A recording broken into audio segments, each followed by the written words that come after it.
Hello and welcome to the LCK. We are here on a wonderful Friday afternoon, and it feels a bit like Friday Showdown, at least for our second matchup today. First one is going to be DK up against Kwangdong Freaks, D plus Kia. Having some luck here in the top of the standings. How are you feeling today, Chronicler? I am feeling great, and I do agree with you. I think the first match is an opportunity for D plus to make sure that they don't get too far away from Humble Life, who are currently ahead of them, and third place is a really big one. We've already talked about how much freedom that provides you in picking your opponent later on.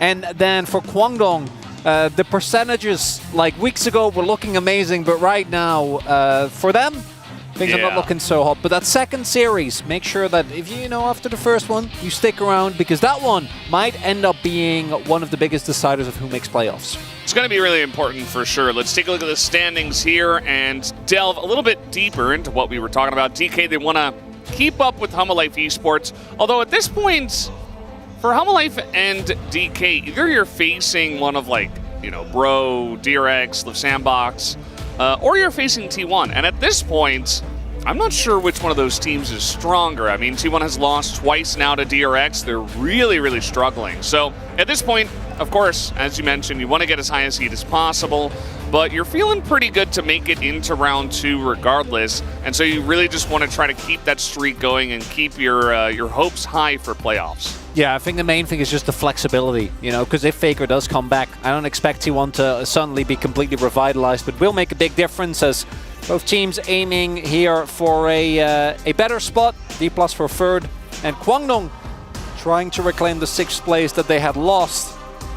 And for me, Kwangdong's story, unfortunately, has kind of been written at this point, given the teams that they face. Unless they get a big upset winner today, if they are able to take down D+, which they're on a 7-match losing streak since their last match win in 2021. So not looking too hot, unfortunately. Yeah, definitely a bit cold, actually. And, we have 18 matches that the teams play, so to lose 7 of them in a row is really a huge chunk of the matches that you even play in one season. As on the side of DK, Kellen is coming back, starting for the first time in 3 weeks, and, we've had Bible come in, Kellen went down to Challengers, and even D+ in Challengers has been actually struggling after going undefeated for so long, so very curious about Kellen's current form. He also got replaced for a little bit by Thumb, which is... Yeah, Thumb, you heard that Thumb. right. Yeah, as in the finger, Thumb. But Kellen individually has been, I think, a standout support when it comes to laning. It's just very obvious the reason why they picked Bible, even though his laning was considerably worse, and it kind of took away one of the win conditions for the team, which was Deft popping off early in lane. The team is still looking for an identity this late into the split, where you see teams like KT, obviously, know what they do. Genji hasn't really changed, just doing their thing, and it's working out. But Hanwha is a really good example of a team where we're starting to see everything kind of come together.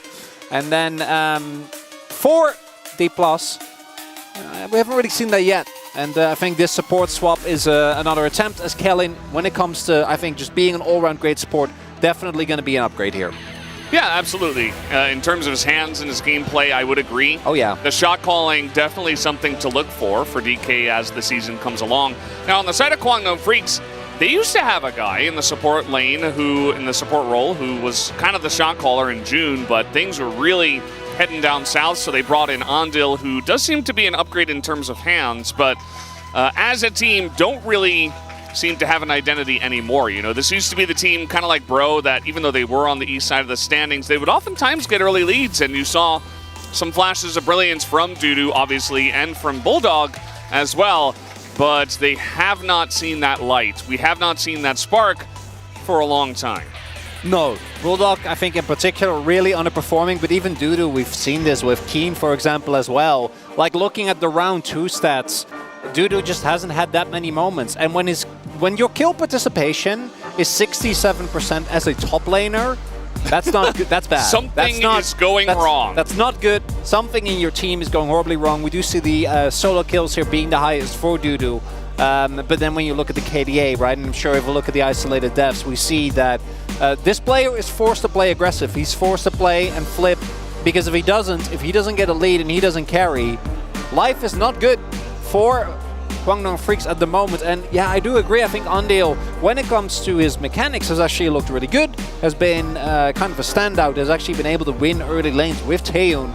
But I do think that the early game shot calling in particular that June seemingly provided has been sorely missed, because this team used to have the second highest average gold lead at 14 out of anyone in the league. They wouldn't win a lot, but they would generate those leads incredibly consistent, and it just hasn't happened. Just not happening anymore. And unfortunately, when you lose the one thing that was going well for you, it turns out that nothing is going well. No. So again, they're really scrambling here. They still have a chance to make playoffs. You know, we haven't pulled up the probability percentages. Probably a good thing. But we will look at those as the day comes along. And, you know, they were the team that was ahead of everybody else on the east side of the standings. They still have a chance to make playoffs and secure that 6th place spot. But it's not going to be easy, and they really need to turn it around right now, probably, actually. Even one game is good.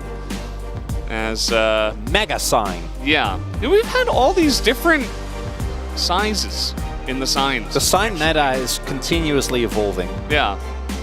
Multiple signs. We even saw like a small mini sign the other day. Signs? Yeah, that one threw me off. And Ando and Taeyoon having a bit of a laugh. There's no biggie. That's good. To, you know, trying to match a current world champion. It's fine. It's no problem. Fine. Yeah. No, not going to be an issue at all. I think it's good to see smiles on the faces even when you're just getting wrecked every time you come out. So, you know, trying to turn things around, at least in terms of, you know, mindset, stuff like that can definitely help and give you a chance. So let's see how this one is going to go. We're going to jump into the draft here. DK, the home team this time around, as we do not get the spinny. There it is. Little spinny action. We need the spinny. Yeah. We're not Beyblading at Can't the beginning. start the game without the spinny. No, you got it. It's very important. It would feel off. It would feel wrong. And when looking at the current teams that Guangdong still has ahead of them, D+ is out of like the top 3, top 4 teams at the moment, the one most likely to like drop a game. Losing the series for D+ when they have been struggling against teams that are better than them, sure, but they haven't really dropped that much when it comes to weaker teams outside of some Brion Serens left and right. But even an individual win would help, because they are going up next against T1 and DRX. And Guangdong and T1 right now are both kind of in a free-fall when it comes to the results. We'll see how that comes ahead. But Guangdong at least is playing with a lot less pressure, I think, as we have been very vocal about the LeBlanc. We know that D+ heavily prioritized it in their last series, and it didn't really work out. Yeah, and they might do it again, and to be honest, it might work out, and it might actually look good. It doesn't change what we think about LeBlanc as a squad. And they're going to change it to Kaisa. Definitely a better shot. I think, you know, there is still a lot of open stuff here, like the Tristana for Bulldog seems like a no-brainer. But yeah, I think the Kaisa is definitely the first pick here, almost all the time. See what Guangdong is going to end up picking.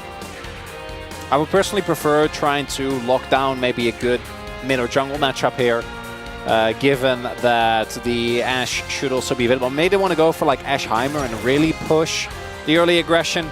Rumble is banned, so one of the most prominent You can't give Tristana the Showmaker, I'm sorry. Yeah, no, I can't do that. I don't think that's going to end well. And I think you can just pick up the Ashe here. So they basically now prize themselves into going support third here, because otherwise I don't think there's any reason to prioritize the Ashe in this way, because the Sejuani isn't there. You might end up getting like Maokai, but I don't think Maokai is worth giving up Tristana and Kaisa. Yeah. They banned the Ivern, so the worst case scenario will not come to fruition just yet, as we'll see what ends up being picked. I'm leaning towards maybe a Maokai for Canyon here, but don't do that. Don't tempt me with a good time. Okay. Nautilus. That's fair. I mean, still going to be good into Ashe. There's a lot of different choices you could have gone for here. I was kind of with you on going for a jungler for Canyon, but instead you prioritize the Nautilus. It might be. because it could be a Nautilus True. flex into the jungle. And with the Yeah. Braum also locked in, That's true. you can actually pick up a bunch of stuff that is going to make... okay, I was going to say, like, Rakan would be one of my prime examples, because trying to play Braum into Rakan is not going to be the best of experiences. But that is banned away, so you see Kwangdong also respecting. And a lot of the other non-engage supports, I do gotta say, trying to play them with Kai'Sa is always going to make your lane a little bit lackluster. Normally you can obviously punish Braum by going for stuff like Nilio or any enchanter really to, you know, try and get a ton of value and basically use the free lane. But I don't think any enchanter and Kai'Sa is going to be feeling too great here. Viego targeted, so a little bit of flex security, I suppose. Yeah, But kind of spreading the odds. yeah, you know, the Nautilus still can go into the bottom side. I don't think that Braum is like, oh, okay, we got to throw this Nautilus into the jungle or anything like that. Although Canyon is a Nautilus jungle enjoyer himself. Ooh, I like the Jace. Jace is, given that Maokai is still open, like the Jace Maokai rotation, it would have been very strong. Also makes the Kwangdong combo an absolute nightmare to try and engage into. Now, D+ doesn't have to, because they have Kai'Sa, so like eventually you just don't really care too much. We'll see what ends up being locked in here for Bulldog into the Tristana. And the reason why we saw Tristana come back was specifically because of the matchup into the LeBlanc. It's going to get picked up here, but I am worried for Kwangdong. We'll see what will tie it together in the jungle, but a lot of powerful junglers already have been taken away. Maybe it'd end up being Lee if D+ don't take it away here themselves. Yeah, definitely an option. We're on 13-13, so with Canyon especially, he loves the two junglers that did get buffed, Lee Sin and Nidalee. Nidalee buff is minor, but it's still there. It's not a bad Nidalee angle either. Hey, let's see it. I don't think it's gonna blind. I don't think it's gonna blind Nidalee. No, you know, I Yeah, Lee's fine. don't think so. Or just Nico, okay. That was also left available, and we have seen that it's still strong. It's not like brutally overpowered anymore, but it's still definitely strong. Yeah, reason why I like it is because I think that just having Kai'Sa as your AP source can be a bit of a problem in the early to mid game, and Nico is going to provide you with a great amount of AP.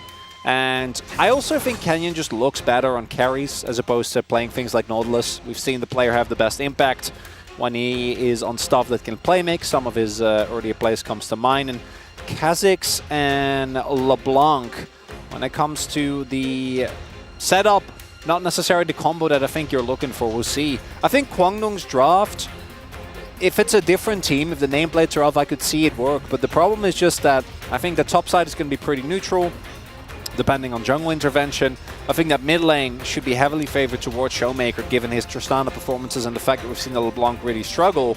And that leaves only your bot lane as a pressure point. And we'll see. With Kalin back, I do expect that laning on the bottom half of the map to be a little bit better than it was before for Kalin and Deft. Yeah, absolutely. Looking for that one to potentially go in their favor as our AD carry Deft. It's a very dapper Paka up top there as well. Very much like it. Our fan signs have been great. I explain this every time, but Dudu is Doduo, the Pokemon, except in Korean. They call it Dudu. That's not where he got his name, but still they will associate any kind of cute animal character with any of the players if possible, as somehow D+ Kia was allowed to get this draft. There's a lot of power picks here. The one risk is like maybe it can fall apart if you fall behind too much in early in the mid game, because there is a lot of execution. But same for Kwangdong, honestly. Given the recent form, I'm a bit worried. The ease of execution, not really there for Kwangdong, but maybe they're able to step it up here for game number one. Don't want to call it done before we even started, but let's see what they got in the tank for game number one.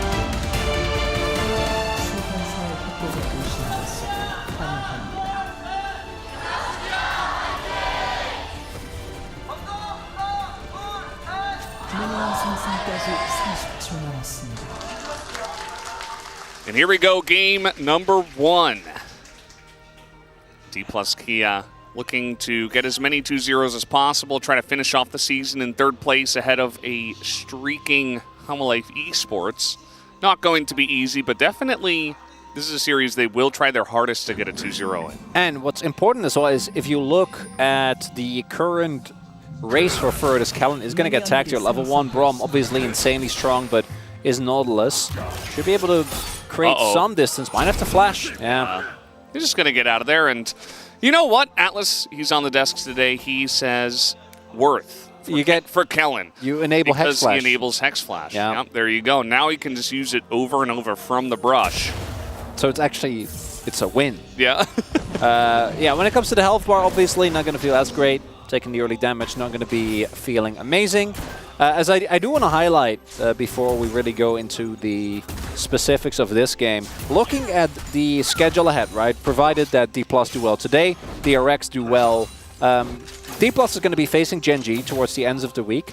And then they're also going to face Hanwha, who are their direct competitor. And Hanwha is also going to face Genji. So yeah, there is still a lot of movement possible there. As Deft and Kellen are definitely scrapping. Now Ash and Brom definitely able to be a pretty threatening 2v2 here early on. Frost Shot plus the concussive blows isn't fun. Taeyeon doesn't even have his Q, and already we're seeing that the pressure is very tough to deal with. Q makes it so easy with the auto reset to just continuously proc that passive and get off some great trades. Yeah, you see that Taeyeon has played this 3 times recently even, and hasn't gotten the win, but it's been a pick that he has been prioritizing a lot, actually, the Ashe. So he will go back to it. Because again, the volley going to hit Deft. He's being slowed down. This is a bit of an issue for him as concussive blows again going to land, and he does not land his own W. 5 CS for Deft. Yeah, they straight up didn't respect the early game, right? Especially with Kellen not having flash and not really having any backline threat. Like, already falling this far behind. Really gonna sting. Level up should help Deft stay alive for a little bit, but I would be worried. They do know that Kane is on bot side because Hawkshot spotted him, so I think that Kwangdong isn't really going to feel incentivized to go for some really aggressive plays here, right? Like, I mean, with that health, maybe they should have. No heal available either, so yeah, you land a couple of Q autos. I got Ignite. Yeah, he is going to get a decent back. It's not a cannon wave, but yeah, Deft really struggling down here. Taeyeon and Ando putting on the hurt in the bot lane. Looking good at the beginning here for the bot lane from Kwangdong Freaks. See, only a Kurkai shard picked up for Deft. Kurkai shard. Oh. Yeah. Oh, okay. You want me to say? No, it's fine. Okay. I just didn't understand you the first time. I thought maybe that you got something in your throat or something. Here comes Nico. That happens a lot. Doo-doo. As he does have a slice, but a flash on in and the knockup with Q3. Doo-doo trying to get away with his own flash. As Canyon autoing him down with the red buff, but it's still not enough as least underneath the turret. Showmaker not respecting the LeBlanc. As I feel like we're saying that a lot here about DK in this early game. And already a couple of flashes taken away from the side of DK. D+ looking a little bit out of sorts here early on. Kwangdong topside gank, that was nicely done, but both Showmaker and the bottom side of the map are really struggling here in the early laning phase. Not what we expect coming into this series. Kwangdong looking like they are showing some signs of life. Now the early game for this team, as mentioned, has been good in the past. See if they're able to keep it up, but right now, sitting on a 500 gold lead this early on. Bot lane is somewhat of a disaster and putting Kai'Sa behind and delaying her spikes. It's always going to feel really, really good. Yeah, I think it's what you have to do at least, especially if you are going to prioritize this Ashe. Keep in mind it was their first pick on red side, so they absolutely were like, okay, we want this into the Kai'Sa. And if you're putting that many draft bucks on that one pick, you gotta get a lot of value out of it. So it's good to see that they are early on here as Andel's trying to hold the wave for his teammate, as now he will flash, and one auto is gonna get him down. Deft flashing in for the first blood. Oh, and that is unfortunate. Andel as well, you saw it in his face. Really feeling rougher about that one, because they were doing exceptional in the lane. They were doing a really good job, able to build up a sizable CS lead, and now with that kill, Deft is going to be slightly ahead. I mean, there's the plate, so maybe it'll be even at worst, but still, Andel trying to be a good support, hold the wave here, and you feel really safe for sure, Brom. right? But unfortunately, flashes too late, and it's the final auto that comes through. Did he have 1 point in E or 2? If he had 2 points in E, he probably lives there. Could have been the difference Not maker. even joking. No, I mean, I don't think you're wrong. I'm sure Aux will be on it. Can we check Deskers? Would love to know. I'm gonna assume he had 2 points. Yeah, that's kind of. And yeah, it also puts into perspective. Maybe the angle was for Taeyeon and Andil to just try and flip it aggressive on that earlier play. As in we go. They're kind of not really in range, but Showmaker does get a good trade on the backside of that. As Young Jay early on, kind of just farming it out. Hasn't really gone for anything big just yet. He did go Futures Market, actually, so he's going to be looking to pick up that Umbral Glaive as soon as he possibly can. Yeah, with Kha'Zix, you're really looking for your level 6 as you gain your ultimate and access to your first evolve. So much extra utility. Regardless of what you go, we've seen mostly Q recently. Also, Seoul had the period a while back where everyone would just go Q evolve and you build kind of like a bruisery Kha'Zix. That was fun. Just to use the extra stealth to stack up your Conqueror, as Showmaker is going to be fine. Doesn't get hit by the chain, but the early impact of Kenyon has already been limited to just a gank on Dudu, to which he didn't die. And he still had TP as well, so everything ended up working out just fine for the top lane Crocodile. But with the kill, Kellen. yeah, gold now evened up. He put the sad present on his emote bar. It's so sad. It does fit with Kellen though. He's very muted. You know, I really enjoyed the interviews about the difference between Bible, as we might have a gank coming in here. Flash available Kellen for Kellen flash. now. Yeah. And here comes the other Kellen. This one is Nico. The ult comes in. He's going to get a double knockup, but no flash is used by the side of Kwangdong Freaks. Andal, of course, doesn't have his, so just going to hold on to it, and now Taeyeon has to flash away. And a successful gank. Once again, a second kill now onto the Kai'Sa. And Kenyon, very straightforward, walks into the lane, presses his R button. I think maybe the only out there is if Taeyeon flashes the ult and then Andil was able to taxi off of him. But yeah, even in that scenario, with Kellen hitting 6 above the wave as well, I don't know if you're really getting out as... Oh no. I don't think they know. They probably don't, given the current situation. Okay, just... But no one give it away. No one give it away. Like, he's going to be fine. He's going to be fine. Oh, they might even get the kill. They might even get the kill on Deft. Hawk shot. What a Giga Brain play is Deft. He does not have his flash. He's just dead. Look at Deft's face. He knows he's been duped here in the bottom lane. And that's it. A kill for Taeyeon now. The bamboozle hiding in plain sight, Valdez. No one could have seen that coming, because if they checked the brush, he would have died. He would have been so dead. But instead... It's a brave, calculated play. Yeah, that's what... I don't know if that was fully calculated. He got a kill. That's all that matters. Oh, as we take another look. So, as mentioned, I think the only... Andal even jumps to the minions, so it doesn't seem likely that they're ever able to actually get out there. And then Taeyeon, as soon as the ultimate from Kellen comes down, force the flash as well. And then I want to... Yeah, we're going to get the fast forward, I hope, because I want to see... How does Taeyeon... Like, I want the freeze frame. How did I get myself into this situation? Where is He's like, what? I think I'm dead. Yeah, he's just like... I think he said that was a good play.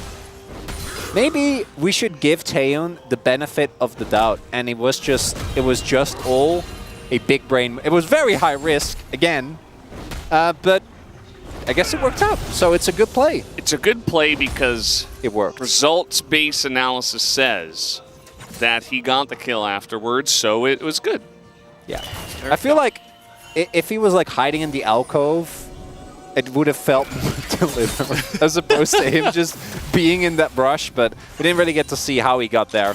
But the bamboozle works, and it means Kwangdong set themselves up for a goal. Now Deft is still up a kill, as in we go. Canyon's here as Deft just soaking up a lot of damage as now the root comes in, hits Andil, double knockup, and Taeyeon and Andil do not have their flashes. mean, Andel does, but he's not even going to bother to use it. Very nice gank timing once again from Canyon. And Canyon, seemingly having understood the assignment, just camp bot. You know, we had that earlier topside gank. That was not that wasn't it. That didn't work out. Not good enough. This is a mean crocodile. He's just gonna get out alive. And the bot gank coming up huge there. All the money being thrown into Def too. Remember a while back when we were like, oh yeah, Def's gonna be behind on Kaisa. Yeah. Yeah. I remember. Yeah. Showmaker might be in a bit of trouble if they can land the chain, but still has his W available. This is the thing about Tristana. The only way you're going to get him is if you bait him into the play. As Showmaker is going to ult Youngjae away and did not respect the possibility of that gank, as now with the Rift Herald coming down here, looking to get Bulldog some more plates. A bigger lead here in mid lane. And Bulldog going to be very happy with that. Showmaker, I'm sure, also sitting on a decent amount of gold, given the fact that he's sitting on a bunch of components. Hasn't backed in a little bit, I think. Teleport also still available. But yeah, tries to go for the trade, and that doesn't end up working out as... Ooh. Yeah, pretty close. And it's just going to force Showmaker out. He's probably like... He probably just wanted to clear the wave before going back, but yeah, he'll go back, pick up that first item, or close to it. Perhaps he was even a little bit short on gold. Might have been why he tried to stick around as well. Yeah. No, he feel like the best back. Yike. Just one? Just the single yike, because it's just Showmaker. And it's the first item, you know. Yike. Canyon just casually farming Youngjae's jungle here. Yeah, he's going to be up like 20 CS here, while also having more impact on the map, which generally you're not really supposed to be doing both those things. It also showcases, I think, the value again of the Nico. The fact that you can layer the ult and there's not really too much that Braum can do, right? We do see that Taeyoon is hiding behind Braum, but when the ult knocks up everyone in the circle, doesn't really make a whole lot of difference. And now, gold lead is back in favor for D+. And I think the Kwangdong comp, you know, it's not like it scales poorly, but just worried to see how they'll execute this in team fights. Because this is effectively a 1-3-1 comp where you can try and you know, put Kazakhs towards the side lanes to generate a numbers advantage, and then you have a really hard to engage unit on with Taeyoon and Andale. But I don't know how much pressure the side lanes are actually going to have. We've seen the LeBlanc in particular really struggle as Dragon gets started up here. Gonna be started. Kellen misses the hook, but Canyon's looking for the ult. Catches two once again. Cleanse comes out from Taeyoon, but Andale is just dead. They do get the Drake, but they're gonna have to pay for it with 2 kills coming in here. Both of them going towards the Nico, as Canyon will yoink that one away from death right in front of him. And yeah, I mean, you get the Drake. It's an Ocean Soul, and you lose 2 kills. Canyon also had a Dark Seal, so he's sitting on 8 stacks. That might become a Magi's, and yeah, we've seen Canyon, I think in particular, really struggle when he falls behind early. When Canyon gets fed, generally the game doesn't end too well for the opposing it's team. It's Pog or feed.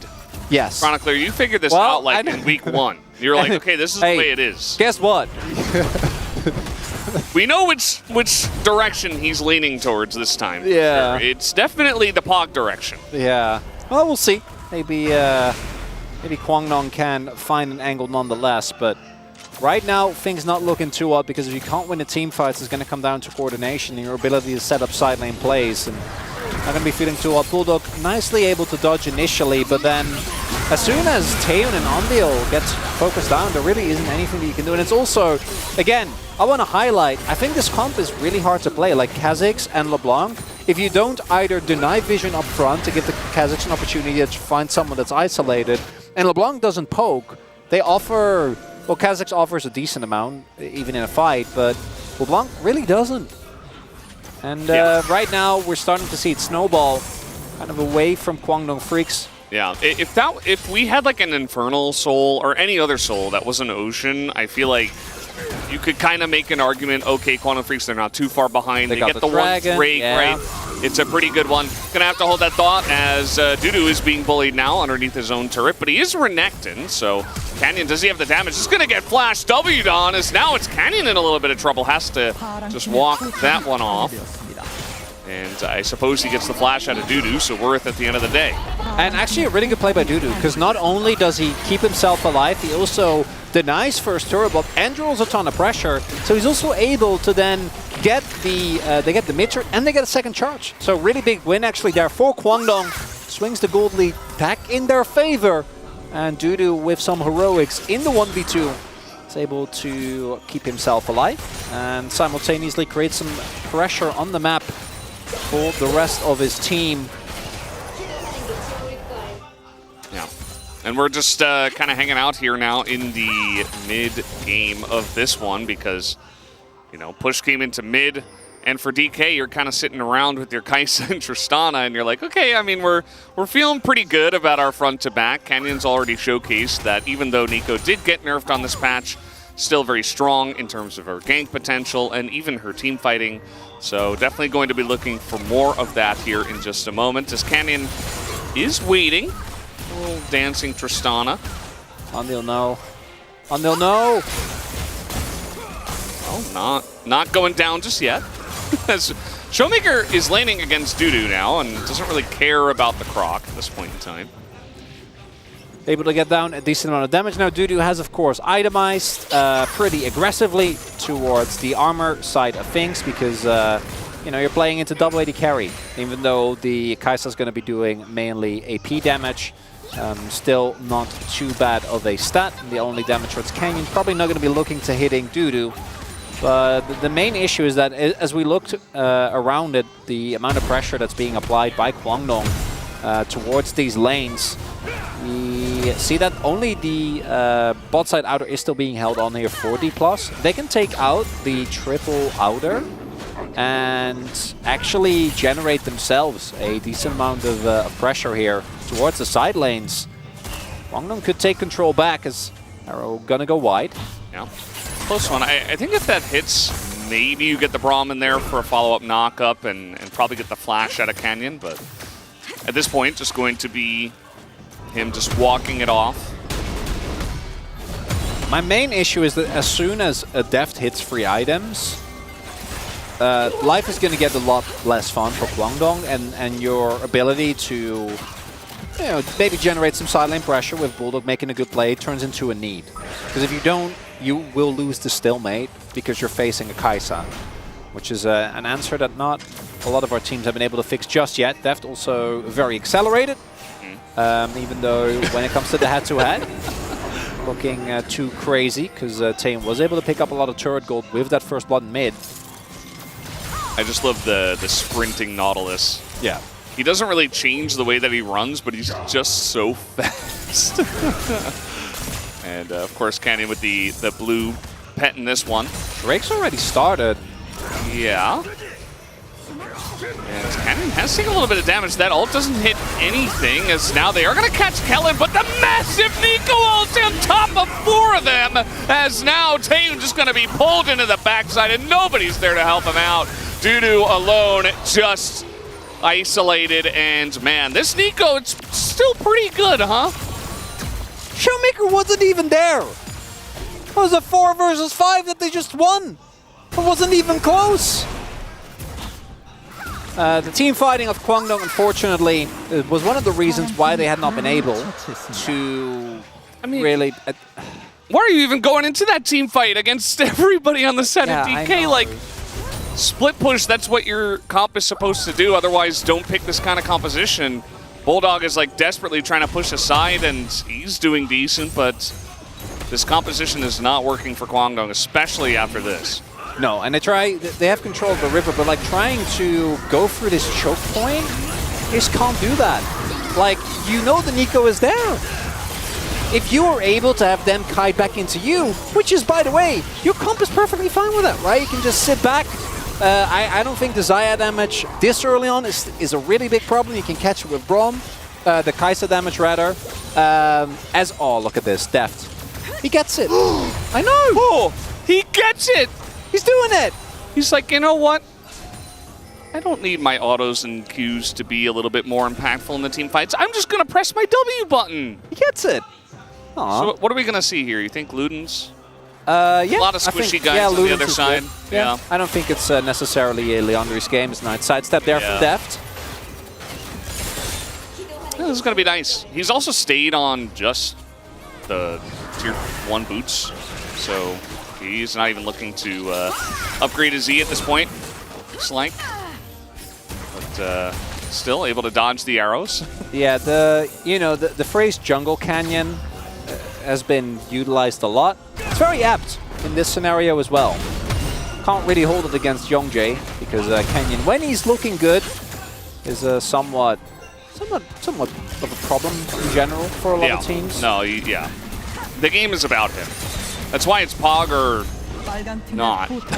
Yeah, I like it. Pog or not. Yeah. It's generally what it is. I mean, when Canyon pops off in this manner, not just in the laning phase, but okay, Tether is going to land here on a Deft, and you know, he is doing a decent amount of burst damage onto the squishy Kaisa, at least, as Bulldog, even with the Shiv build. Also, Deft did have to use his cleanse there, so is a little bit more susceptible now. So if an arrow hits him, could actually be a suitable target. We'll see. The damage to Baron, ooh, that already stinks, and Lugens isn't even done yet. The damage to Baron is very threatening from D+, because they have an AD carry and a Kaisa. And both of those are very, very good. I mean, Kaisa's an AD carry, but you know, in the traditional sense, not going to be getting too much attack speed, but the passive's still going to help out immensely. And Showmaker, game isn't really about him, but he's, you know, on perfect parity with his opponent. Yeah. Should be able to pick up his Mythic sometimes soon. Yeah, it's kind of funny because actually I think Bulldog kind of won his lane, right? Like, Showmaker made that early mistake, and Bulldog, he got a lead. And with it, and the help of his jungler, was able to push down the tier 1, and then he immediately went into a side. He's got the most CS in the game. Like, Bulldog's fine. He's That's doing fine. well. Yeah, individually having a good game, but unfortunately, you know, solo LeBlancs aren't really the way that you carry nowadays, especially against this. No. And we are seeing the B1 Kaisa payoff, which is both makes me happy because you know, we firmly believe that the champion right now is a little busted, but also it hurts because of this. Church of Kaisa. Yeah, kind of, huh? Yeah. We are believers. As the hook is going to land here, and the depth charge goes in onto Taeyun, who, you know, he is going to flash away for now, throws in the ult into Kana, but unfortunately that does mean that Andal is just free food. Yeah. That's the problem. Bulldog, maybe. No, not maybe. Youngjae also there. And this is probably going to be at least a Baron attempt here for D+. They do need to answer Dudu, who is currently off in the side lane. And D+ actually looking a little bit all over the place. Might be going for Dragon. They're just going to go for Vex here instead. They don't want to walk into the onward jungle, where Youngjae and Bulldog are waiting. Ow. Yeah. And he's dead. Yep, just press your R button, and all of a sudden, not only are you a poke mage, you're also an assassin in this case. Yeah, Weird how that works, I think Ashe... Strange. I think Ashe is overhated as a damage threat and as an AD carry, but I also think that Kaisa is completely busted. And right here, Taeyun and Andal unfortunately not positioning very well. Andal in particular having a really rough game around the Braum. But this... This is League of Legends. What do you even do? Yeah. Even these guys are like, oh man, Oh, like, is that, that for is TV? I don't know. Like, okay? should we be watching this right now? I don't know. Yeah, it's rough. And you remember that Deft and Kellen, they got bodied in the early laning phase, and it just didn't matter because Canyon was like, okay, now I'm just gonna camp the bottom lane. Deft got a couple of kills, and now he has 6 kills and has been a part of 11 of the 12. So since then, it's just been the Kaisa show, much like every other game where she pops off in this manner. Kellen is going to get isolated quite a bit here as the Duskblade coming in. Very nice arrow from Taeyun as now they're trying to team fight here 5v4, and Canyon says no to that. That's going to be the end of this one, as now Andal is like, man, I hold up the door. trying to help out my team so much, but unfortunately not able to do so. And Jeff wasn't even here. Now he's going to join in the fight as, yeah, it's going to be the end of the Clone and the Croc and the Bulldog, perhaps. One more W does the job as the ace will come through for DK. And the attempt at a pickoff on Kellen, actually successful, but then the Showmaker ult into, as if it wasn't feeling rough enough. You get bowling balled, man. You're like into the tight corner. Look what's about to happen as the teleport comes in. Initially, this doesn't look too bad. You know, they're able to get damage down, but it is on Kana, is a Cassandra, and then that combo, yeah, Kana isolates. And it makes you wonder, maybe if Dudu teleports in earlier, they might not have been ready for the full commitment that was coming through, but then the moment that the Braum is gone, you lose any sense of control in this fight. And then the fact that Bulldog dies here as well is just, it's icing on the cake for D+. And you know, he could have avoided the W if he hopped back in his distortion. But then he probably would have just died to an auto. Also true. So he's like, you know what? I'm just gonna take it. Yeah, I'm just gonna die. I think Bulldog should not be feeling too much. You know, we're not a fan of the LeBlanc pick, but given the current game state, looking at the scores, there's a very... If you're going to play LeBlanc, like, honestly, I think it's fine. Like, some of the choices as a team haven't been great. But it's when your bot lane is having this tough of a time, it feels tough to really feel like you can have an impact. Well, 27.5 minutes in, DK do have the Baron. That is a very nice block from Kana.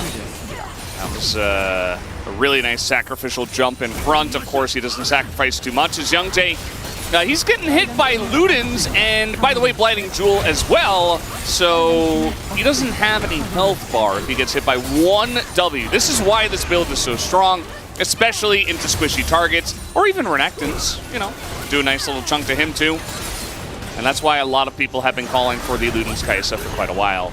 Especially from this far ahead, and a 7-1-6 Kai'Sa, it is not going to be much match on the other side. As Quantum Freaks, they're trying to make a stand here on their Nexus. Do they have what it takes? They got to get some sort of engage at this point as they are forced to go into a team fight, as now we do get the hook in once again. Depth charge on to Dudu as he is just trying to get away, and down will go Taeyun.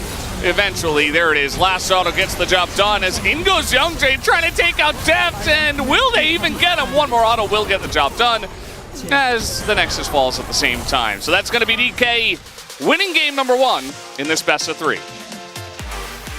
On the plus side, for Kwangdong, the early laning phase looked a bit better than it has the past couple of weeks. On the downside, Youngjae was unable to have any impact. Canyon not only brought his bot lane back from a deficit, but then single-handedly ganked him like 3 more times, and then the lane was a complete disaster.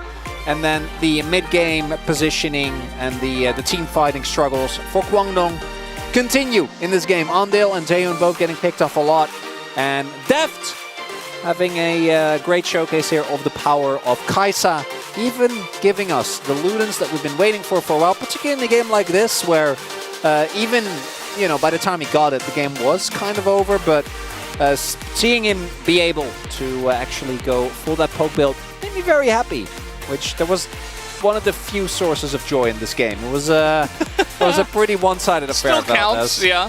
I liked seeing the big boom boom W's come out from Def. That was very nice. Other than that, pretty much just a stomp after 5 minutes, as DK will take the lead in this series. We are going to have a quick break and then have the space to break down that first game, and we'll be back after that break.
갈게 또. 아. 확인. 나 3팩 쌓았어. 르블랑 앞 W 한번 볼게. 오케이. 브라운부터 볼게. 레드 볼게 이제 형. 앞라인부터. 오케이. 브라운. 나 불치기 한번. 한번 빼야 애쉬 돼. 볼래? 애쉬 볼래? 애쉬 잡았고. 내가 잡았다. 하이사 시켜야 돼. 하이사 시켜야 돼. 사람. 하이사 시켜야 돼. 하우지 사람. 하이사 잡아줘라. 하우지 사람. 나이스. 나이스.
Walk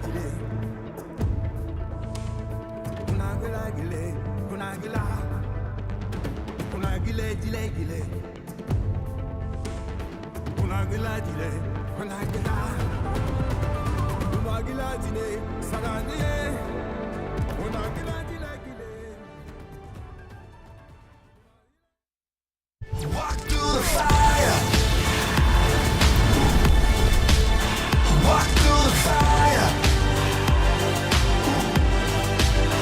Into the night.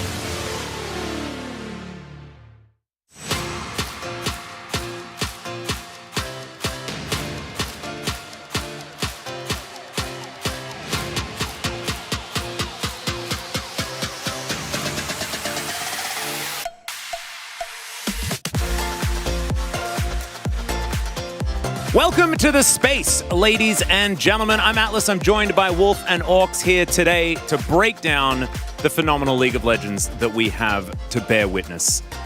Gentlemen,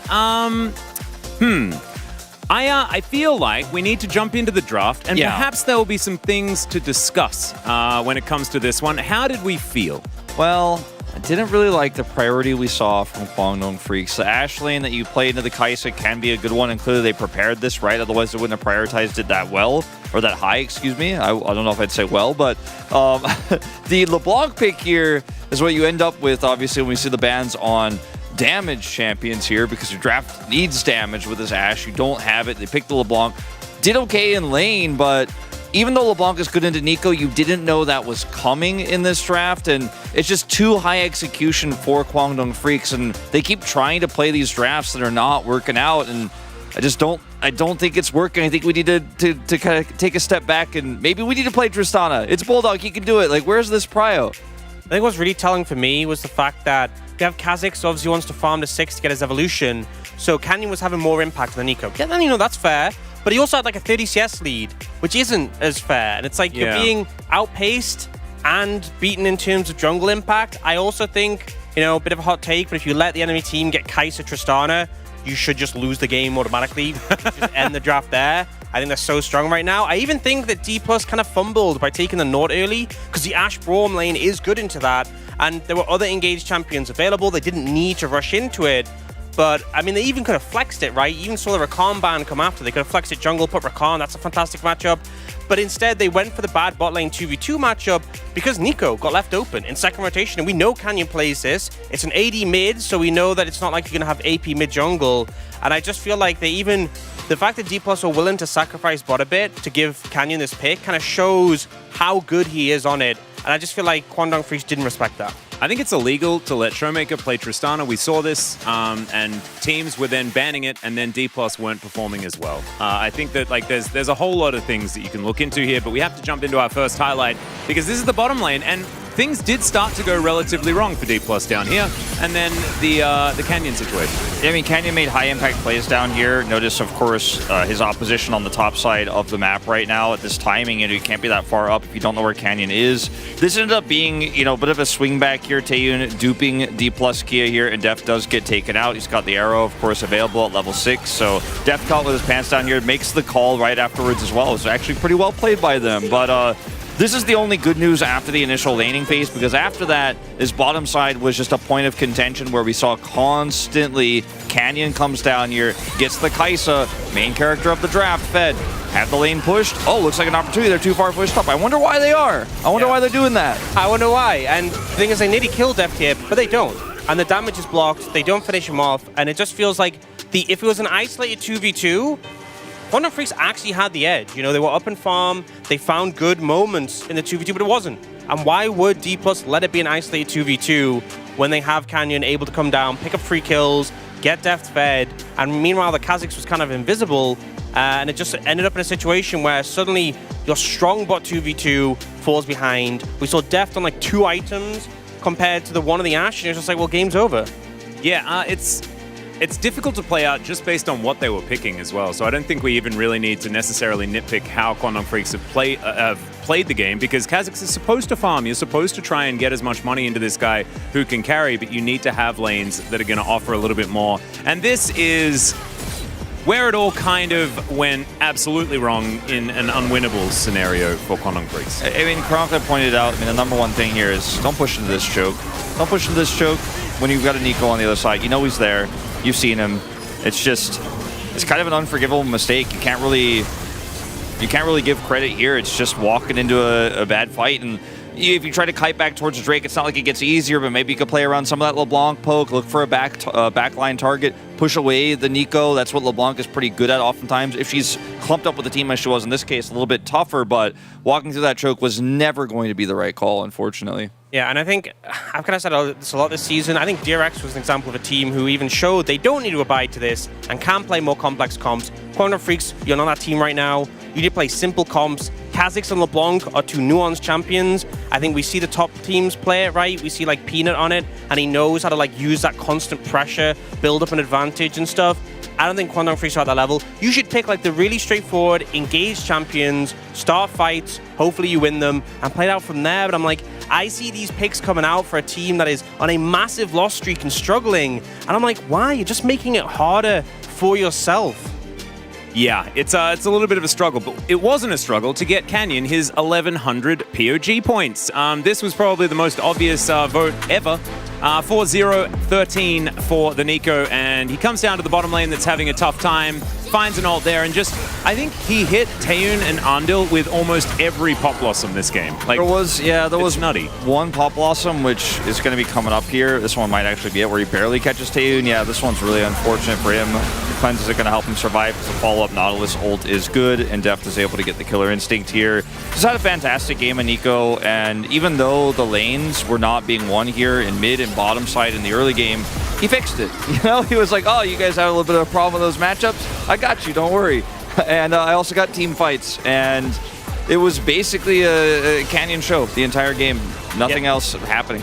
Yeah, I mean, it's kind of what we expect when he has a good game. It's a great game. And I think ultimately, as much as we saw the nerfs to Nico, when it comes to the setup with the ultimate, it only matters if you have a way of escaping the ult. Like if you're playing Ashe, you're down flash, you're still getting hit. It doesn't matter that you can see the Nico 0.75 seconds. Yeah. Oh, I now know I'm going to die. Well, I can't do anything about it, but at least yes, I'm you aware. can. You can do things about it. You can ban it in the draft. Let's throw it back to the casters and see whether Quandong Freaks got that message loud and clear. Thank you, Spacers, for that awesome breakdown. As, yes, we pretty much agree, and was highlighting a bunch of what you guys said about the draft and stuff as it was happening before our eyes. Now, where will Quandong Freaks go? Okay, we're going back to the red side. So they give themselves a second chance. They say, okay, we figured out game number one.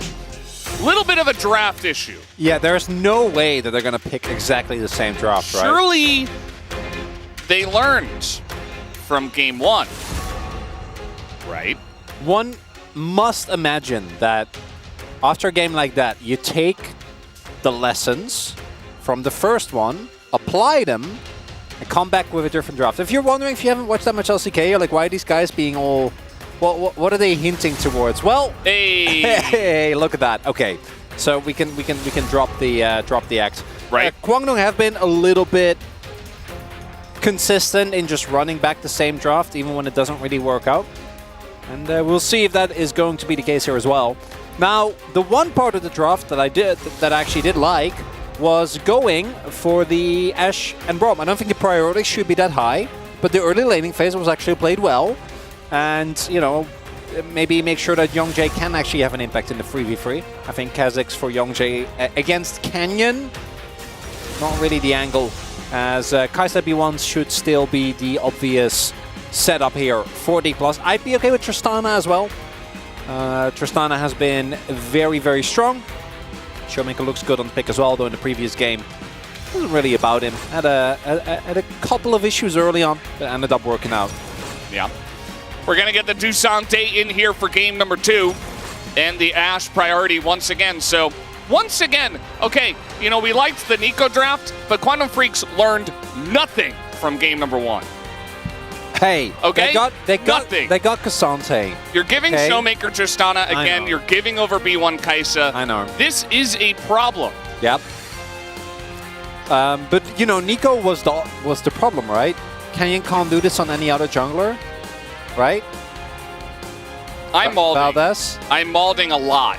I know. I'm witnessing it happen. My hair is disappearing in No, real I am. time. It is happening right in front of my eyes. Actually, it's all gone. It is a ghastly sight, everyone. I hope by the time that the end of the game or the end of the series rather arrives, we get a fix for this, because I think they're gonna R3 Brom. Just gonna lock it in. I think it's happening. Renekton, I think, is fine. I liked the flex of the Nautilus. That seemed like a pretty cool angle. And, yeah, you know, get the Braum, hold up the door. That can deal with the double 80 carry, the two most OP champions on the current patch, Kai'Sa and Tristana, surely. Right? All right, hear me out. If they lock Maokai and, I don't even know, because what are you going to go into the Tristana? Don't have an answer for that one.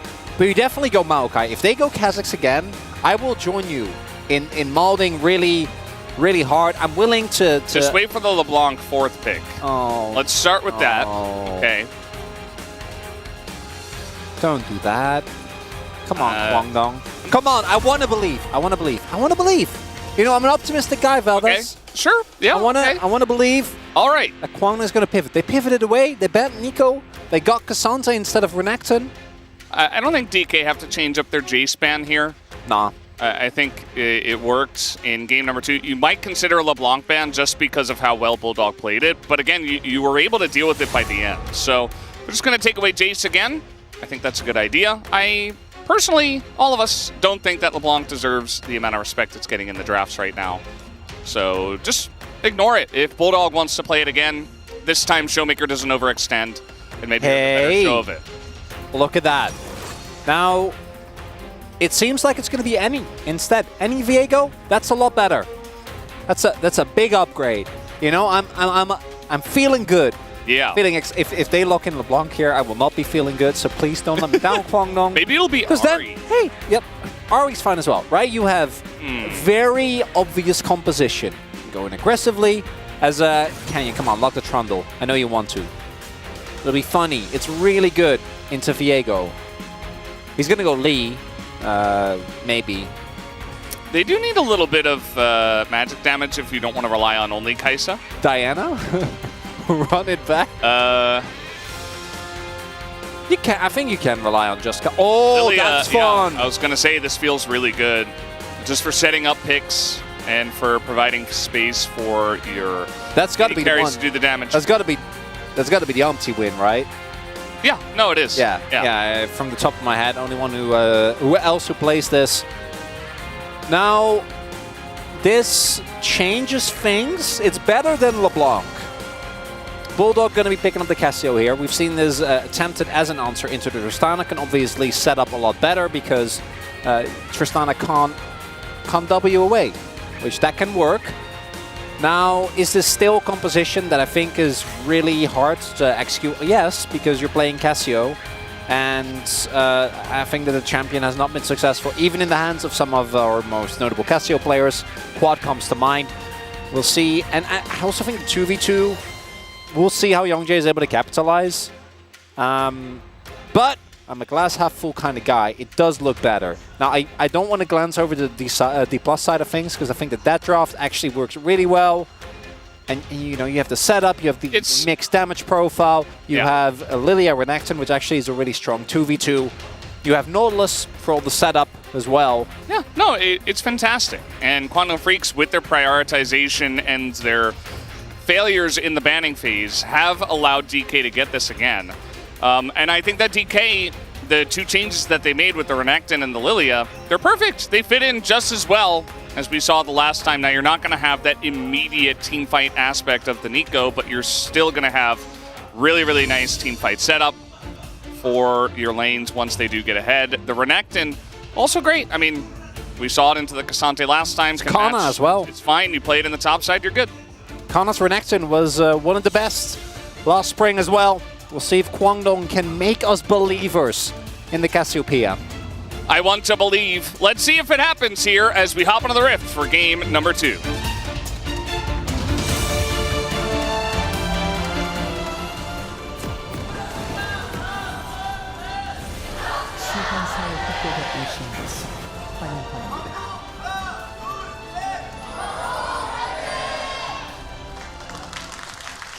미니언 생성까지 30초. Here we go, on to the Rift for game number 2.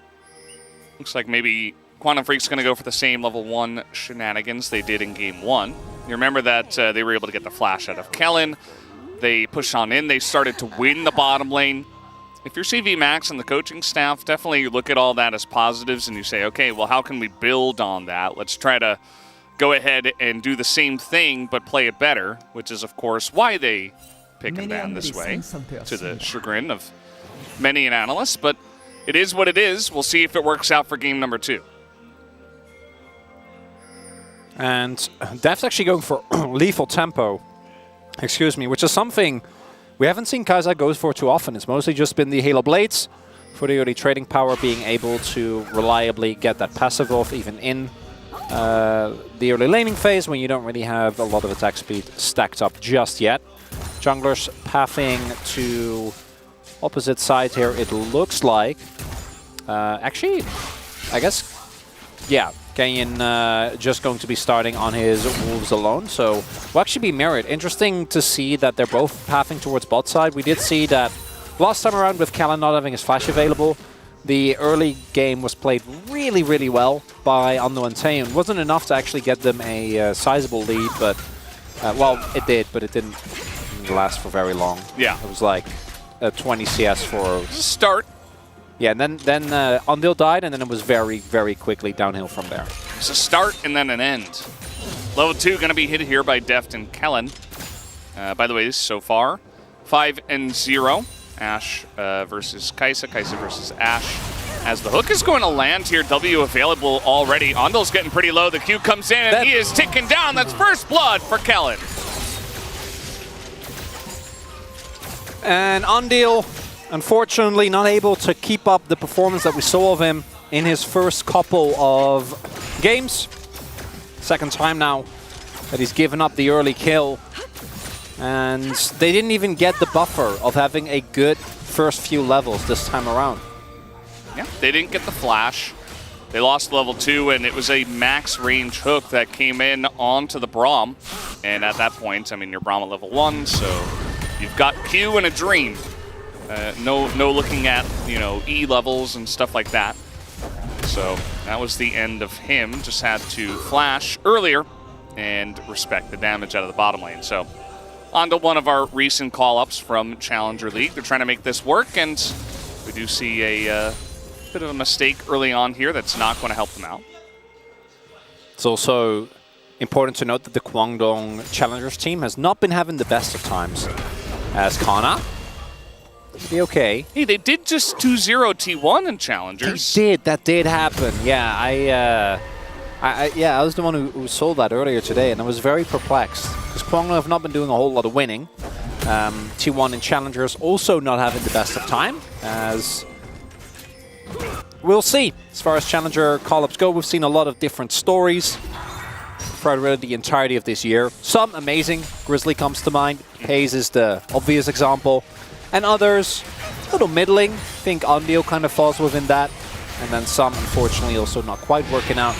As Kenyon just walks in, takes a camp, and is already starting off pretty strong on the Lilia here, being aided by the fact that Kana actually had a decent amount of topside pressure.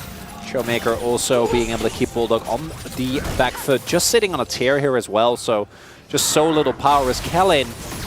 Max range hook, gets Undil, and Undil doesn't respect, doesn't flash. There's no heal in this lane. No one that can save you, can bail you out.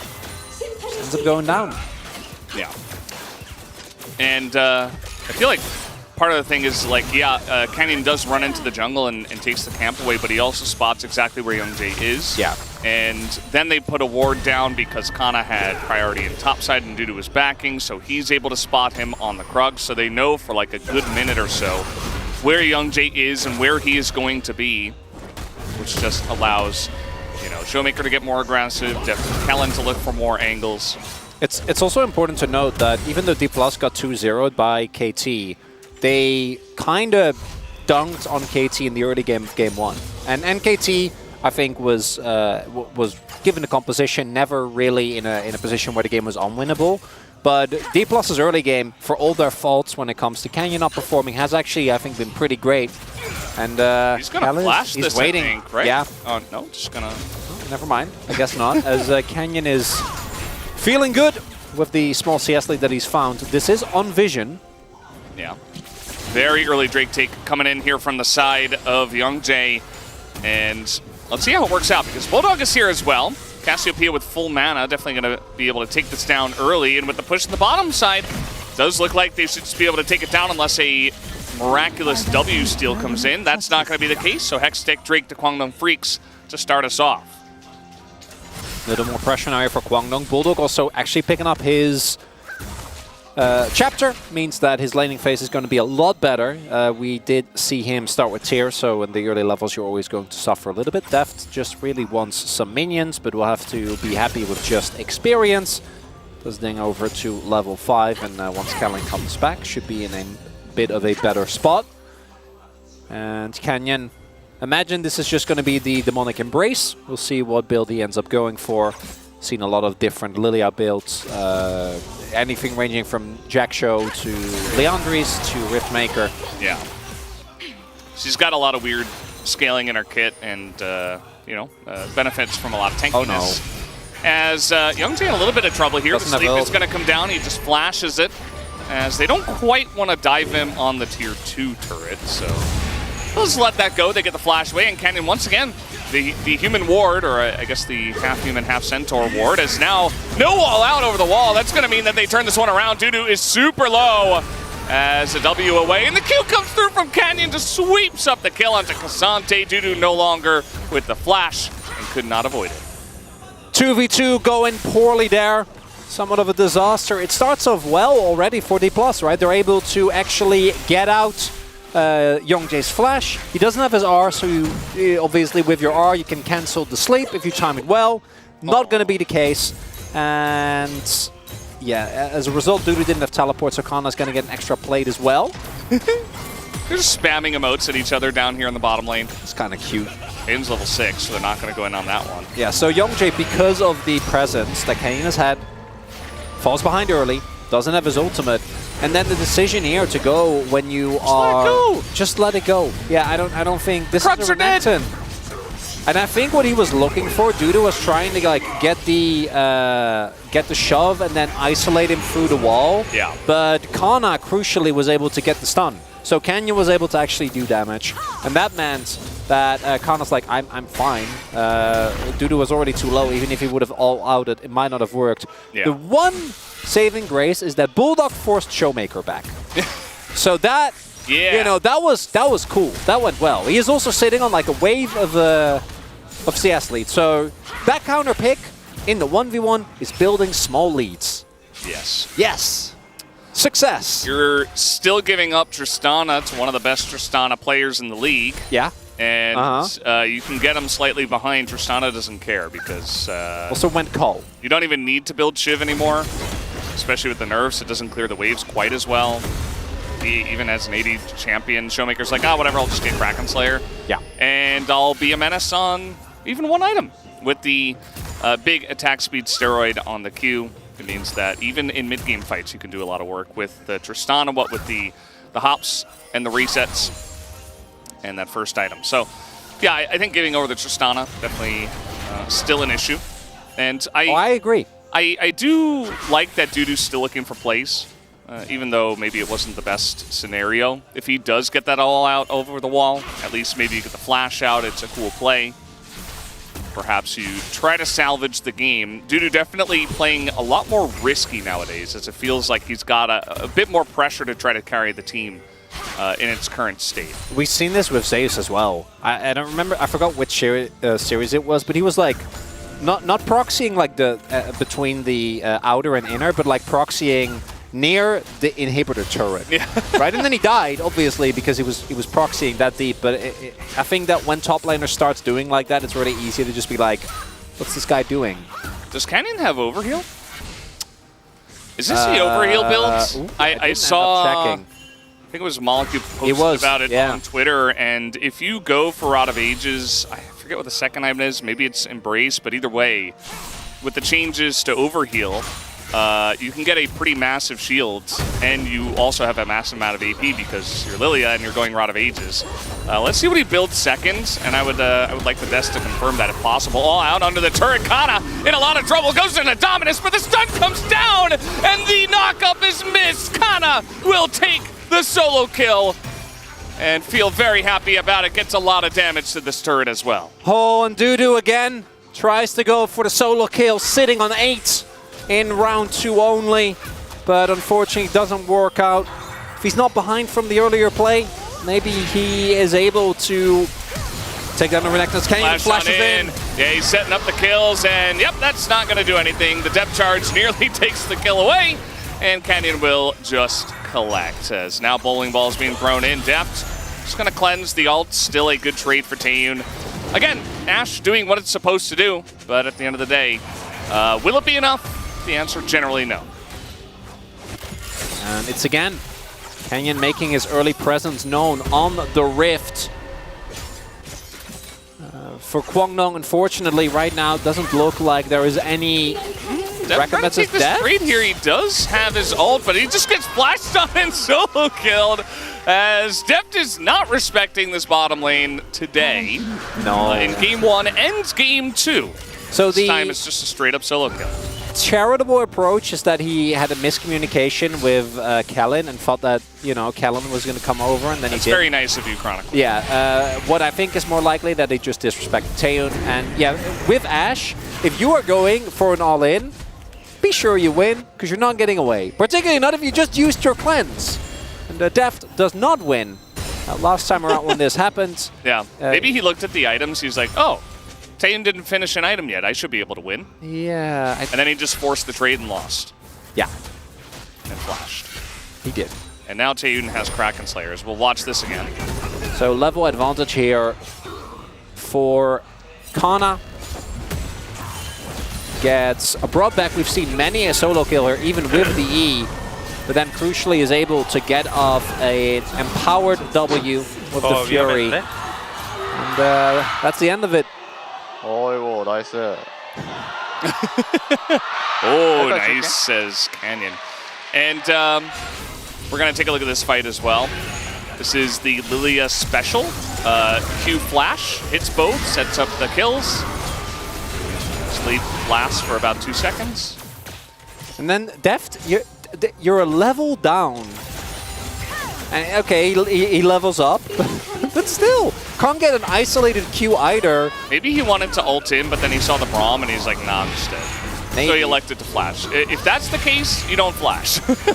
You just die. Yeah.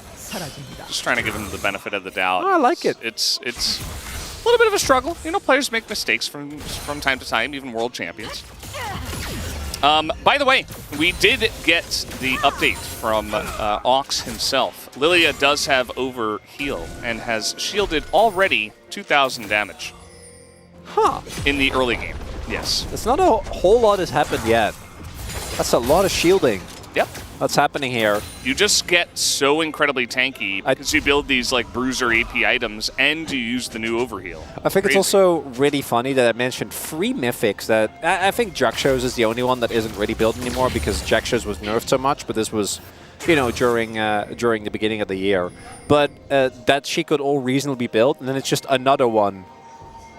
Yeah, we got the update 2,800 damage shield.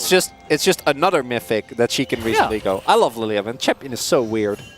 It's really fun. Yeah, it's pretty intense and fully stacked the shield. We're getting all the numbers right now from our analyst desk. They say it can shield 252 at once. So there you go. A nice thick shield for the Lilia in all of these fights once it does get fully stacked. So, Canyon now with 2 items. He's not going to be dying anytime soon. So, Kwangdong, you have... Oh! Okay, nice little play from Kellen. He's like, put me back on the roster. Unfortunately, he's going to die. As now Canyon does come in, he's going to get stunned up, and it doesn't matter how tanky he is. He goes 1v4, and that wasn't it. That was not the angle, DK. So that hook, amazing. The the problem is the hook also needs to be accompanied, and I think that maybe we were looking for a killer instinct, but everyone was there. So instead, Guangdong actually going to get a sizable gold swing out of this. They're able to get the kill on Showmaker, kill on Kalin, as well as the Herald. So maybe can use this to get down a turret, put some extra gold into, I want to say most likely Bulldog, but might end up being Taeun as well. See where they actually end up putting this down. And gold deficit for Guangdong already getting smaller, and that's without the Herald even being used.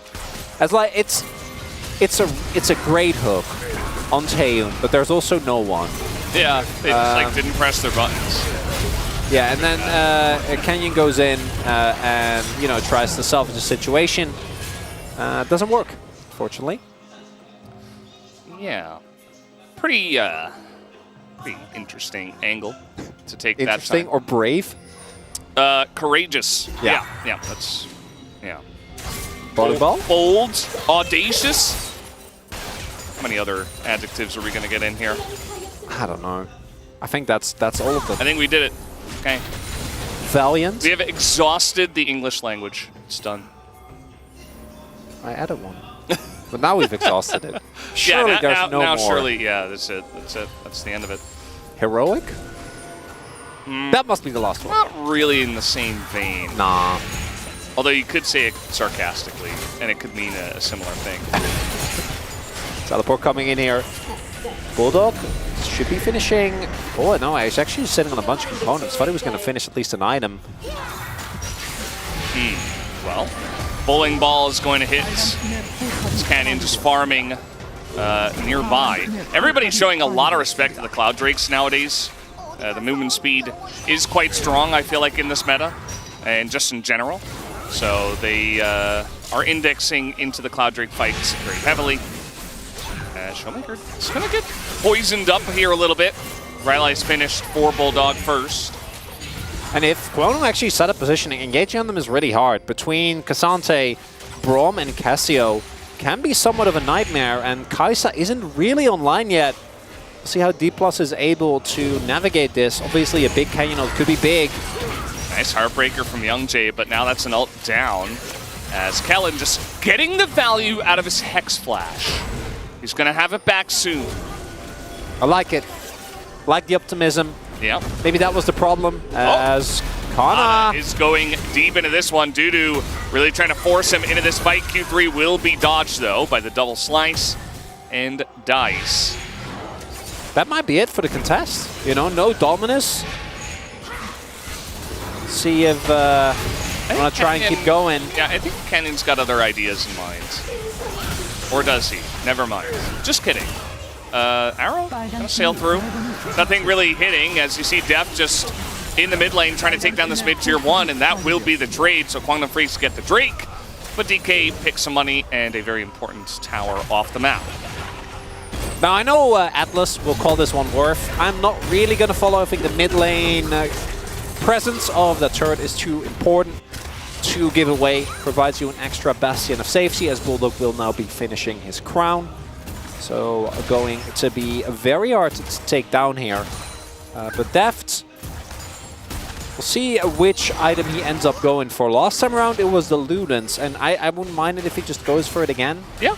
Because the Guangdong comp is very short range.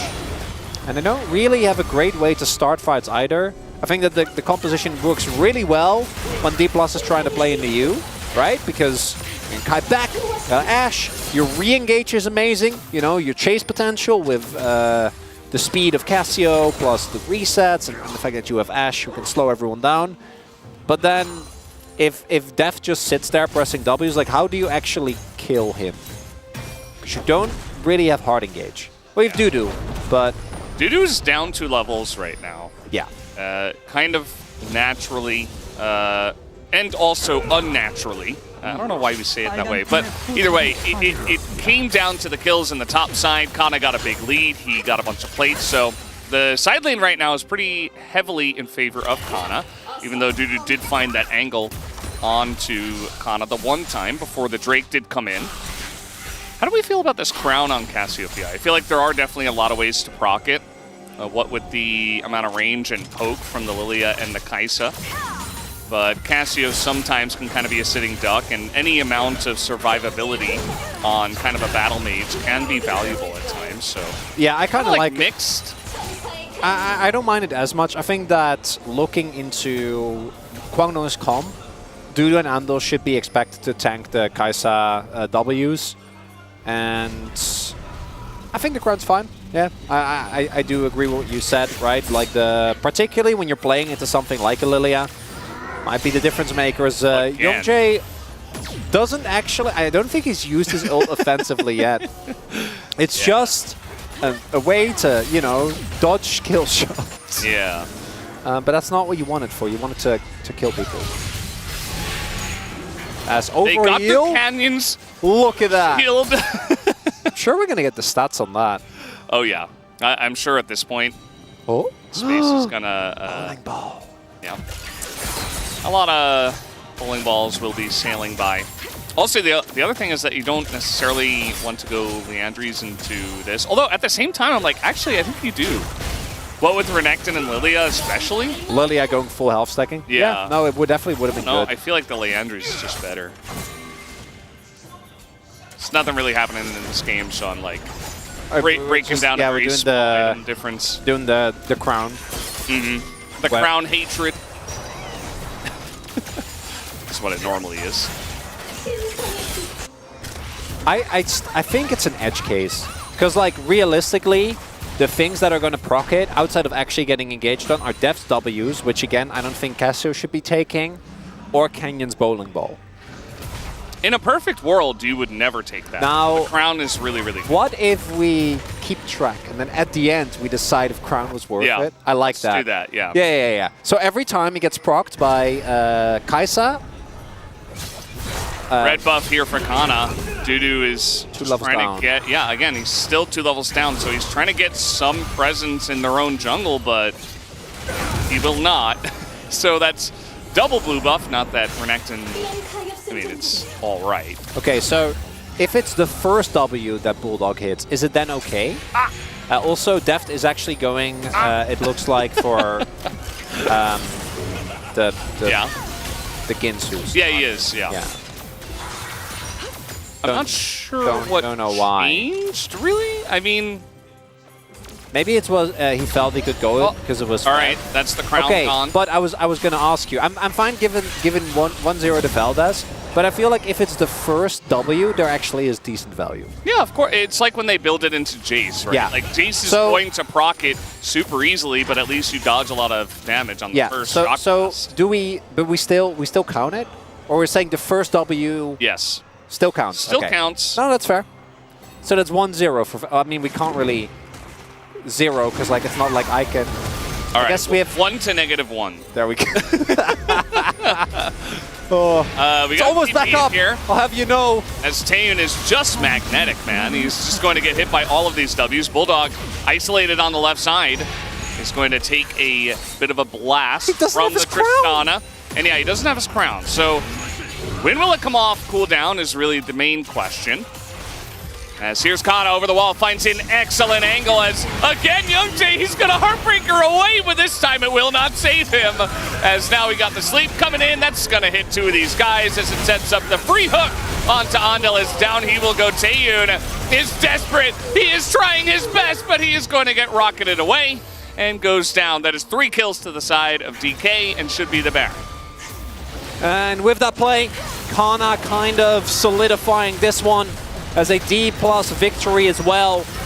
Taeyun, he's trying, you know, trying to output as much damage as he can, but with the front line immediately falling away, doesn't really seem to be an angle where Bulldog already half health before the fight begins.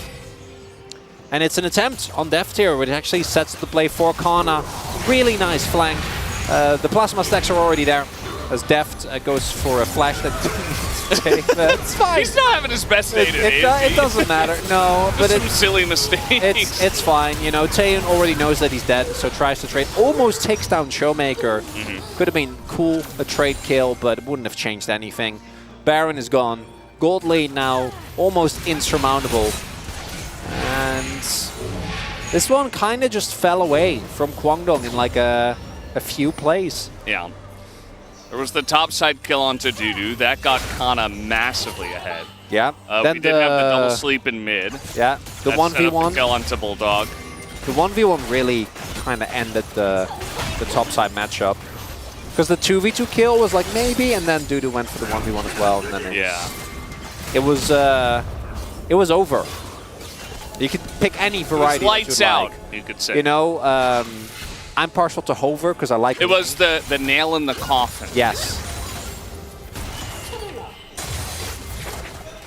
Which is pretty macabre when you think about, you know, for it being so common. It's interesting how that happens. Some things are just like that. Yeah. As Dudu is taking a massive amount of damage. That's the thing about this Lilia build is that you basically can't do damage to her, but also she is going to chunk tanks. As that is Kana way behind enemy lines, but he does have a stopwatch, but he's on top of the poison. The miasma is down, he will go to the Cassiopeia, but now the hook coming in. The follow-up from the side of DK as the burn onto Dudu is way too much. He's gonna get taken out. Bulldog, pretty nice ult is gonna hit the Tristana, but it's not enough to stay alive. The wallet's just really heavy at this point, as DK might look for the end. And Kwangdong, they tried their best, but these compositions, it's not really working out for them. This time it's the Cassio. Nice attempt, but 2v2 doesn't really end up working out too much. As Showmaker Don't stand next to the turret that has a fully charged Tristana E. Don't know if it would have mattered. Yeah, they're just Goomba stomping them. That's going to be the end of this series. As DK, they do declare that they should be in the top 4 of the LCK, which in fact they are. Quantum Freaks will continue with their struggles as DK not really one to let the enemies off nicely, if you know what I mean. As really trying to boost those damage stats, those overheal stats for the desk. Either way, guys, that is the end of that. GG 2-0 to the side of DK tonight. Deft with his own emote, the alpaca at the end, just throwing out for good measure. Showmaker, strictly business. This was a matchup they were expected to 2-0, and they did. And that's the end of it, really. Some unfortunate events transpired for Andil today, not really having the best of days. Taeyun, I think the second game really came back in a way that was unexpected after how rough game number 1 was, but it didn't matter. Bulldog not able to get anything going, and tale of today is the tale of Canyon showcasing again one of his 2 faces, and it was 2 good ones. Really, really good ones. Yeah, no, and he just adds another tool into his arsenal. This oftentimes happens when strong teams play against some of the weaker teams. They get their pick that POG'd in game 1 banned, and they're like, let me try this other one that's kind of similar. And then they make it work inevitably, right? But now the other teams like KT Gen.G, Life are going to be like, this new Lilia, this Lilia build is popping up more and more. Maybe we should try that. Maybe we should be aware of it. And Canyon's AP junglers, just another one to add to the list.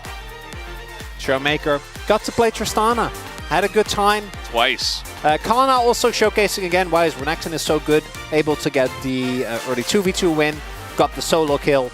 And then was able to also pick himself up a really nice flank. Kellen, great day. You know, had the one flash hook. That was a great hook, but at a really bad time. But outside of that, looked good here today. Showcasing again that mechanically he is a top tier AD carry within the LCK. Deft. You know, we all have our off days. Yeah, no, he got a lot of kills in the first game. He built Ludens. He built Ludens in the first game. He did a lot of damage with W. Don't look at this. Turn away from your screen at this point. Yeah, we make jokes. I mean, Deft, you know, we know what he's capable of, but some whoopsies here tonight. As this was also a little bit of a whoopsie, a little bit questionable, very over-aggressive engage from DK, but yeah, they didn't get punished for it, Chronicler. And that's the key thing. We're still seeing some of the deficiencies that D+ have that lose them games against better team. Because if that's KT and you go for a hook like that, you know, they get Herald and they get like a turret and a half, and then they start snowballing the game off of that. But Kwangdong don't really seem to be able to do so. as we see the slow takedown here of most of the members of Kwangdong, leading to the Nash. And D+, meaning that they're only one game score behind, or even in series with one game score behind, sitting at +10 versus the +11 of Home Alive. Very important for them, because it does mean that they will have the opportunity to try and overtake them for third place. And you know, round 2 for playoffs is already locked in for top 2 teams. You're not touching them anytime soon, but being able to have the flexibility would be a really big win. Yeah, it absolutely would. You want to get third as much as possible. There is a world in which they get third off of this, and then they have to face Kwangdong Freaks again in the playoffs, you know? If Kwangdong Freaks somehow turn this around. Although that's not looking too likely. Although this wasn't one of the series where they had a great chance, obviously. No. Showmaker, he's got his priorities. He's like, kill that guy. Yeah, it's over, they say. So, there you have it. The gold graph really telling the story. Very much rocketed off into outer space sometime around 20 minutes into the game. Like the even spread of damage on D+. That's teamwork right there. No one doing a lot more damage, no one doing a lot less. Just everyone carrying their weight, except Khaled. You know, maybe step it up for next game. True. Guys, we are done here on the casting desk. Let's go over to the space and see what they had to say about the series. Thank you very much, gentlemen. Absolutely fantastic cast on the first match of the day, and a bit of deja vu in this particular game. Let's dive into the draft and try to break it down, because, of course, Kwangdong Freaks stayed on the same side, so we do have some similarities. Gentlemen? Yeah, so, I mean, we prioritized the Ashe again, didn't we, Kwangdong Freaks? Which means that you're once again fairly low range, obviously, in this draft. You need more damage in your mid lane. They went with the Cassiopeia at the end of the day, but Azir is banned, right? I think Azir is the perfect choice for this composition, but D+ keep identifying this, they take it away. And the Viego pick, to me, I was with the casters. I was like, maybe just play Annie. Like, you have an Ashe arrow to set up for a Tibbers, and then Viego gets that first reset, and then actually you could play Ashe front to back. No, you see, they actually can't play Annie, because Annie was one of the most broken champs in the game. But then they took like 10 damage of a Q, and now she's unplayable, you know? Apparently, one of these teams, which I find a bit crazy. I think, I kind of said this last draft, but I think giving over the Kai'Sa and the Tristana just makes the game so hard, because these champions, especially the Tristana, has quite a lot of power in the early game, but they still scale so well. And later on, what options do you have to get on top of these carries? You know, everyone in your composition is short range, as you said, but also you don't have like a good primary engage apart from the Ashe arrow. But by that point in the game, you know, Kai'Sa is going to be taking cleanse. Tristana can go for, you know, a QSS if she needs it, but honestly, with the rocket jump, doesn't. And you're just getting destroyed from a distance. Void Seeker's flying left, right, and center, and it just feels so hard to win from that point. I just don't think Cassiopeia really has any functionality in this draft, and feels even weaker when you see the Lilia. You're like, oh yeah, I'm playing into this. Like, I'm actually gonna walk towards that. Like, what a great plan. Just really strange drafting here from Kwangdong. And that was also R5 as well, so the Lilia was already picked. It was already on the table. They knew what they were playing into. Of course, Canyon with the Lilia pick. Umpty has already played this so far in the LCK. It worked fantastically well then and works fantastically well right now. I really like how they change up their draft as well by picking the Renekton and then going into the Renekton Lilia, which was a very notable top lane 2v2. Anyway, let's dive into our first highlight here and see how, like, once again, this is the Canyon doing ganks reel, because it is just a bit of a Groundhog Day situation. I mean, you just mentioned the Renekton and Lilia in the early game, and you avoid the death here. You cleared the Krugs as D+, and Youngjae, he had to flash away, flash asleep, okay. But then we went back into this choke point. Canyon hits a big Q. Kana is here, ready for the damage, and like, why did we go back in there? Yeah, I think the thought process was, oh, Lilia bin ult, that means we can win, but then Renekton has ult running, and Lilia is stronger than your level 5 Viego. So, not sure what the plan was. And then once again, we just see a bit of top domination coming up from the Croc here. Yeah, and if that Q had a hit, that would have been a doo-doo play, but it didn't. And so it was a counter play. Yeah, and then here in mid, sleep setup here, missed ultimate from Bulldog, he's taken out. And it just felt like Kwangdong Freaks were super disjointed in this mid game after some errors in the top side, and it's just a confidence issue for this team. It feels like a lot of the time, not only on the Rift, but of course in drafting as well. I think there are stronger picks they could have played. Maybe they're telling CVMAX, I can't play that, I don't want to do this, or maybe CVMAX is not confident his players could do it. But something needs to change, and it's, I think, frankly, too late this season. Oh, no, I agree. I think it's way too late, especially when you look at their schedule. They've already faced a lot of the easier opponents that they would hope to pick up wins against. So I think at this point, it's kind of like, what can you do? I think ultimately, with a draft direction, that's like an easy change. Just pick simpler comps, you know? Pick things that... We've seen a lot of these comps where you just have multiple engage options. Everyone presses R together. It works fantastically. When your team is struggling at so many different concepts, so many different aspects of the game, the draft is one where you can very easily tweak it to just make it easy. And I feel like they just seem to be so averse to doing that. They're like, no, we want to do it the hard way. Like, oh, they pick. They are playing. I was thinking about this. They're playing hard mode League of Legends because they're also not only drafting difficult compositions to play, but they're also ignoring completely the fact that their opposition are playing whatever the heck they want. And Tristana Kai'Sa just probably shouldn't go into the hands of D+. Like, reminds me of the old, like, Corky mid days. But let's dive into our second highlight here and avoid molding overdrafts too much, because this was where D+ kind of just won the game. I mean, you can notice just like Kwangdong Freaks are all over the place. They don't know where Nectin is. They get engaged on here with their short-range carries. And Big Taeyoon, he tries to take Showmaker out here, as mentioned by the casters. He knows he's dead. Bulldog was just pushing mid. Like, the whole team is on 3 different pages. Backline somewhere else. Carries and pushing the mid lane. Not able to back anybody up. And so Kana is just like, Bulldog's pushing towards the turret. I guess I'll just go in there. There's no peel. Nobody can do damage to me. Nobody can hurt me if they're way over there. I'll just kill the backline. It's that simple. Yeah. Apparently that's just how it works. And it was just, for me, it was a little bit sad because I really like when teams lose game 1 and then adapt and find a different option, move further forward. They banned Nico. They did ban Nico, but maybe just a little bit more than that, right? That's not enough? Just to ban one champion? Oh. Back to the drawing board. Yeah, I was going to say, like, Ox, your coaching career is on hold for a little moment. Let's dive into the POG, see whether that 1200 is coming in. There it is. Canyon, if he's on form, he just gets points. He does that. That's how it goes. Like, you can hate it or love it. It doesn't matter. It's going to happen. Well, it's a shame we didn't go to game 3 because I think then they'd ban Nico and Lilia. And then the problem would be solved. Yeah, I just feel like Canyon really does a fantastic job in these picks because not only is he having those early impact in the skirmishes and in team fights as well, but he always seems to just run such a effective pace in the jungle where he outspeeds his opponent, picks up so many camps, and just becomes so much more valuable as the game goes on. Yeah, I mean, this is that play you were talking about earlier, you know, Renekton on the edge, but he's again setting up some big sleeps, doing tons of damage in these fights because he's so massively ahead as he was early from basically just using some errors from Dudu to get ahead himself. Went for Rod, so had a ton of early experience, was actually even in experience with Bulldog for a lot of that game.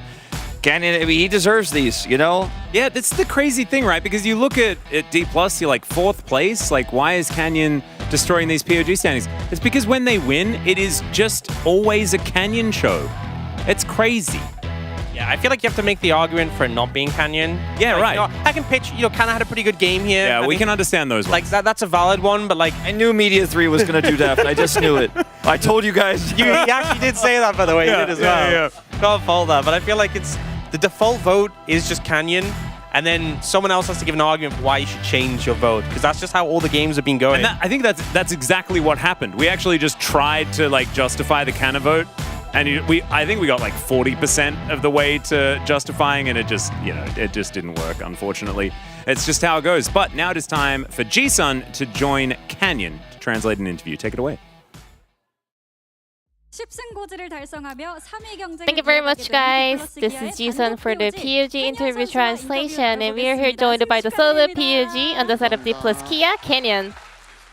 Congratulations! Another win and another double POG. How do you feel? So we are still on the 3rd place competition. So I'm so glad that we were able to get 2 points with this 2-0 win.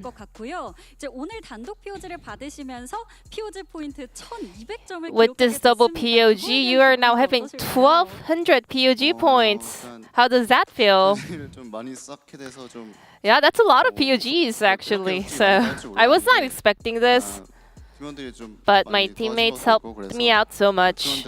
So I want to say thank you to the D plus Kia players. So yeah, you are now leading the PUG standings in the LCK, and it is really likely that you're going to win the player of the split at the end of the summer season. What do you think? I mean, it would be great if I can win that, but winning the remaining matches are more important to me.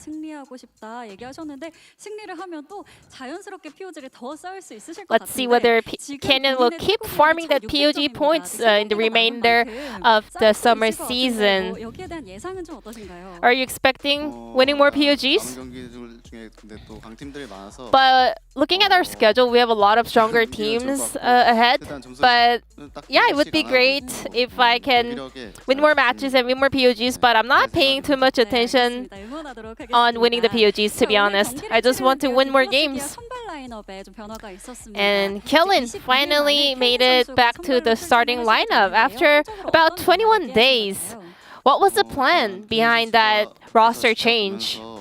Kellen, he's been watching us play, and we had a lot of communications together. So today, we wanted to give it a shot.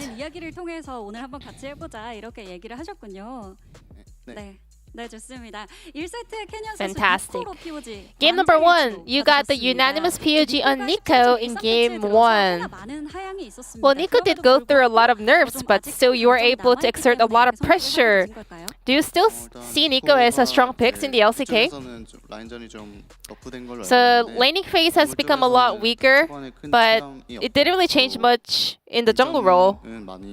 But still, she has a lot of strength.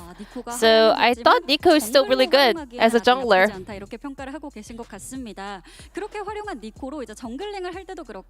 So with that Nico, you are always like on point in terms of using the clones.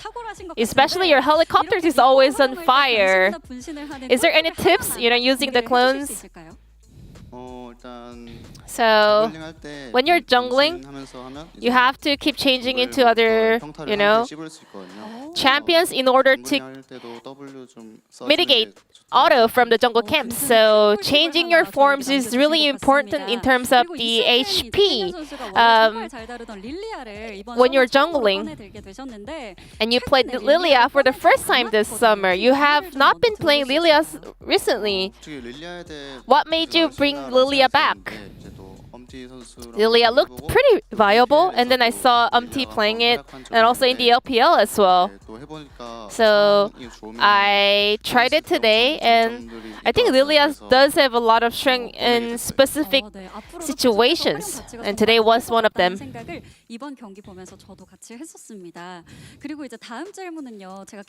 And Canyon, I have to ask this. So in the Korean analyst desk, Helios said, I want to be Canyon just for one day in my life. He said it like 15 times today. How does it feel to be Canyon, How can I be you? It's not fun, my life is not fun, I just play games, and at like 11 I just read some webtoons, and that's it. Any webtoon recommendations maybe?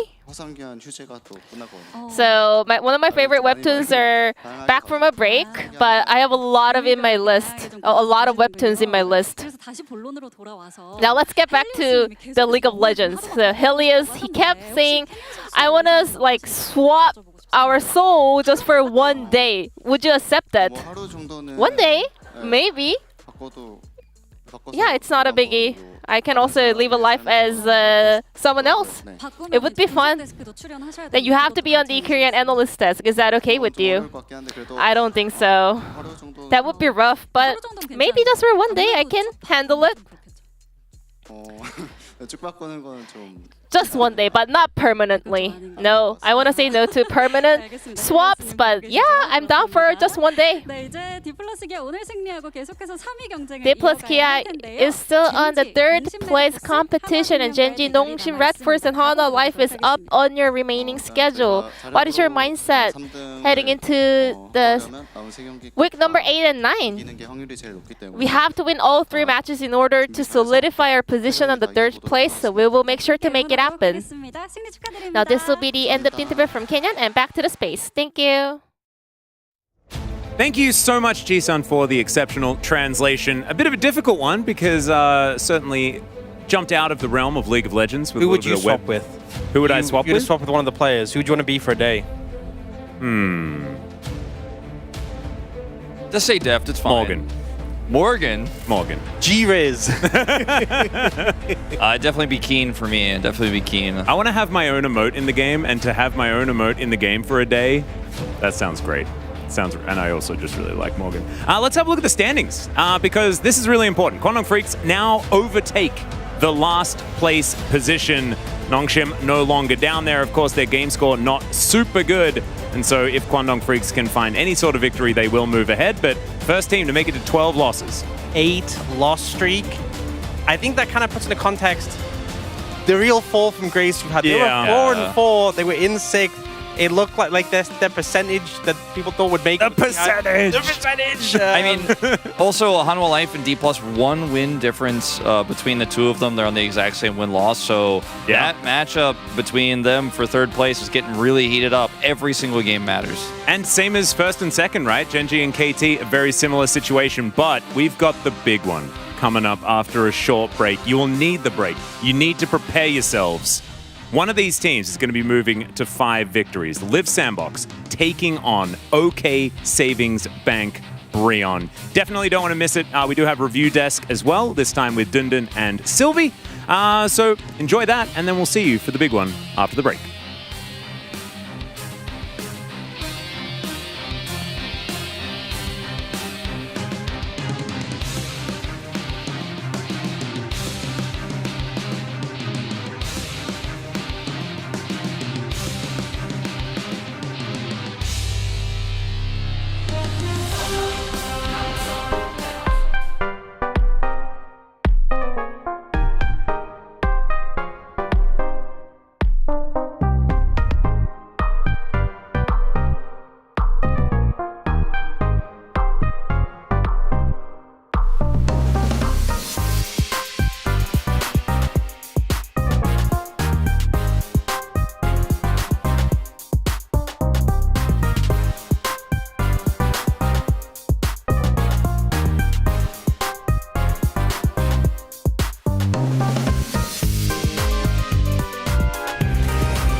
이번입니다. 이번에도 그 이름값 지켜냈습니다. 무려 10연패. 하지만 오늘 그 연패 끊었습니다. KT의 전성기, 우리의 전성기 지금입니다. 1람 KT 맞습니다. 또 마음을 내려놓고 본인들이 잘했던 시절 떠올리면서 잘 풀어나가는 게 중요해 보여요.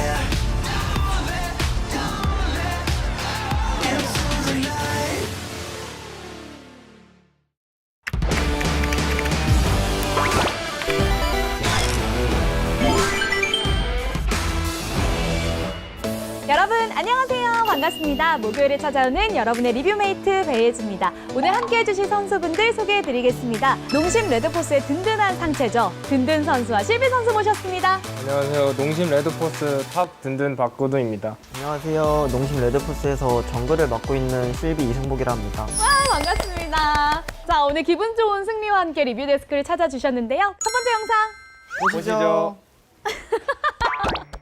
오늘 지금 세주 알리 궁 없잖아. 네. 우리는 여차하면 뽀삐가 날리기도 돼. 듀가 조금 멀기 때문에 네. 기다렸다가 그 이후 상황, 그 이후 상황. 싸움 났고요. 먼저 쉐이비를 녹이자. 네, 쉐이비가 빠졌고. 안에 프리딜 딜러.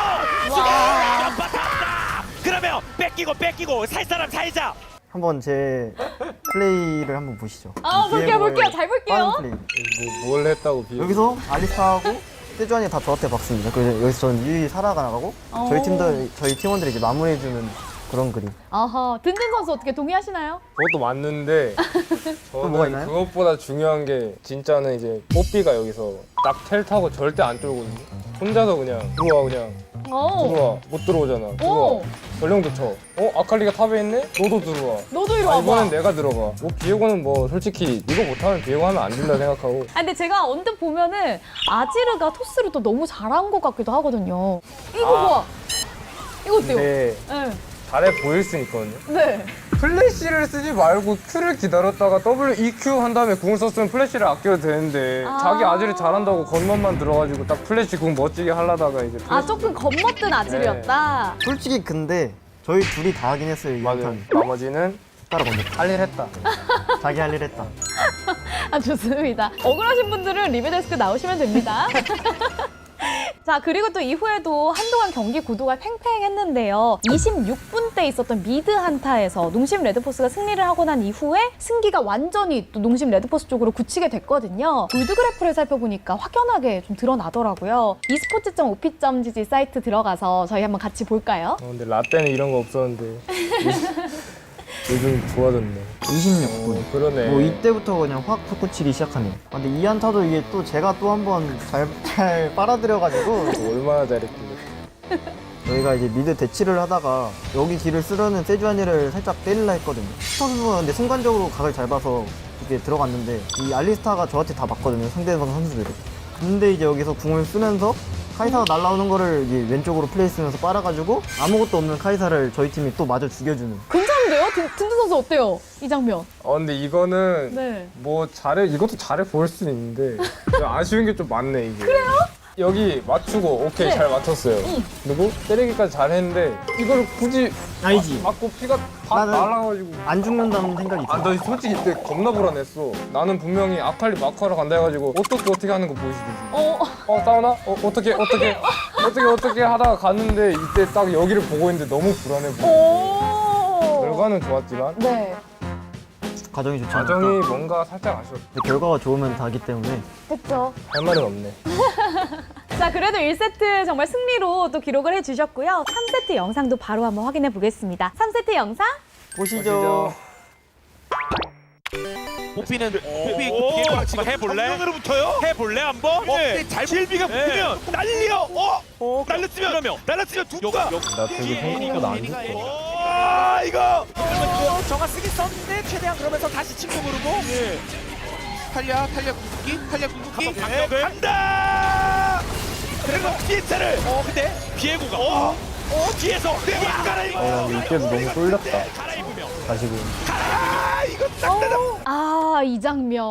든든 선수가 리플레이 보면서 한번 이야기 나눠주시죠. 여기 뽀삐가 와드에 딱 보여가지고 싸움 볼만 하겠는데 하면서 아마 천천히 쪼일 거예요 여기. 싸움을 하는데 이때 솔직히 살짝 당황했던 게 아마 제 W가 어디로 나가는지 모르겠는데 기절이 안 걸렸다.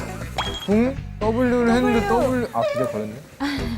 아무튼 네. 여기서 괜찮겠다 했는데 딱 실비가 날아간 거예요 여기로. 죽었다. 기도했어요 혹시? 제발. 제발. 휴 다행이다. 애니도 왔네? 나는 퀸 정화 없다 했는데 퀸이 정화를 썼네? 미안하다. 여기서 큰일 났다 생각했는데 생각해보니까 비에고가 그냥 날아가가지고 전멸이랑 궁이랑 다 들고 있었더라고요. 그래서 딱 실비가 멋지게 그리고 2세트 POG가 바로 실비 선수였습니다. KD를 확인을 해보니까요. 팀에서 유일하게 1-3세트 승리 경기에서 노데스를 기록하셨더라고요. 와! 비에고로 노데스 하기 쉽지 않거든요, 사실.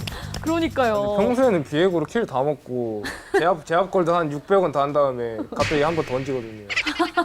맨날 미안하다. 실비 선수는 또 3세트에서 보여주고 싶으신 장면 있으실까요? 또 이 팀 장면 이거 제가 잘하지 않았나. 여기서 이거 인정. 사실 여기에서 이 W를 맞추기가 정말 쉽지 않단 말이에요. 근데 이제 그 W를 비에고가 썼을 때 저는 이거 이렇게 하면 맞출 수 있겠다라는 느낌이 딱 오거든요. 딱 여기서 이 느낌이 들어가지고 이거를 맞추고 든든 선수와 저하고 바로 실스케치. 여기다 하나 더 추가해도 이렇게 실비 선수 칭찬인데 설계를 할 때부터 애초에 일부러 이 퀸 2를 나보고 빼달라 약간 이 말까지 해주면서 딱 제가 여기서 일부러 이렇게 바보 연기를 하거든요. 이 리가 빠진 걸 보고 이제 바로 실비가 와가지고 이런 설계까지 있었어요. 자, 이렇게 해서 오늘 준비된 영상을 모두 살펴봤는데요. 이제 저 같은 일반 유저분들을 위한 꿀팁 대방출 시간입니다. 두 분께서 하나씩 꿀팁을 소개해 주세요. 그럼 저는 이제 비에고로 갱킹을 가실 때 W를 차징하고 이제 플래시를 쓰면 상대방이 무조건 플래시를 쓰거든요. 이 심리전이 상대방이 안 좋을 수밖에 없어요. 그래서 이제 거의 확정적으로 맞출 수 있다. 플래시가 있어. 약간 딱 W 땡기고 전멸 쓰지는 쓰고 말고. 네, 딱 전멸만 쓰면 이제 상대는 그거 보고 쫄아가지고 딱 전멸 쓰겠죠? 거기다가 W 딱 맞추고 이런 꿀팁이 있습니다. 그거 되게 잘하더라고. 저는 뽀삐 팁 있는데 제일 유명한 거는 그 WR 동시에 쓰면은 그 궁 돌리는 모션 안 보여가지고 네, 할 수 있을까요, 제가? 아니 그거는 정말 쉬워요. 한 칸 옆에 있어가지고. 알겠습니다. 네. 근데 또 길게 누르면 안 돼. 너무 길게 누르면은 얘가 이 돌리는 게 다 보여가지고. 그래요? 그 느낌이 어느 정도? WR WR 이런 느낌? 하고 딱 되면은 딱 뽀삐가 W를 쓰는데 이제 궁이 날라오는. 자, 이렇게 해서 두 분께서 하나씩 꿀팁을 주셨는데 혹시 추가로 알려줄 꿀팁 있다 이런 분 있으신가요? 그거 하나 있습니다. 제가 맨날 승복이 형한테 혼수 드는 건데 이제 그 뽀삐 할 때 예를 들어 벽이 이렇게 있어요. 이 사람이 벽이에요. 네. 그러면은 벽공을 박어. 그 벽면에 맞닿게 Q 모양을 딱 이렇게 뭔 느낌인지 아시나요? 딱 너무 고난이도야. 자, 집중해 보겠습니다. 벽공을 하고 원래 Q를 벽 막 이렇게 정면으로 이렇게 벽에 들어가 있었는데 저는 이제 벽면이랑 약간 맞게 딱 이렇게 벽에다가 조금 맞게 써주는 각도를 거예요. 이제 각도를 딱 맞춰 쓰는 거든요. 아. 그래서 최대한 맞는 면적을 넓게 한다. 이걸 저는 진짜 생각보다 중요하게 생각해가지고 맨날 승복이 형이 그거 안 하면은 이거 좀 하라고 하면서. 자, 그럼 오늘의 명강사 한번 선정을 해보도록 하겠습니다. 자, 오늘의 명강사는요? 꿀팁을 2개나 풀어준 든든 선수입니다. 축하드립니다. 와우. 난 날 줄 알았어. 저희가 또 상품이 준비되어 있거든요. 짜잔! 수명 안대를 준비했습니다. 와우. 밝을 때도 감사합니다. 쓰실 수 있어요. 감사합니다. 그래도 우리 실비 선수도 꿀팁을 주셨기 때문에 깜짝 선물을 드리겠습니다. 안대긴 안대인데 짜잔! 강아지 모양의 안대예요. 실비 선수의 귀여움을 좀 더 더할 수 있는 그런 안대가 아닐까 싶습니다. 어때요? 좋은데요? 근데 형 이거 숙소에서 자고 이거 쓰고 돌아다니지 마라. 나 깜짝 놀랄 것 같아. 자, 오늘 이렇게 해서 든든 선수, 실비 선수 함께 봤는데요. 소감 한 말씀씩 부탁드릴게요. 이런 촬영 처음이기도 한데 되게 재밌는 것 같고 아직 승복이 형 가르쳐줄 게 좀 많이 남은 것 같아서 제가 다음에 혹시 나오게 된다면 더 많이 가르쳐서 나오도록 하겠습니다. 이런 촬영에서 되게 저희 안에 있는 숨겨진 꿀팁들이라거나 이런 디테일들을 설명해드릴 수 있어서 정말 재밌고 좋은 것 같아요. 그럼 끝나기 전에 이거 안대 한 번씩 착용해 주실 수 있나요? 그럼 당연하지. 와. 엄청 귀여운데요? 든든 선수 차에서 쓰세요. 좋은데요? 그쵸, 부들부들하고. 저 퇴근할 때마다 그 차 타고 가는데 너무 졸려가지고 근데 이거 쓰고 졸면 딱 좋을 것 같아요. 오, 미신 같아요.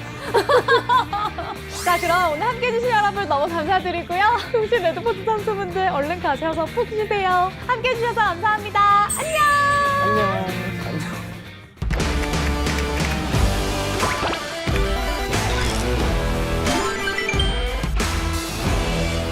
Yeah, as we are, of course, coming off Sunday's games, we had Bro taking down T1 in 3 games. Pretty epic series. Notable, definitely, is the fact that Faker is still not on T1. And after that, Liv Sandbox 2-0 over DRX, which puts the bottom of the standings on 4-10, 4-10, 4-10, 3-11. Like, there's an extra 4-10 in there. So the entire eastern side of the bracket could still make it to playoffs. It is just kind of nutty. And with 4 matches left remaining for every team here in the LCK, maybe 2 of them could also make it. So, yeah, because that's what we need to talk about first, right? Whether T1 has a realistic chance of actually dropping out. And I think because of a lot of the 4-10 teams still playing each other, that doesn't seem like it's possible, obviously, because T1's form right now has been really, really rough, as evidenced by the fact that they just lost against Brion and just how they look. Yeah. But because it's hard for, I think, a lot of the 4-10 teams to actually get to 7, like they might end up being 6, though, which is still I mean, Bro could insane. pretty likely get there. So, like, I thought about one scenario, by What's the way. And this is just one of the very few scenarios in which this could happen. So Bro's got the easiest schedule right now. They're probably going to win against Nongshim and DRX.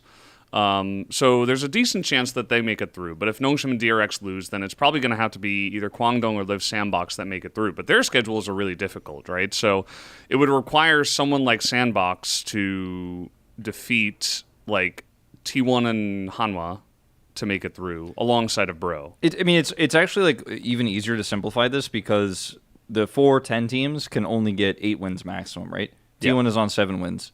So if T1 wins 2 games of the 4 they have left, they're in, period. So T1 have DRX, KT, Kwangdong, and Liv Sandbox.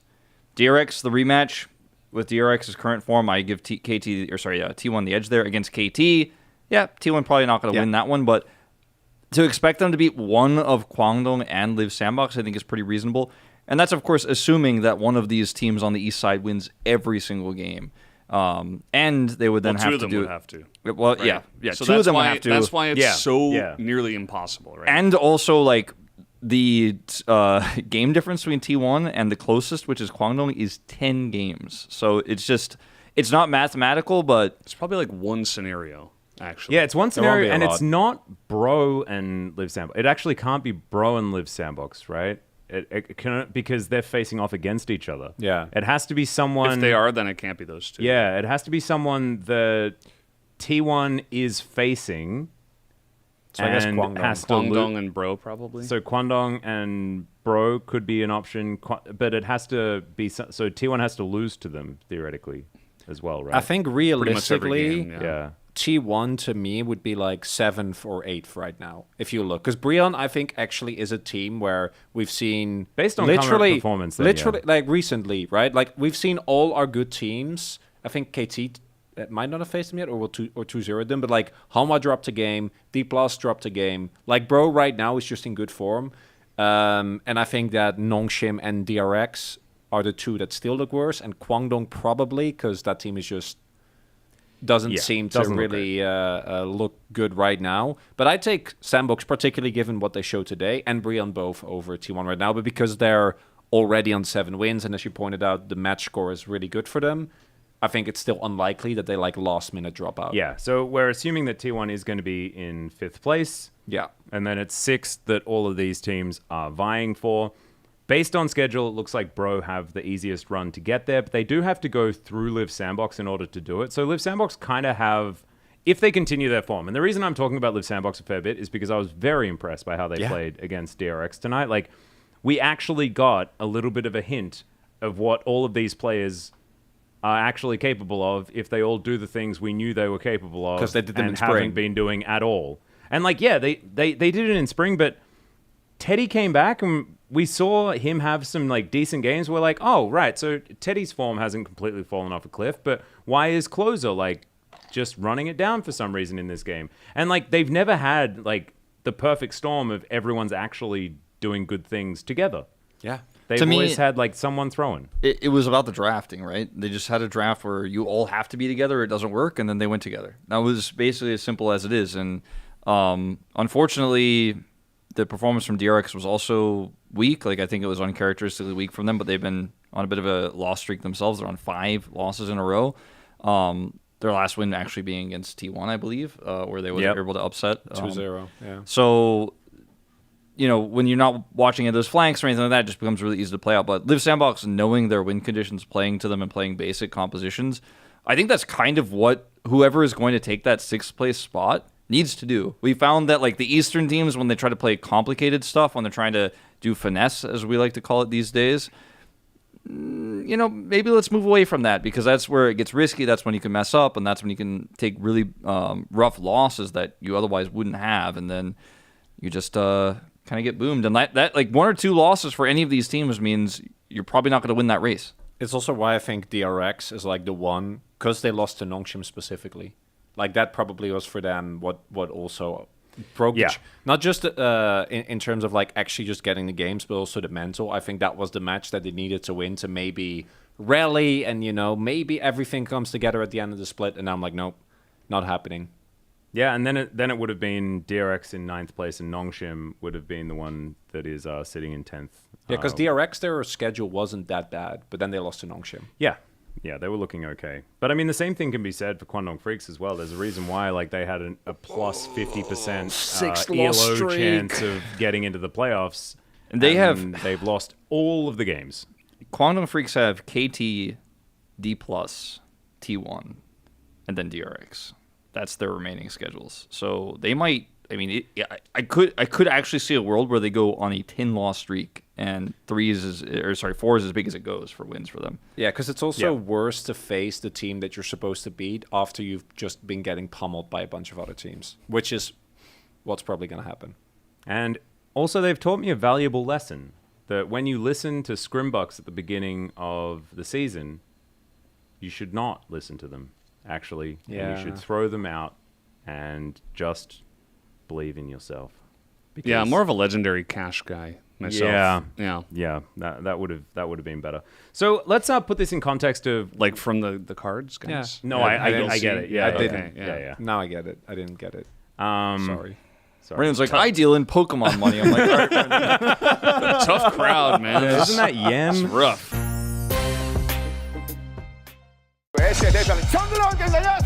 LCK 단합대 탑편이 준비되어 있습니다. 이번에는 서포터 편으로 돌아오게 됐습니다. 어서오세요. 우리는 도구다. 그렇습니다. 도구입니다. 서포터는 도구라는 말 제가 좀 피해를 당했어요. 듣기만 해도 진짜 마음이 찢어지는 것 같아요. 다 울고 있었다고. 지금 이 상태로 하면 아무것도 못해. 못 참겠어요, 저도. 탑은 팔만 잘 타면 저는 된다 생각하고 정글 차이가 제일 적당히거든요. 원딜은 그냥 딸깍딸깍 하면 된다 생각해서 이건 인정해줬어야 돼. 이제 세상의 중심은 뭐 저라고 생각합니다, 저는. 너가 포탑골드 2칸 혼자 먹는다고 게임 안 달라져. 와, 찢었다.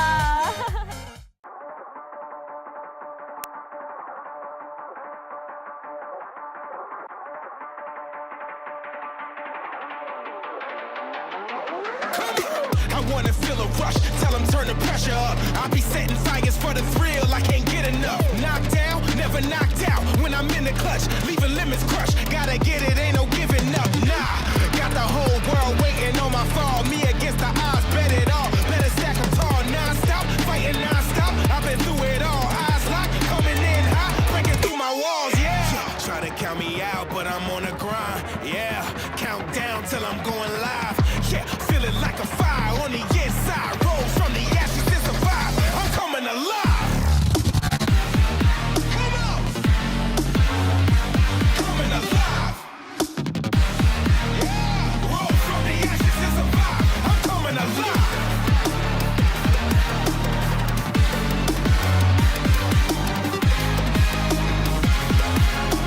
Roll from the ashes to survive. I'm coming alive.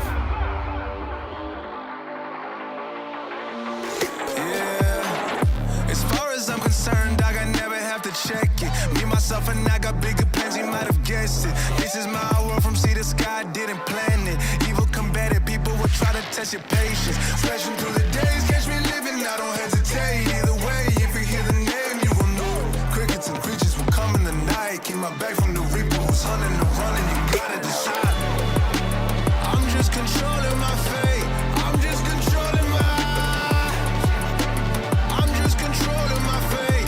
I'll never fade. Oh. I'm just controlling my fate. I'm just controlling my fate. Oh. I'm just controlling my. I'm just controlling my. I'm just controlling my. It's not the same, so it's time to rise. Forever I live. I feel my soul coming alive. Coming alive. Roll from the ashes and survive. I'm coming alive.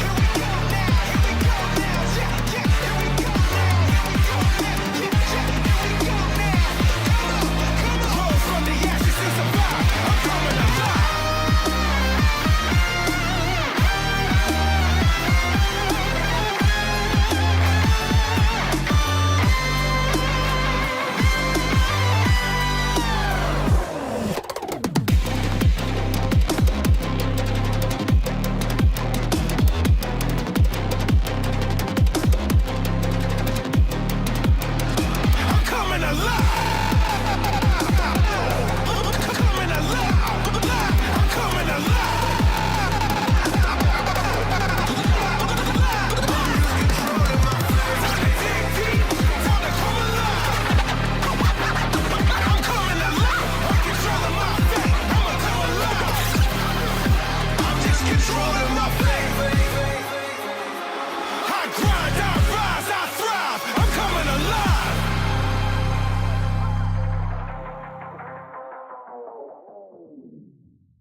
gentlemen, welcome to the second series of the night, and this one is the big one. OK Savings Bank Breon Man versus Live Sandbox here. And this could be the deciding match that gets one of these two teams into playoffs, certainly as they're both trying to get into the same spot. The fact that one of them will win and the other one will take a loss means it is a big discrepancy between the win and the loss here. What are you thinking about this one, Chronicler? I think no matter what, it is going to a free game series because that's just what Breon does. I think, if I remember correctly, at least in round 2, it's always been free games, except against KT, which is perfectly acceptable because it's KT. And outside of that, they've always at least won a game. And often, it's game 1. Yeah. They do a whole lot of that, so it's free games. I don't see a world in which either of these teams at least get one win. But game number 1, and I'm leaning Breon. That's just the stats. They're there to back it up. And as you pointed out, with almost only one spot still left, because if Breon get even a single win here, T1's locked in. Yeah. So they're really, if you're Sandbox or if you're a fan of DRX or Nongshim or Kwangdong, you're looking for Sandbox to 2-0 here. Because that's the best way that you actually, and as we can see here, that's the reason why T1 is very, very high up the list. Yeah, ignore the probability percentage for a moment. Just take a look at the leftover remaining schedule on the right side. Bro's remaining schedule, relatively easy, right? Other than Gen G, obviously. The highlighted ones are like the strong teams, quote unquote, because T1 is in a lot of those lists as well, but they're not exactly that strong at the moment, losing to DRX once again. So Live Sandbox have a decent chance if they can take down Bro and T1. I don't think they're ever winning against KT. No. And neither are Bro against Gen G. So this is why it's such a critical match between these two teams, that part of the reason why they do have high percentages is because they are the two that are closest to the top in terms of the current standings. It's an East showdown, a Friday showdown, and it's really important. It really is. The repercussions of this match will probably be lasting. Again, if you're a fan of any of the other Eastern teams, you're rooting for Sandbox here. If you're a T1 fan, you're hoping that Breon can get just the one win. And if you're a Bro fan, doesn't matter, because you're a Bro fan. So, slam those points on Bro right now. Slam those points on Bro. Spam some Giga Chats. And you'll be happy. You just have a great time. You have a great time nonetheless. If they make it to playoffs, you get to see more of them, as this is my favorite Photoshop that I've seen thus far. So it is Sherlock Umti versus, I don't even know, Capitalist Willer. Monopoly Man Willer. Monopoly Man Willer. And except he has a cape too. Yeah, I don't know what that's about. Dracula? But no, I mean, where's Willer? Yeah, I don't. If it was a, is it Waldo? It's Lupin. There you go, Lupin Willer. Thank you, G-Sun, for that one. But what is important to note is that both these two teams are extremely important for the success Lupin from Harry Potter. No, Lupin the thief. Oh, because he steals so many objectives. Wow. Okay, 2-seasoned 2003 born mid laners. Impressive recent form. Karis versus Close of the Heart of Live Sandbox's Sandstorm. And Yone could be a thing we see tonight with Closer coming in, so that's going to be interesting. Karis has only gotten wins on Azir and Tristana, which for some reason he keeps being given. That could be a thing to look forward to, perhaps getting banned away in the draft, as OK Man Breon getting ready to go. And both of these two teams have had some pretty good form recently. They've both looked a lot better. Breon has kind of shed some of their mid to late game indecision, and instead, when they build a lead, they actually win the game. It's been great. It's been very satisfying to watch.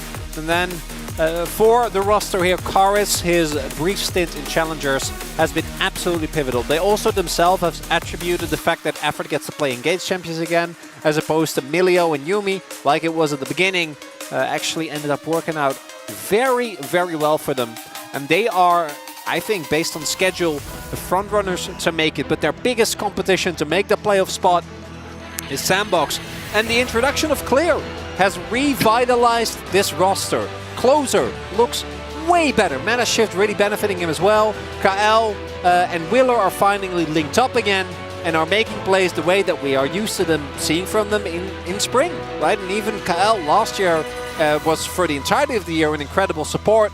So seeing him kind of regain his form has been really, really big. But this team still has a fair share of weaknesses, and we'll see if they can set those aside and take down Brion here today. Very close matchup with incredibly big implications. Yeah, it is quite large as... the Teddy fan is trying to... yeah. They're like, by the way, I'm wearing a Teddy jersey. A lot of people are round 2 key players for this matchup. Closer versus Karis.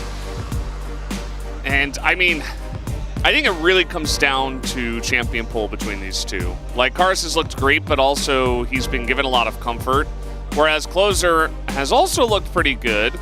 Much better on stuff like the Yone and some melee champions, but just overall has been better as well. Yeah, I think the main issue is that Closer's champion pool matches up so well into Karis. Because Karis' best champion, I think by a large margin, is the Azir. He has a good Tristana as well, but the Azir is where he's had the most team fighting impact.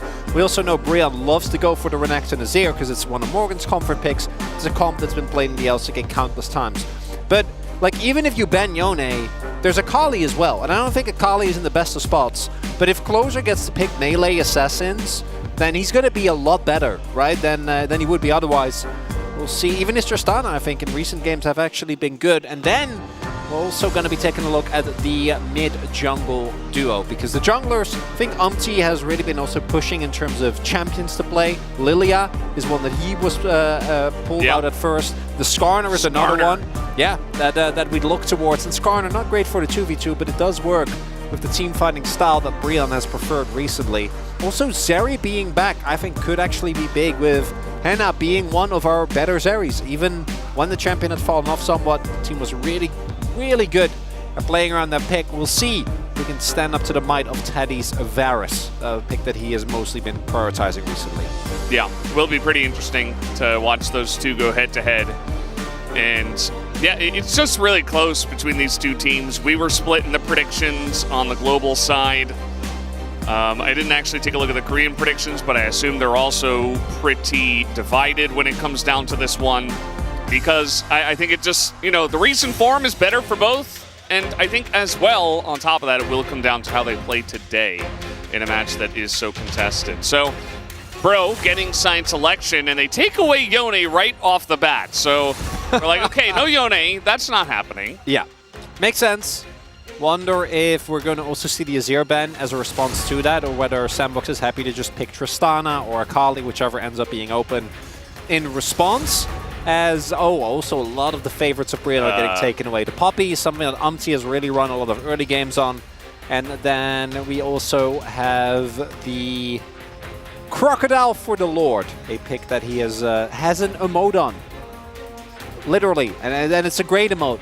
I'm going to be able to play that one here as a Kai'Sa. So Kai'Sa bans on blue side, I'm a little bit more ambivalent about, because I do actually think that champion is just super busted, and picking our B1 is going to be great, but does set you up to probably just get the Azir and Sandbox. This is a very targeted draft. Yeah, they say, okay, Bro is a very specific team. We are going to ban specific things. And what happens when the red team does this is that a lot of OP stuff is left available, unless the blue side bans it, which, as you see, the Kai'Sa got banned, but Tristana's available, the Azir, the Maokai, Sejuani, Jax, Yeah, like Sejuani, all of this Jax. stuff, right? Seems like a no-brainer. But it is crazy, because it means that these drafts are going to be extremely high power levels.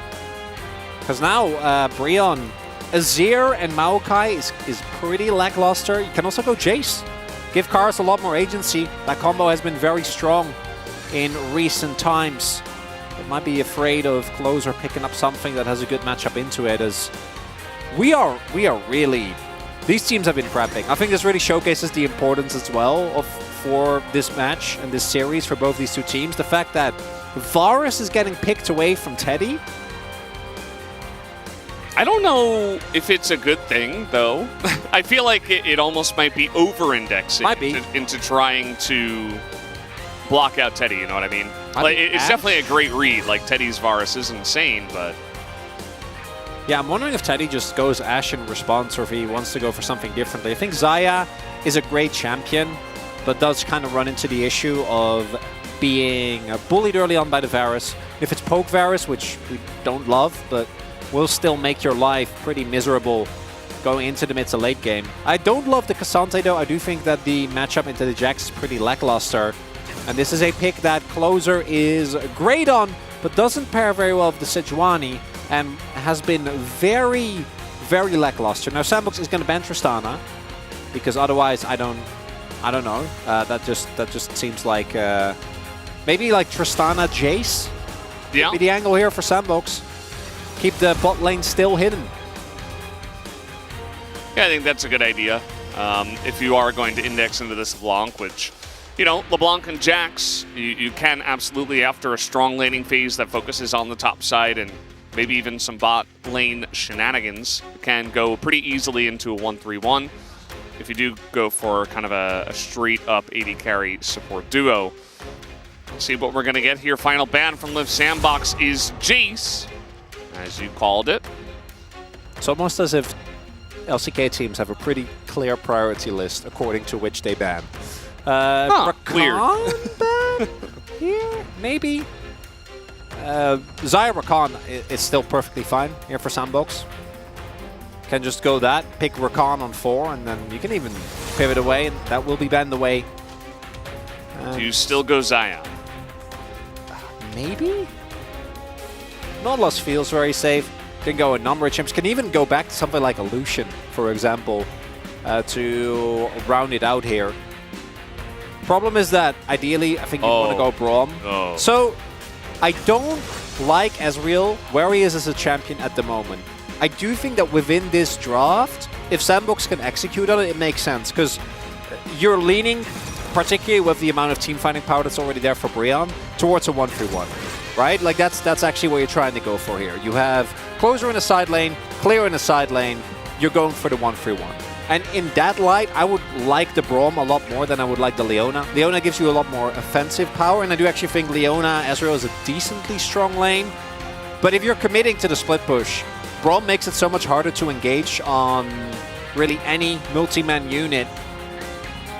And Brion, I think, have a composition that can really start to fall behind when it comes to damage if they don't find a lot of angles in the early to mid game. Also, it really depends on which build Hannah goes here.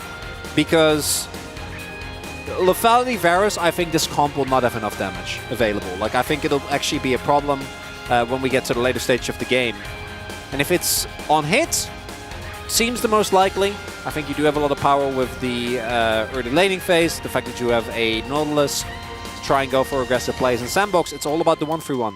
Try to get Jax ahead early, just hard all in on the top half, try and use Leona Sejuani early on to force some skirmishes, and then hope that your side lanes are red, and you can win through pressure in the mid to late. Yeah, again, it's not an easy thing to pull off, right? It's if this were KT, I'm like, you know, they're probably banging this one home, right? Yeah. You know, BD can play the LeBlanc. He got aiming on his classic Ezreal.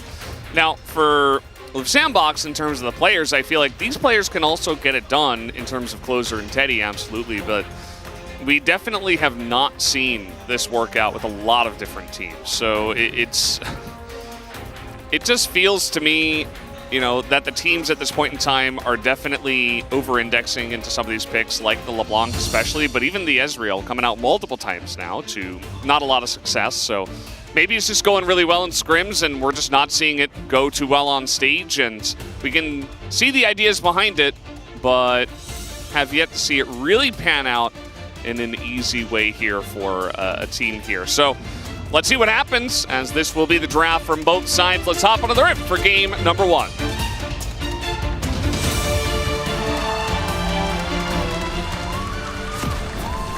소환사의 협곡에 오신 것을 환영합니다.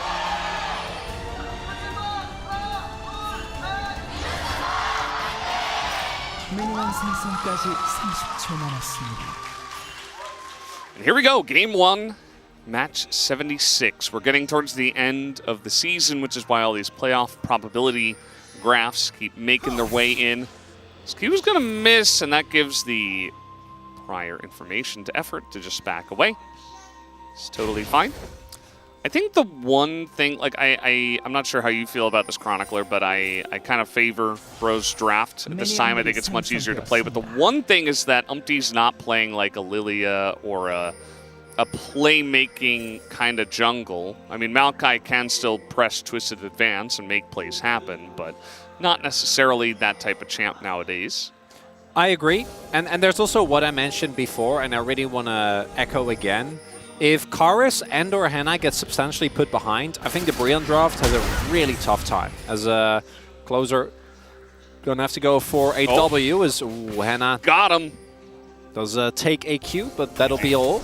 Teddy also going for Doran's Blade, as opposed to Tear Start, which we sometimes see on Asriel. So really looking to try and pressure early on. And Teddy is definitely one of our best Asriels. We'll see if he's able to live up to it. But yeah, if Hannah and or Karis are substantially put behind, I think even in the team fighting, the angles are there for Sandbox, because they have a lot more carry threats while still having great frontline. Between Sejuani and Leona, I do think there is a lot of power there. However, if that is not the case, and again, we don't really know what Hannah is going to go. If he goes lethality, I think things might be a little bit dicey based on the setup here. I don't think that's going to be the case. He did go for an attack speed rune, so hopefully that means that it will just be the you know, the Shiv AP variant. In which case you're a little heavy on the AP, but I don't think that'll be a problem until much later into the game. Clear has a couple of wins on the Jax already, as Chain's going to land here. Willer at level 3 trying to make this happen, as this matchup, mostly BDD, which, yeah, I mean, Karis got the 1 win. Yeah, 2 of those are against D+ as well. The BDD is 0-2. As we see, the Sejuani Jax actually not doing too well, but a lot of the teams are struggling right now. We'll also have to see whether they're actually going to play towards it, which is not always a guarantee, even though we ask for it very often. Yeah, it's funny you say that, because I feel like a lot of those teams, when they played it, just kind of, they were like, these are strong, right? And then they just like didn't go top. Then, yeah, didn't at all. That does happen. Yeah. Closer also going for Dematerializer, which you need after the nerfs to Shiv. Just making sure that you don't get stuck with an awkward amount of minion health. Teddy and Cal are going to stay around here for a little bit longer. They're both junglers, just going to do a full clear. Nothing too exciting just yet. Also both going Aftershock, especially on Umpty. Fills me with joy. Although Phase Rush we've seen be pretty good as well. Kyle is going in. I mean, the Sejuani is on the way, but very far out there, trying to really punish him for the ward clear, but that did not pan out. So we'll see, because they don't actually have a ward in Tribe Rush. And there might be an angle, because this wave is going to get pushed out, but I don't think they'll be able to crash it before the next wave arrives. But instead, they're going to go for an invade here. Kyle actually going here for the early roam. Should be able to pick themselves up a chicken camp here. And it looks like the wave is actually going to crash. So Hannah and Effort going to be completely fine. Looks like Hannah sticking around anyway, as a lot of aggression. Yeah, oh, that was a mistake. Umpty's going to have to flash away. In comes Karis. He's level 4 Azir, as another flash will be exposed and used here by the side of Bro. Very confusing fight, as Live Sandbox Invade kind of pans out. I think you put it the best way. That was a mistake. They might also be able to deny the plate here. Teddy going for the slow clear is a high risk, because if they don't get the plate, then it's just an easy plate setup, and it's not going to be the case. But yeah, your deadpan, that was a mistake. Love that. And it's true, Umpty is forced to flash.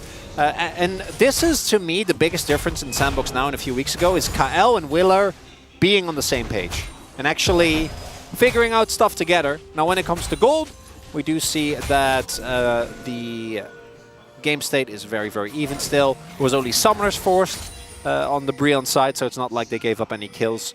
We'll see if Sandbox is able to capitalize.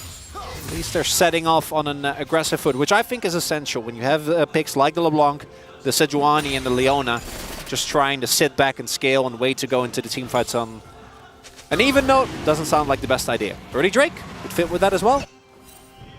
Yeah, Let's see if they can pick this one up. Looks likely, given the current state of the bottom lane. And it doesn't look like any Flashless Bro members going to come in here and challenge. Oh, no. So that one will go. Closer getting in there, level 6, really trying to put the pressure on. So we pan down here. That's just an Ezreal. He picked up tier. He's just going to be farming it out. The Dirk picked up by Henna, so going lethality. Tail of Blades for the lane. And yeah. Even went with attack speed shard and I thought that was going to be enough, but no. It's clear is probably in a bit of a pickle here. Yeah, Umti making plays early on. That's what he does. The all out over the wall. Clear just going to use that to survive? Yeah, I don't know. You know, we've seen a lot of Cassantes deliver to Maokai. And Morgan's like, hey, Umti, hear me out. You know, you're the guy who brings packages. I'll take it out of your hands. But that was not... He's not a professional, you know? Like, that's not your job. You should have kept him with Umti instead of ulting him to safety. The Lord is benevolence. That's what we're chalking up to, because I think that was a kill. It's not your time to die. I'll get you next time. Yeah, I mean, it should have been a kill though, and that would have been first blood. And it was the perfect setup because also Karis was coming up. He was on his way as well. So Clear was like near the tri-bush. She's like, I can't go north, I can't go west, I can't go south. What do I do? Yeah. It was a rough time, and then Morgan's like, here you go. Okay. Yep. Almost got some chicken. Goes closer. Humpty is here. Does a volt, but this is closer. Should be able to get away. Triple vision ward. Or control ward being invested towards the top side of the map. See if Willer actually is going to clear them, because right now not the case just yet. I think wants to help his mid laner actually get the shove in. Should be able to clear them out now. Some extra gold into the pockets, and the early game remains. Remains? Well, yeah, not too action-packed. I know I shouldn't have gotten my hopes up, because it is a Brion game. True. But generally they start off quick. And they win game 1, and sometimes the game stalls out a little bit from there. As they struggle with some of their mid to late game decision making, and this is gone. That has been some of their problem points, but yeah. Just taking it easy. They are going to get this Rift Herald. The Infernal Drake did go the way of Live Sandbox, so trading objectives in a sense. And if the Ezreal is allowed to just hang out and, get up to a couple of items, he will enjoy his time. Does look like he is going Trinity Force this game. Well, I want to echo again. I do think that with Lethality Varus, to me, the composition of Brion actually will lack meaningful DPS going into mid to late game fights. I don't think the early game of the comp is any weaker. I still think that there is, particularly when we start out, a lot of juicy targets. There is an incredible amount of CC and lockdown, so you'll be fine early on.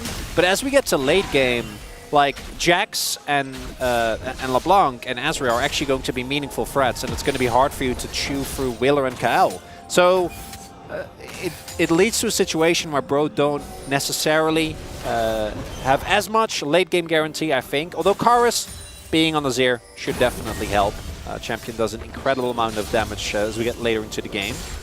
And if they don't fall behind, if they don't face, for example, Sandbox with a Mountain Soul, they should be okay. But we don't really know what the Soul is going to be just yet. Expect Sandbox to pick up the second Drake as well.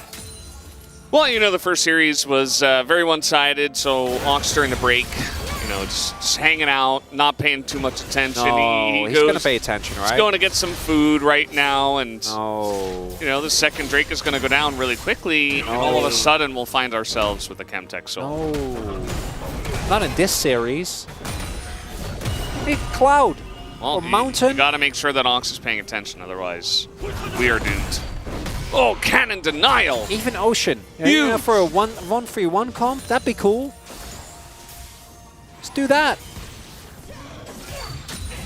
It's okay. I trust Hawks. I'm sure he wouldn't let us down. Yeah. He's here today. He's at Low Park as well.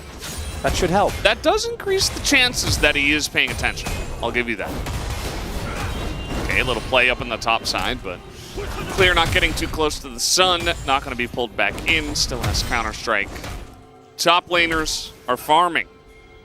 Mid laners are farming. Bot laners, farming. And we do see that the early CS lead is only really there. One wave in topside, Morgan actually being able to edge out there, and then in the mid lane, Closer being able to still shiv his way to a very nice amount of CS this early on in the game. Teddy also getting a small lead, but a bunch of plates going over towards the top half of the map does mean that Brian is still sitting slightly ahead. And again, they still have the Herald available. Umti is on his way towards the top side of the map. They know that this dragon is being taken, would be a perfect opportunity for a dive. Closer does have TP. We'll see if he's willing to invest it. Claire also going to look for a back. If he gets Sunderer and they can double TP to top, might be able to defend it. Otherwise, could be dicey here. Closer, I think, definitely has to go up there. Let's see if he goes for it. There it is, the Counter-Strike buying time as the Cassante stunned under the wall. Here's Closer, gets first blood, and is right there to try to help out as Karis also trying to get into this fight, and he might go down as well. Closer picks up the double kill on the Shiv LeBlanc. Here's a sapling. Closer will not be able to avoid it and is trying to skirmish here with Morgan, but may reconsider. Yeah, just let this one go. It's fine. It works out. But triple. So, in the end, it's worth it, right? It's looking good. You get a double kill for Closer. You accelerate the LeBlanc. Auntie didn't get to actually utilize the Herald on top either, so that's going to be another play before they're actually able to get the first turret blood. And you get the dragon. And it's Ocean. So Oaks is paying attention.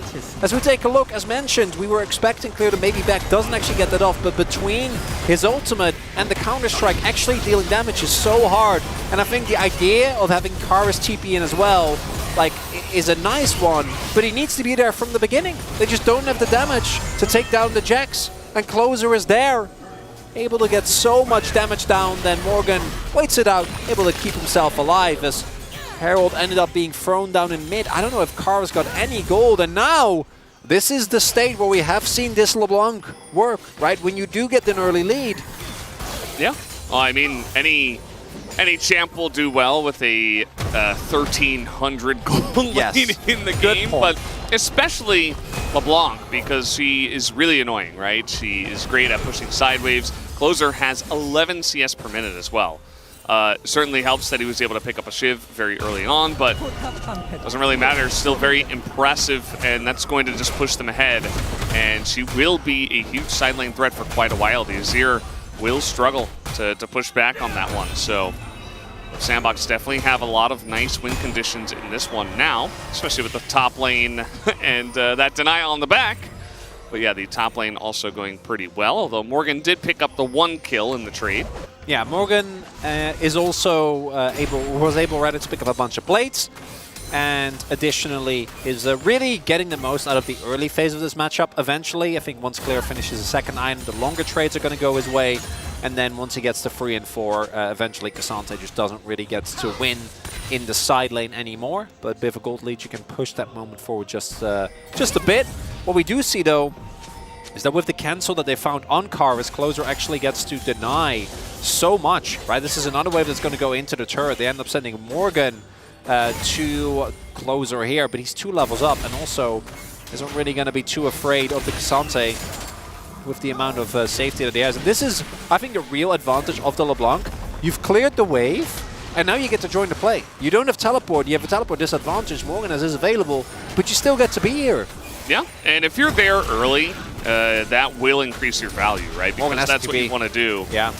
You need to be in there poking, and he does a little bit of damage, but that's about it. As the engage goes in onto Willer, he has to flash away, as now Kyle's in a bit of trouble. Does lock down effort, as Clear trying to get in from the top, but that is a pretty good divide. Going to get on top of Willer here. He goes down. Double kill for the side of Bro, as Henna will pick that one up. Flash on in from Closer. Desperate to make the LeBlanc work. Does pick it up. Brings Umpty with him. But Teddy not able to capitalize on that one, so Lev Sandbox at least get the 1 kill back. And we see the power of the composition for Brion there. But Closer making sure that his team doesn't just fully lose out on the play. As the teleport from Morgan ensures that this is a 5v5, this is where the Brion composition should shine. And we do see that they're able to get a lot of damage down into Willer. And Henna, right now, extremely strong. right? It has his Swifties, picked up his Ghost Blade. So going to be a very big threat here when he gets to just sit in the back, poke people down. But the fact that Closer picks up the kill actually ends up being huge because we'll have that extra money for the upcoming fight. As we see, some of the poke comes down, but there isn't really the pre-work being done, and Claire is late to the party. So Kael is already down by the time he makes it over, and then with a nice shuffle, Carlos really splits up the fight. And a lot of damage is going down here, but Teddy in particular hasn't really reached critical mass, and then this play from Closer, just really nicely done. In fact, he brings Umpty back. Very funny as well. Second time this game. But now, like, he has a lot of money, a lot of mythics being done going into this fight. And this is Soul Point at 16.5 minutes. Yeah, it's very early on just because Willard's if they get it, obviously. Focusing on those Drakes since they spawned, essentially. And you saw, I really like the way that Closer played it out. Immediately as the fight ends, he backs, immediately goes bot, and starts to push that TP advantage that he has over Morgan, at least. He does lose his TP to make it happen, but he takes down the bottom turret, so he does get that objective. But Bro are in a position here now with the second Rift Herald, and that one team fight to make a play for this Drake. Let's see how Liv Sandbox will respond to this. Again, you don't necessarily want to push yourself into a team fight against this team, but if you get a catch onto Henna, could be nice as the angle is big, but the hook again is going to come down, but they find Henna in the backline. They try to engage onto the block. That's not really going to work, but Kael goes in way too early, but now Clear finally going to join up with the fight as he's taking a bunch of damage from the Cassandra. This front to back is big from Bro, but their health bars are disappearing. It's such a scrappy one as Closer again is going to stand at the end of it, as will Teddy on the top side of this fight. They're just hunting down the last two members as Umpty's going to get taken out, and Morgan on the Cassandra, of course. He'll be the only one that does get away. And Breon are almost able to still get out on top, but Sandbox is playing this scrappy comp really well. We have on one side Closer applying threat, right, trying to keep them honest. A lot of burst goes down into Hen area initially, and Sandbox tries to get back, still the engage is found, and again they're able to take down Kael, but look at the damage that they take. They can't kite back the way you'd like with this comp because Closer is standing guard, and then by the time Karas arrives, who has to actually TP in, it's already a scrappy, all over the place fight where Jax, LeBlanc, and Ezreal are going to be doing extremely well.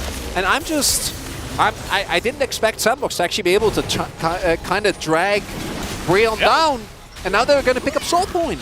Yeah, it's kind of funny too because I feel like Bro understand their quick win conditions as well. They're like, okay, we got to group up as 5.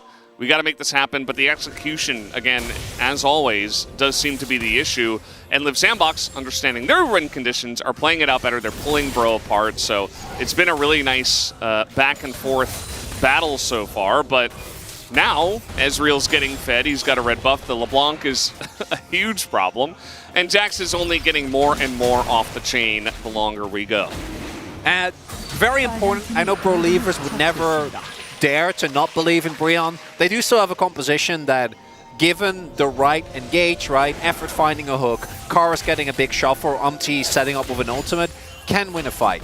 So I don't think that this is done by any means, but particularly when you're playing a 1-3-1 cup, getting an early Soul Point is so insanely strong. Because what you can do, you can set up Teddy, Willer and Kael near the dragon, force Breon to come over because they don't want to give you Soul, and then you can just say, okay, clear Closer, like you guys both get an inner turret, and then you snowball the gold so far, and all Breon get is a single turret.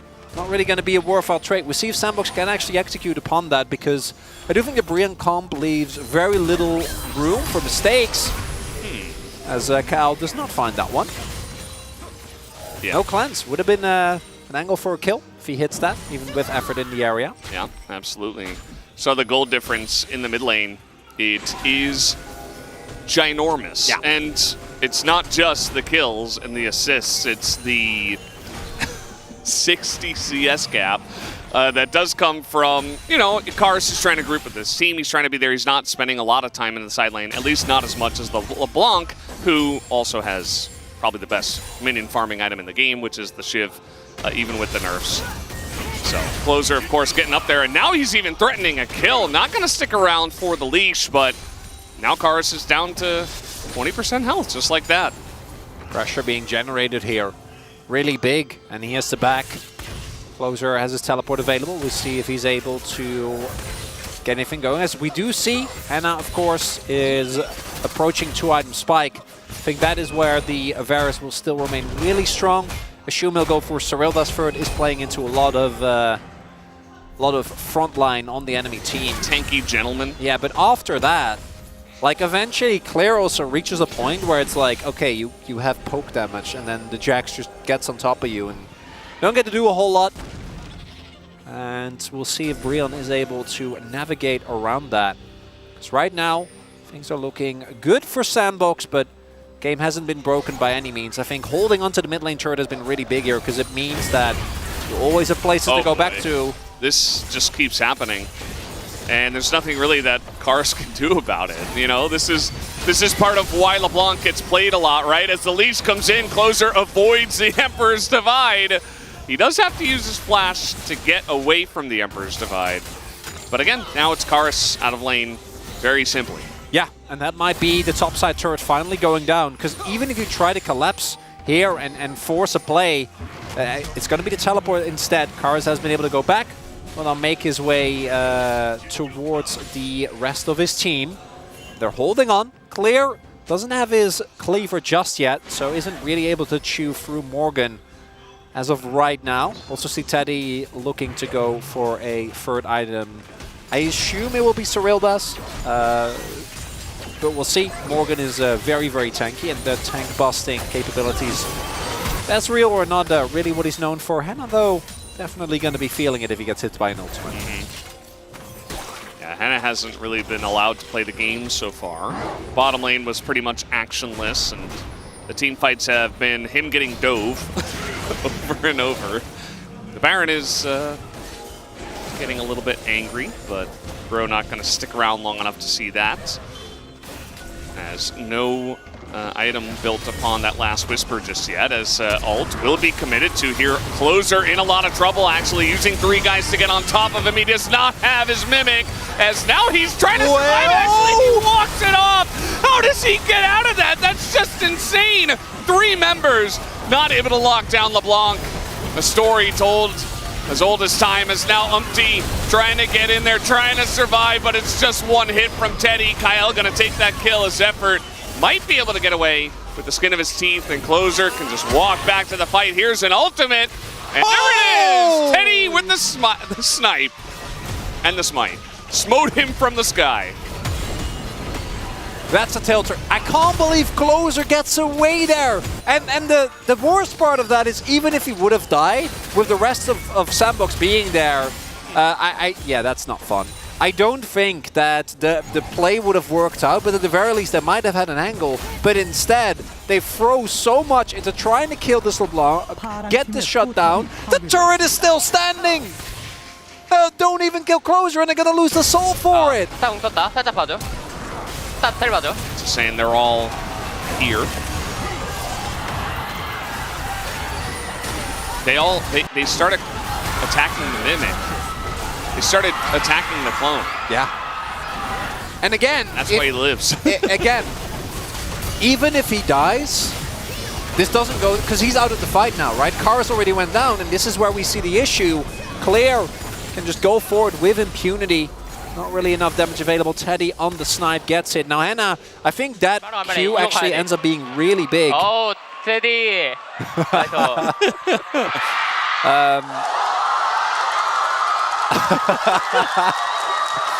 Cool kids are smiling nowadays. Not a lot of time to panic with the way it's going. Closer again, just getting in there. Karis down, and he's gonna bring Umpty again. Umpty, oh no. He doesn't seem to understand the way the LeBlanc works. Maybe he's doing it on purpose, as in he goes again, but I think Umpty might not be long for this one. Kyle again in the front line, just eating damage, as now that's going to be the end of Kyle.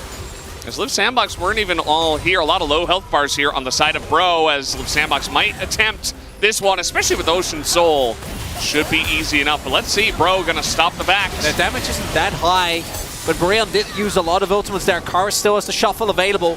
This might be an attempt. They're all so low I here. know. At least Karis and Look Umpty at Clear especially. on the flank. Yeah, there's Clear right in the backside. He's just going to avoid the Emperor's Divide entirely, as now those low health bars will be exploited. As in goes Morgan. He's trying to make a play here on the Cassante. Putting in a phone call to Riot. Let's see if it works out for him, but he is alone now on the run. And Kyle is probably just going to put an end to this, as might Willer. Oh, a plant's going to come in, keep him alive for now, knocks up Willer, as Willer's going to go down. Don't leave the Cassante alone. I don't know if Kyle, you're 6 levels lower. Okay, Clear's coming over. All right, they're going to stop the Baron now. Yeah, okay, that's going to be the end of him. And that's another kill here onto Clear, and Ace comes out eventually. So, underestimating of Cassante aside, Sandbox end up doing a pretty decent job. Will be able to win the elongated play, as starts off with a lot of damage. Then Umpty, just out of necessity, is like, let's fight. Let's just team fight. See how it goes. Yeah, that's one way to get your team behind you. Yeah, he is able to sidestep the ultimate, which means a lot of resources are being used. Then KL actually does go, takes the full brunt of damage, full blight stacks. When Hannah gets his E off, meaning that his Q is still enough to get the kill. The health bars are low. And then here... Let's Clear not get hit by the Emperor's Divide. No, he yeah. Wow. That's going to feel bad. Hannah immediately taken down. And then this was just a free Baron, even with Teddy down. But instead they're going to keep going for Morgan, instead of just using Sejuani and Jax to take down Nash. Let's see it. Prepare your copy pasta. So able to get some fruit. Gets the knock up. 2 levels down. Doesn't matter. 1 second cooldown. 2 levels up rather. And eventually Jax says hello. sorry. 너무 센데? Sorry, he's really strong. 개세네. He's so strong. He's just giddy. He's having a great time. As we're still going. What happened there? Chains of Corruption I assume flying it was LeBlanc. into the wind. Yeah, that's what I would assume. He's back. And now Sejuani ultimate to back it up. Kyle has no fear in the world as he keeps just going all in. And Closer once again on the right side, not going to be caught out. Those piercing arrows really need to be landing here if you are going to go for this lethality, as now it's going to be Closer on the... Okay, well, he actually goes back into that. Interesting. Decides, okay, that's fine, I'll just go for the fight instead. 2v5 are Clear and Closer, as now going to get locked up. One distortion gets him away. As Morgan is getting into that backline, they finally do take down the LeBlanc, but I think Morgan will finally pay for it himself. Meanwhile, Clear just running at the enemy team, zoning everybody away. As now maybe we do the Baron, maybe? Yeah, we keep seeing the issue where Sandbox keeps trying. Like, when they're in a choke point, we talked about Brion not having that much damage. If you're not accessing the backline, actually killing Brion is really hard. As Clear, I don't know if they win this. They can't get by Clear. I mean, the no, he has Ocean. Yeah, like, and that's going to be that. I mean, it's level 17 now with the Baron, and Sandbox finally get their 30 minutes in. But they did kill Closer. Yeah. Yeah. Morgan did. They got him eventually. Morgan is the true carry. As he really is, yeah. As Karis is able to, I feel like if Closer just waited like half a second longer, would have been knocked back, but small mistake from him means he ends up getting CC chains. We'll be able to jump out, but Morgan goes all the way and all out to ensure that he does pick up the kill eventually. Teddy Kushi doesn't have his... Oh, we're fighting again. Oh, he's just going to flash. Ults are flying into the back of the jungle. And that will be the end of the Varus, who feels pretty out of place in this one, Chronicler, especially from behind, not really able to find the angles for maximum lethality value. And with the Baron buff, they might have finally been able to actually break open the base. One thing that thus far Sandbox have not been able to do. Fights have been going their way, but you need the inhibs down to really leverage the pressure. First inhib now getting taken out, still minute and 45 seconds left. And there it is. The ult's going to land on Nakaris. He is done. That late game damage you were looking for from the Azir just eliminated immediately. As the rest of the team, Kyle nearly dying again as we are just going super deep onto this one. Closer finally able to hop out of there, but Clear not quite as lucky, although he does have another counter-strike pulled back in by Effort. Finally taken out as now Morgan trying to get in there. Does have the stone plate, but Willer himself is even pretty tanky up against Henna, who doesn't do much against the armor-filled Sejuani, as that will be another kill on Teddy's lineup here as they are going to try to take down this base right now. Closer goes in and might even pay for it. He is healing up quite a bit at the end of it all, as that is the ult. And finally, they get the job done. 31 minutes in, 33 kills, and the game is over. 1-0 to the side of Live Sandbox. And Brion gonna lose a game one. Have not seen that one in a while.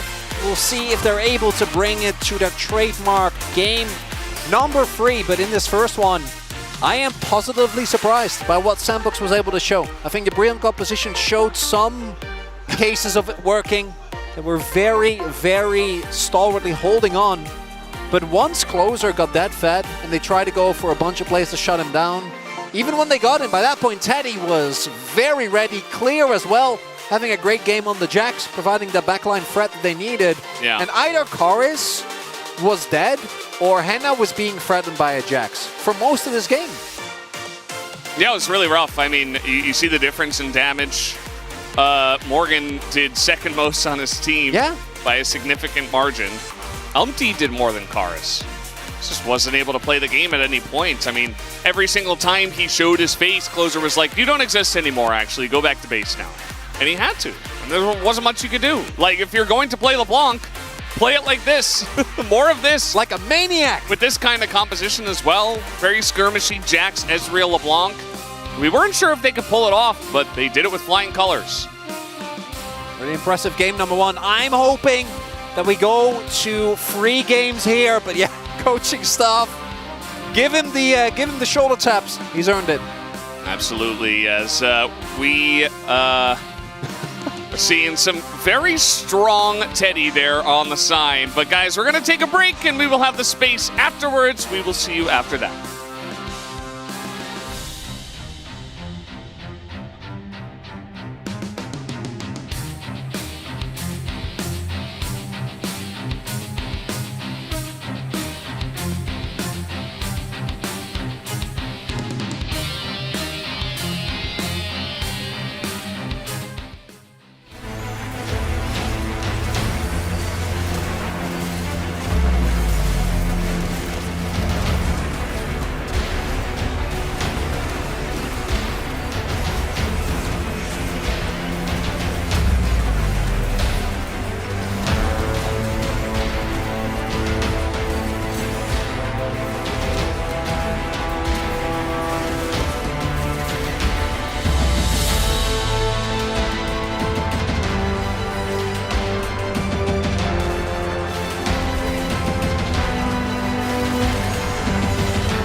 타워 얘들 타워. 우리 살짝 빨렸다. 타워부터. 왜. 나 중간에 나왔어. 마르스 나왔어. 나 버리긴 해. 천천히. 할만해? 큐? 줄게. 가능한데, 진짜 가능한데 이거. 그란데. 맞으면서. 빼면서. 나 가능해 안 주고 안 주고. 할게. 나 여참 이플 볼게. 바르스한테. 바르스 노플이래. 스턴 가능. 세주 공 돈다. 얘들아 우리 세주 공 돈다. 세주만 10초야. 천천히 끝내자 이거. 이번에 피니시 해야 되고. 바로 수밖에 없다. 나공 5초. 4부터 설 수 있나? 4부터. 나공 1초. 이거 보자 한번. 아지를 나온다. 5초. 맞았다. 잡았어. 아지를 죽이자. 아지를 죽이자. 아지를? 어디 있어? 안 나와? 안 나와? 아 형, 너무 무서운데 형 근데? 나이스. 팬 여러분의 환호 함성과 함께 시작하겠습니다.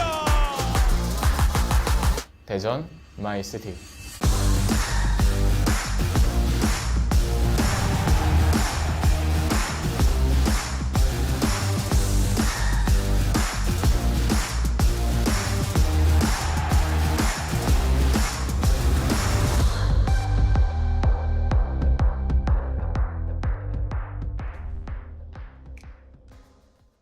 All right, it's time for my VIP pack. I don't know. I'm gonna click open All right, pack. VIP pack. See if it lets me do it. It does. It is working. Click the. I'm gonna click the icon now. Get ready for the music.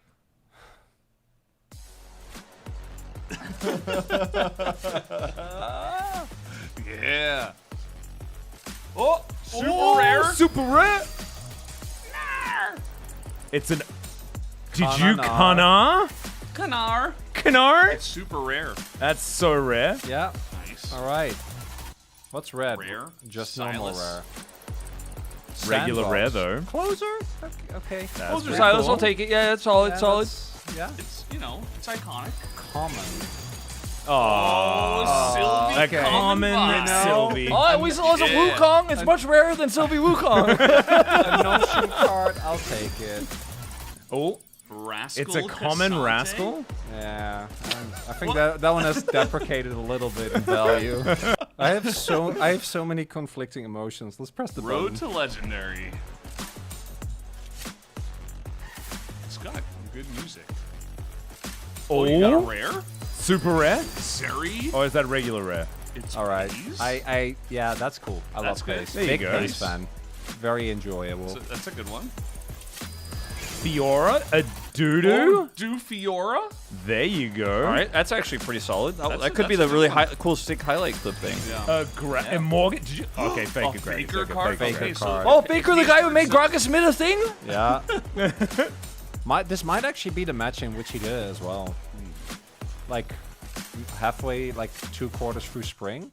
Could be. Could be. That's Yeah. a pretty good selection. I Solid reckon. roll. Solid roll. Yeah. All right. Nice. That was it. I did it. All right, you did it. Press the buttons. Well, legend. All right, on to the next.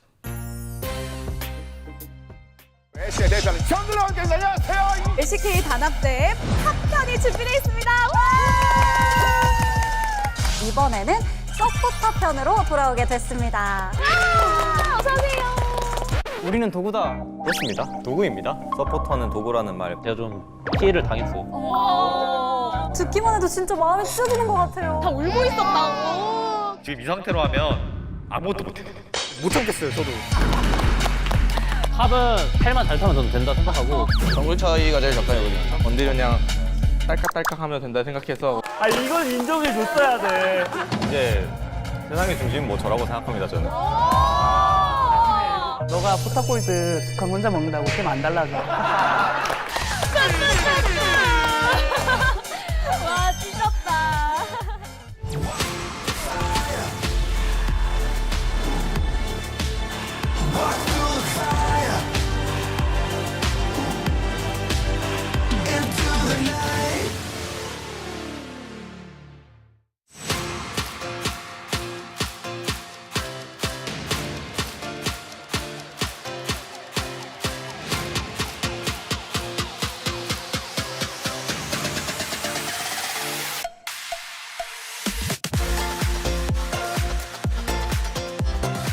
Welcome back to The Space. I'm Atlas, joined once again by Wolf and Orcs as we are ready, I think, spiritually at least, to break down Bro versus Liv Sandbox game number 1. It was a bit of a slugfest, and it started off in the draft. We had some question marks kind of all around on this one. Gentlemen, you want to take me through it?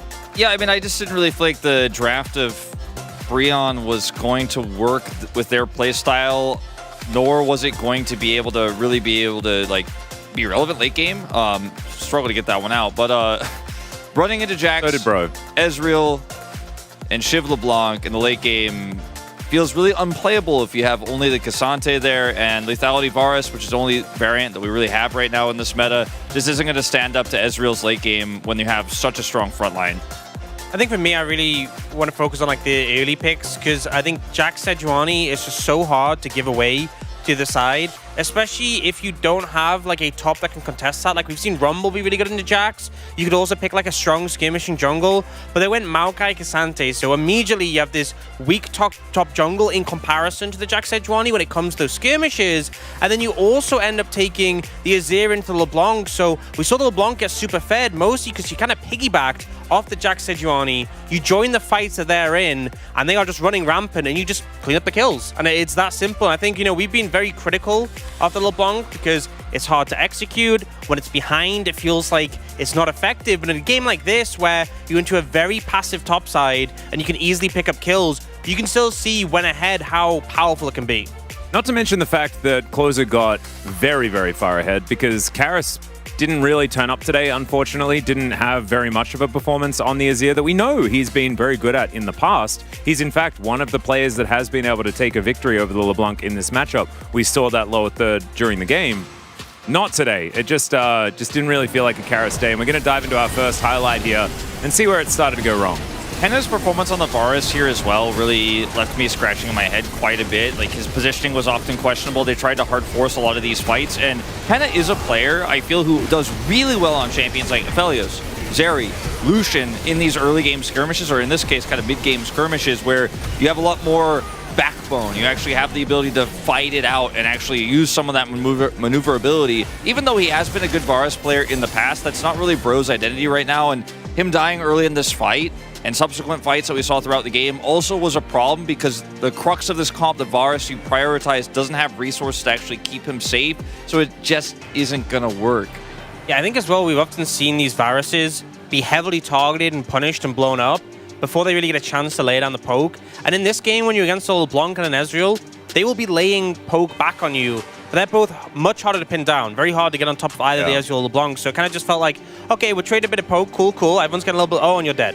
And then the LeBlanc and the Ezreal are just completely fine, still running rampant. And I think as well, the fact it was an Ocean Soul. Yeah. Ocean Soul is like, you know, it's not like the objectively always strongest soul, but there are times where it's super oppressive, and when you only have 2 damage threats on your team, and one of them is a poke champion who falls off, you don't have 2 damage threats, you just have the Azir, and the Azir was behind, so it just honestly just felt so hard to play from that position. We have to give a shout out to Morgan though. The guy played a very nice Cassante. Let's jump into our second highlight here towards this top side where somehow Closer survives. This one was just really sad because it felt like you had so many resources trying to catch this LeBlanc. We've talked about this LeBlanc on the side, so difficult to pin down, and Bro throw everything and the kitchen sink at this, and it still just doesn't stick, and unfortunately they're chased down here. This was, to me, the back-breaking moment because Bro from this point just couldn't recover, could never have a foothold on objectives, and even though, and this is going to be just one little cherry on top, but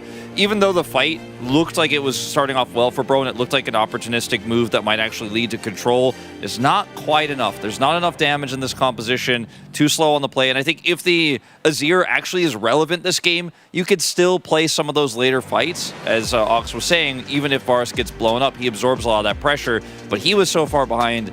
It's just, it was grasping at straws, and Morgan, he tried, man. Yeah, he really tried. He did his best.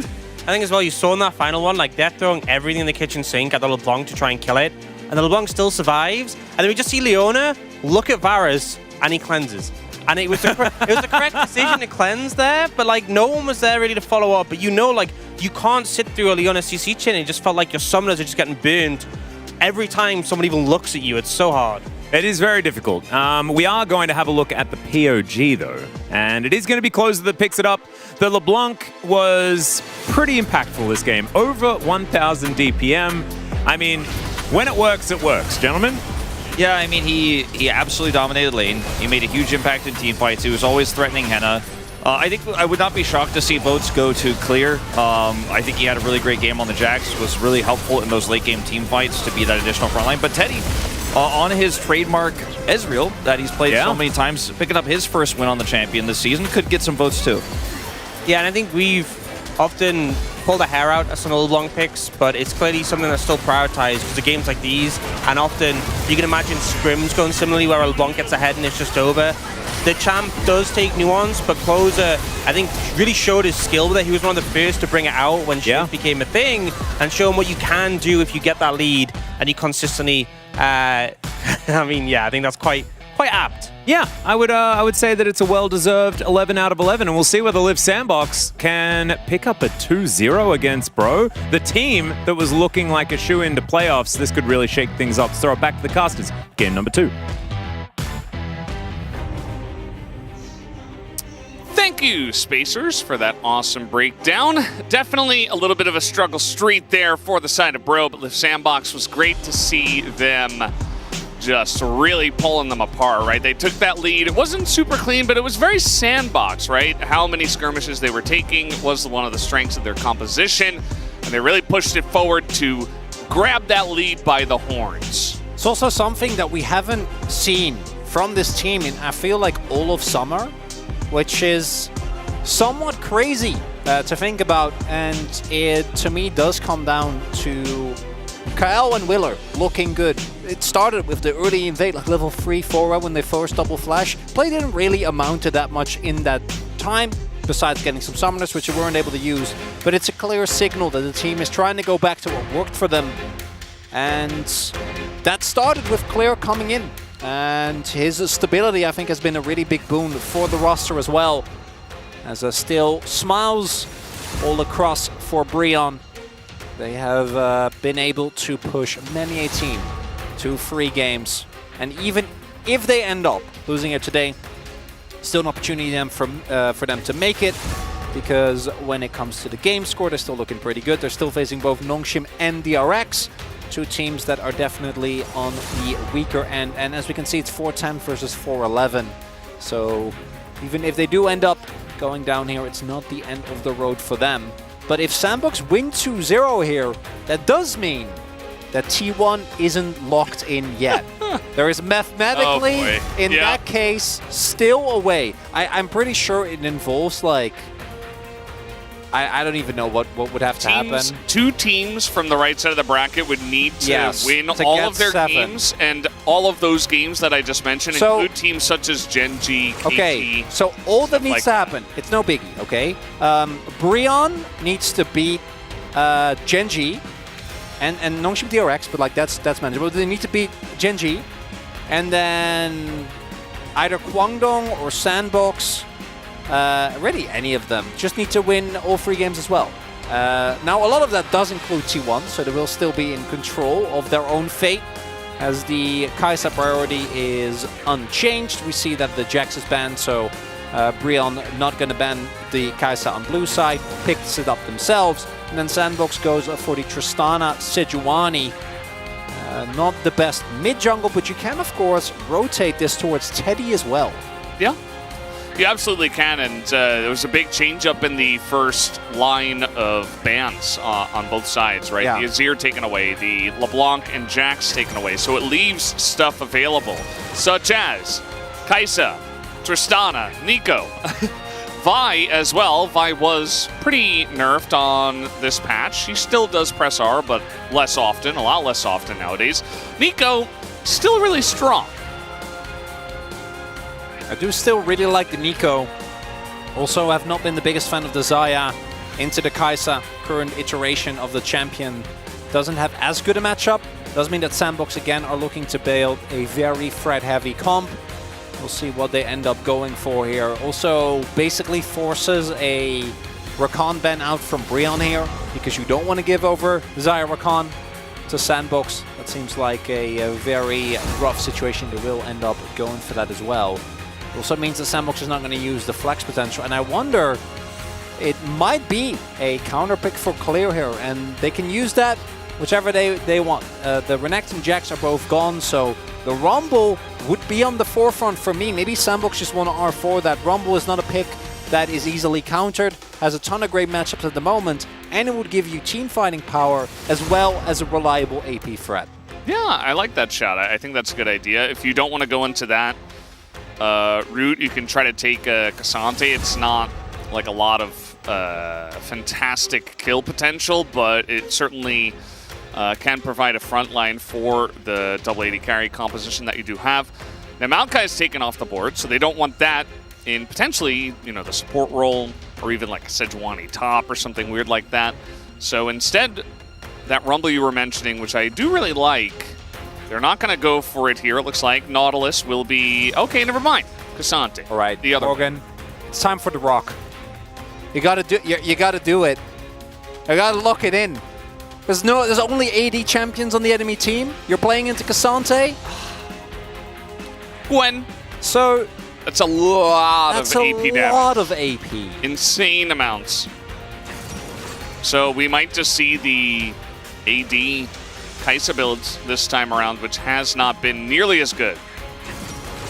And it's going to be the Brom locked in here for KL. They do have already engaged with the Sejuani, and we'll see what Brion end up going for. So the 1v1 obviously is great for the Gwen, but I just can't help but think if you lock Malphite, like, good luck to Sandbox ever killing him. Yeah.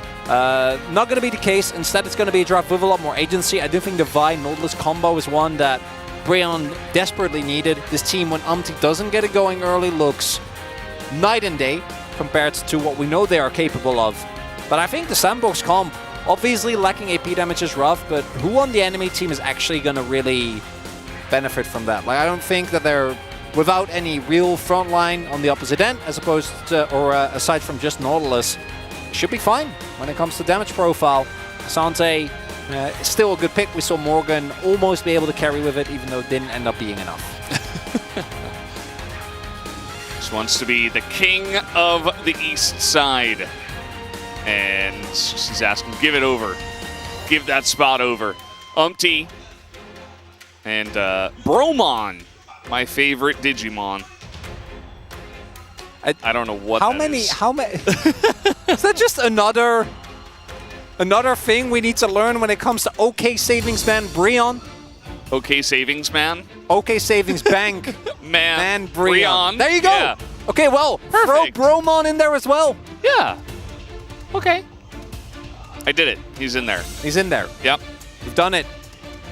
This is this game should look very different, I would imagine. This is going to be a pretty interesting game number 2 between Live Sandbox and OK Savings Bank Brion. Let's hop onto the Rift right now.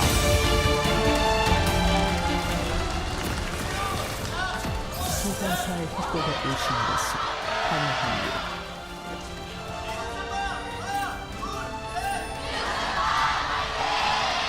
미니언 생성까지 40초 남았습니다.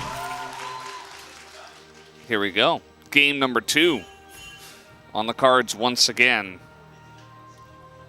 And it does feel like this time somewhat balanced drafts. I'm not sure. I feel like Bros one is pretty easy, right? Everybody wants to press their buttons and go forward. Like, there's not a single person on this lineup that doesn't want to do exactly that.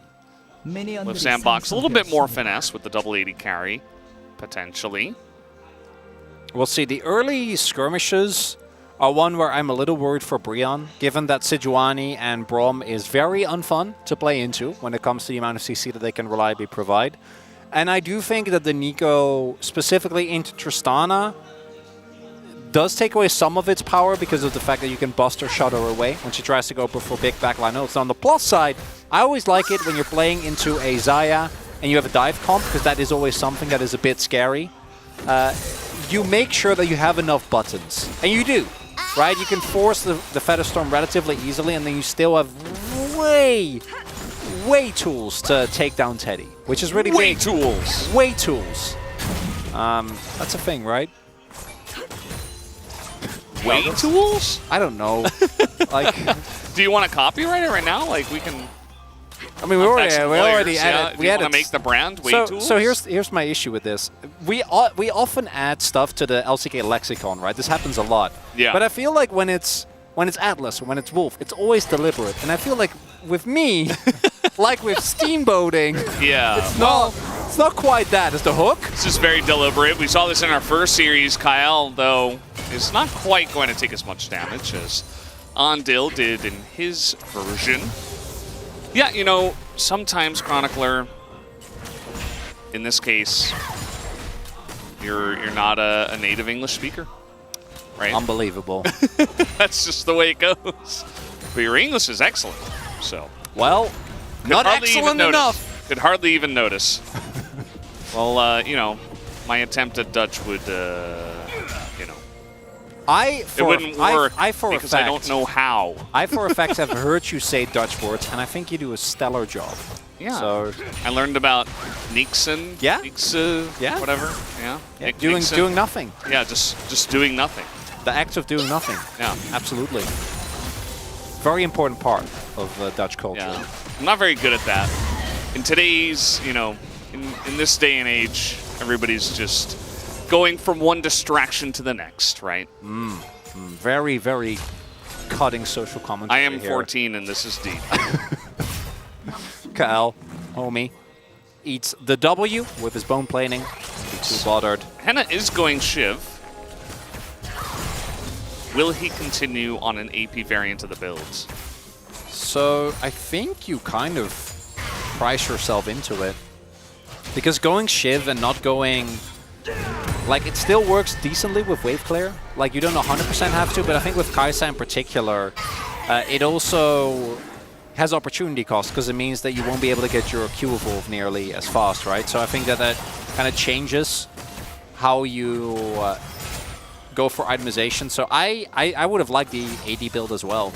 Because I think that with this, the opportunity to just go like double maul on Closer and Teddy as a third item, something that we've seen pop up more and more, actually going to have incredible value if it does end up coming true.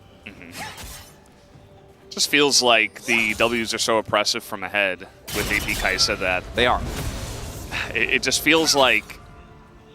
It almost feels like playing non-Shiv LeBlanc nowadays, you know? No, I get it. It's like, why wouldn't you do that? It's so strong. Like, regardless of what you're going up against. But we'll see. I think you are correct. It's almost definitely going to be that. As Morgan doing really well so far on the Gwen in the top side. It's a good look. I like that they gave him a chance to carry in the counter matchup with that fourth pick, Cassante, coming in for the sandbox. They give him the immediate carry matchup and counter matchup, especially after his Cassante performance in Game 1. Gets the faith from his team and immediately rewards them with a very solidly looking laning phase. Also was able to set up some early vision on Wheeler so that they have a decent knowledge of where he will be pathing in the foreseeable future. First backs now coming through across the board. Hextech Alternator picked up for Karis. Teleporting back. Closer going to shove out an extra cannon wave. Might be able to hold on to his teleport if he wants to. Does miss his cannon, which hurts a lot. As Clear already starting early with stacking MR. Picks up the Merc Treads, which are okay. I don't think it's necessarily an amazing Merc Treads and when it comes to tenacity, but might even be Abyssal first as well. We've seen this more and more with Cassante's just itemizing specifically into whichever matchup they are facing at the time. Fortnite also very common. Yeah, feels pretty good to do that. And Bro, with their push on the bottom side, look to take this Infernal Drake. Looks like should be theirs, based on the fact, I mean, Kyle is in his jungle alongside a Willer, maybe hoping that someone comes in and maybe they can 2v1 onto Umti, but Umti not going to go for that. So now they're trying to get into the river and clear out some vision here. You do see that Karis has first roam from mid, or at least he did, but Kyle and Will are really going to make a stand to not just let the Infernal Drake go for free. A lot of investment here towards the bottom half, towards his river. And that does get tagged, but should be completely fine. The engaged Braum. No. He's almost level 5 to hit his 3Q power spike. Not engage Braum. No. No. What do you mean? He just did it. Oh, Umti 6. Oh, Whaler, he doesn't know. He does not know. He is lacking some critical information. Now, he does handle it correctly by flashing first. And he could have really brought Umti on a bit of a wild ride if Umti did ult onto him. Umti learned. And I think in that scenario, all that happens is like Closer just buster shots him away. There's like one line where Closer goes for like a crazy W and then Flash and like knocks him underneath the turret, but I don't think that ends up happening. And it will be the early Drake being given over here. Testament to the power of the Kaisa Nautilus duo here. Cal taking some early damage, and Brion going to be starting off the game very nicely here. Yeah, it's feeling really good for them. An Infernal Drake. We did see that Live Sandbox got all the Drakes in the last game, and the first two were Infernal and Hextech, and then a couple of Oceans, so they got Ocean Soul. Allowed them to just perma-skirmish and then just regen all their health and not really care about taking bad traits. Not that they were taking many bad traits at that point anyway. Oh, another Q hits. Level 3 on that Q. I just checked. Cal doing some big Braum damage. It's still okay. We have the. We know it's level 7. That's where the tree diverge. We can either make the good choice or the Orcs will remember this choice. Knowing Cal, I'm thinking he's gonna be remembered. Be remembered. Oh, he's engaging again. Level 6 is Effort. And Effort's like, well, we don't have any vision in the river. I'm not just going to randomly press buttons. And he'll just go for a back as well. Interesting timing on that. Morgan still bullying on the top side of the map. Clear sitting on 3 biscuits. Just doesn't want to eat them. He's not feeling very hungry. Have you seen Cassante? I'm sure that he keeps his diet very strict. He's not gonna just randomly eat a cookie if he doesn't explicitly need it. What if it's a protein biscuit? We don't know. Ooh, yeah, it could be. Nowadays, science has come a long way. Yeah. Especially dietary. Well, I don't think that's quite the same thing. No, I think it's but fine. in terms of making delicious, healthy food, no, I agree. A long way. Long gone are the days of having to eat, you know, only unflavored chicken breast. Yeah, that's the classic. Here's Willer very deep in the enemy jungle, but Effort is just being locked up by the Braum and the Sejuani and does get hit by the engaged Braum. Unfortunately, it doesn't do anything, but that is going to zone Effort away from his bot lane, and now Willer can just stand here while Teddy gets a couple of plates. And yeah, what they gave up for this, obviously, is the ability to contest the Herald at all. Umti did just pick that one up. We'll see how much they can actually zone him out for. There is a cannon here, but like Hannah knows. Yeah. Hannah knows there's people, but Closer also was able to generate prio in mid. So if you get 2 plates, you have already gotten the value of the Herald. And then additionally, there's also minions that are now going to start dying in pretty rapid fashion. And Teddy might even be able to clear out the wave here just from the threat of Willer being there. Yeah, so Umti's going to get a bunch of gold because he gets the local gold from the Herald. Also, he'll get a piece of the crash when it happens, inevitably.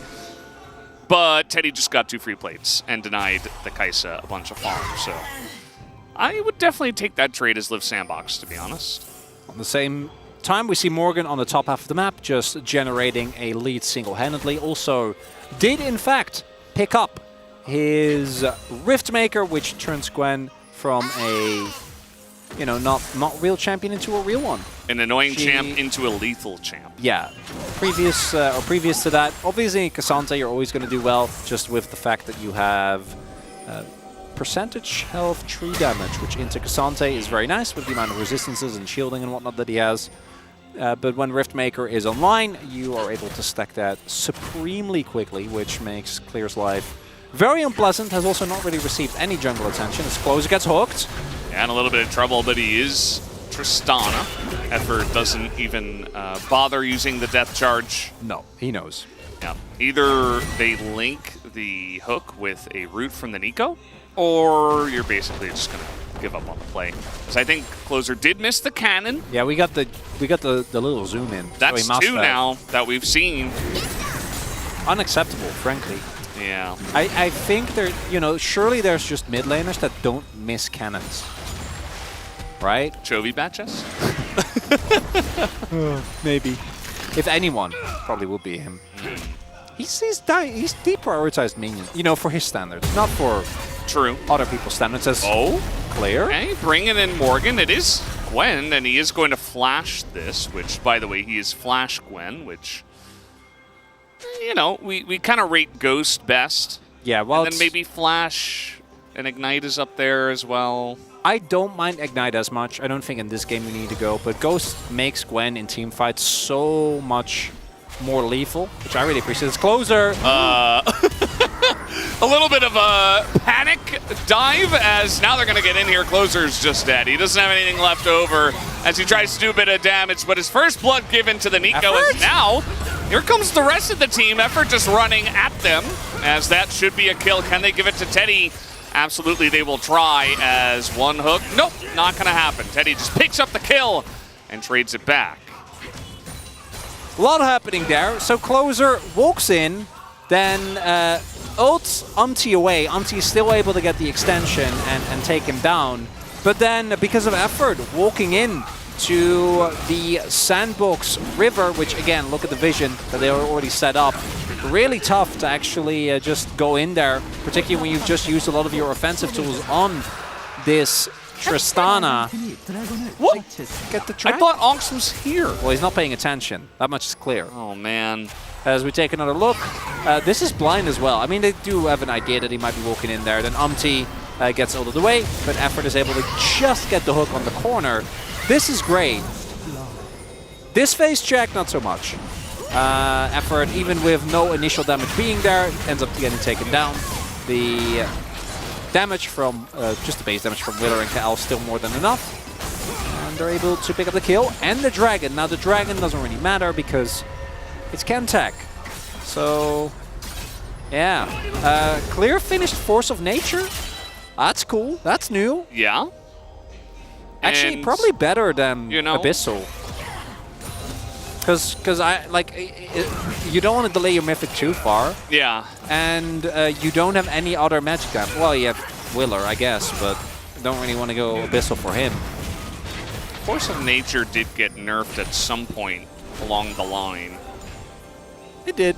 I think the item is necessarily in an amazing spot, but as far as MR items goes, it is magic resist, that's for sure. As now the hook is going to come down, but immediate exhaust onto Umti, who looks to be just going down. One ult will get it done, as Closer's just going to hop away as they go way deep for that one. Even a teleport used to try to make the play, and Live Sandbox come out on top.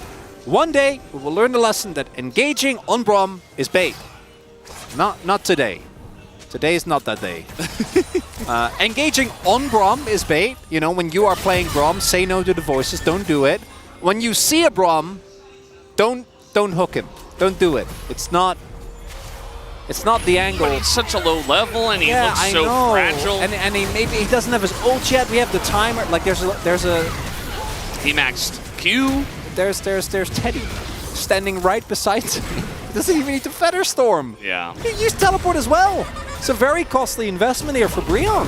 Oh, knock up here on a Gwen delivered over to Willer, and no flash available. He does have needles, but he is just 100 to 0. Only one needle. One measly needle comes out here from the Gwen. So Morgan not really able to get much value on this as the Rift Heralds look at the way of Live Sandbox, although Karis is going to get a free turret bot. Yeah, do like the cross map here from Breon. Definitely think this is the only avenue you have. With Morgan going down, being able to get the first turret blood means that the gold still going to be at least initially favorable for you. Once everything goes down, not going to be the case anymore as Clear gets the slow and gets the Q, is able to extend the... And the moment Morgan is delivered, especially without flash, he's just dead. It was also Teddy and KL just making sure in case he tried to path down. Not going to be the case.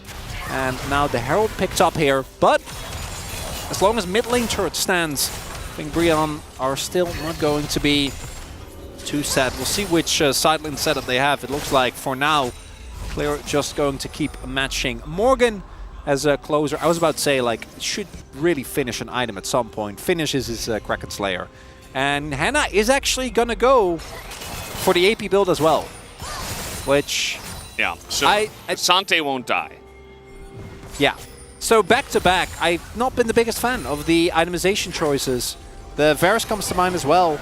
I know that you would have been full AP if you go for AP Varus, but AP Varus, especially when you get to later stage in the game, like still does a lot of damage to tanks because he scales off of max health. Now that build was nerfed. And again, they had carry Cassante for all the 80 damage they needed. Yeah, I guess. You know? And in this game, they've got mostly full AP, so like, what's the difference? Yeah. I mean, at least they have a Vi. True. Yeah, and Kaisa is not only AP damage. Vi is not as threatening, or tanky rather, as she used to be though. With the nerf to her shield, actually going to be pretty substantial for survivability. Come mid to late game is see if we can get Teddy a mid lane turret. That's the plan. I think the answer is yes. Yes, we can. Well, nobody's here on Bro. Humpty's like, guys. Gang? So Well, what are we doing? Okay. Henna and Effort gonna come in, steal the Rift Heralds. Willer's just running away. A lot less action in this game compared to game 1. Yeah. Really slowing it down. I mean, Liv Sandbox, they didn't get as massive of a lead on their mid laner, and it's not LeBlanc, and they have double AD carry, so, and they're playing against Bro, so at the end of the day, this is almost to be expected. I do worry for Brion, because I think that trying to go, as maybe they have an angle on Clara, but he does have a W, so should be fine. Maybe trying to go late game against the man known as Fountain Laser when he has 3 frontline champions and a Xayah could be a risky play. You know, maybe that's not the angle. Now they do have Kaisa, and if Henna, I know, you know, I've been giving you some flack as the cars might be in some deep trouble here. No wave right now. Yeah, he did a good job of clearing the wave. Oh yeah, okay, he's fine. Reinforcements are there as well. But Henna, please get that Leandris. You need it. Trust me. Just. He's going Gwynsu's. No, he's gonna go Leandris. Nah, yeah. I'm gonna believe. Yeah. Sorry, Chronicler. No, he's gonna going happen. Gwynsu's. No, it's fine. And you will not go back and pick up. You know, Chronicler, I'm with you on this one, but or a dagger. Fortunately, he's going Gwynsu's. I can't believe you would say things so hurtful to me. Yeah. Why must there you? There was only one. Why must you insist on this? Giga Brain player, and that was Deft. And he only did it for 1 game. And only in 1 game, not in the second game. So, okay, well, I guess I'll just have to accept that. Yeah, unfortunate.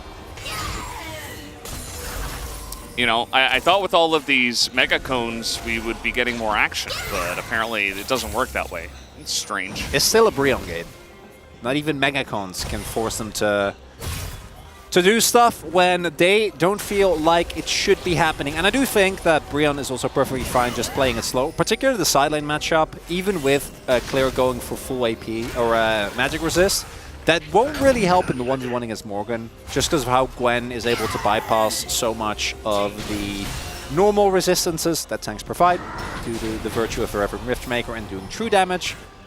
And it's mainly the ability of Claire to, you know, deal with Karis and Henna and not be as bothered.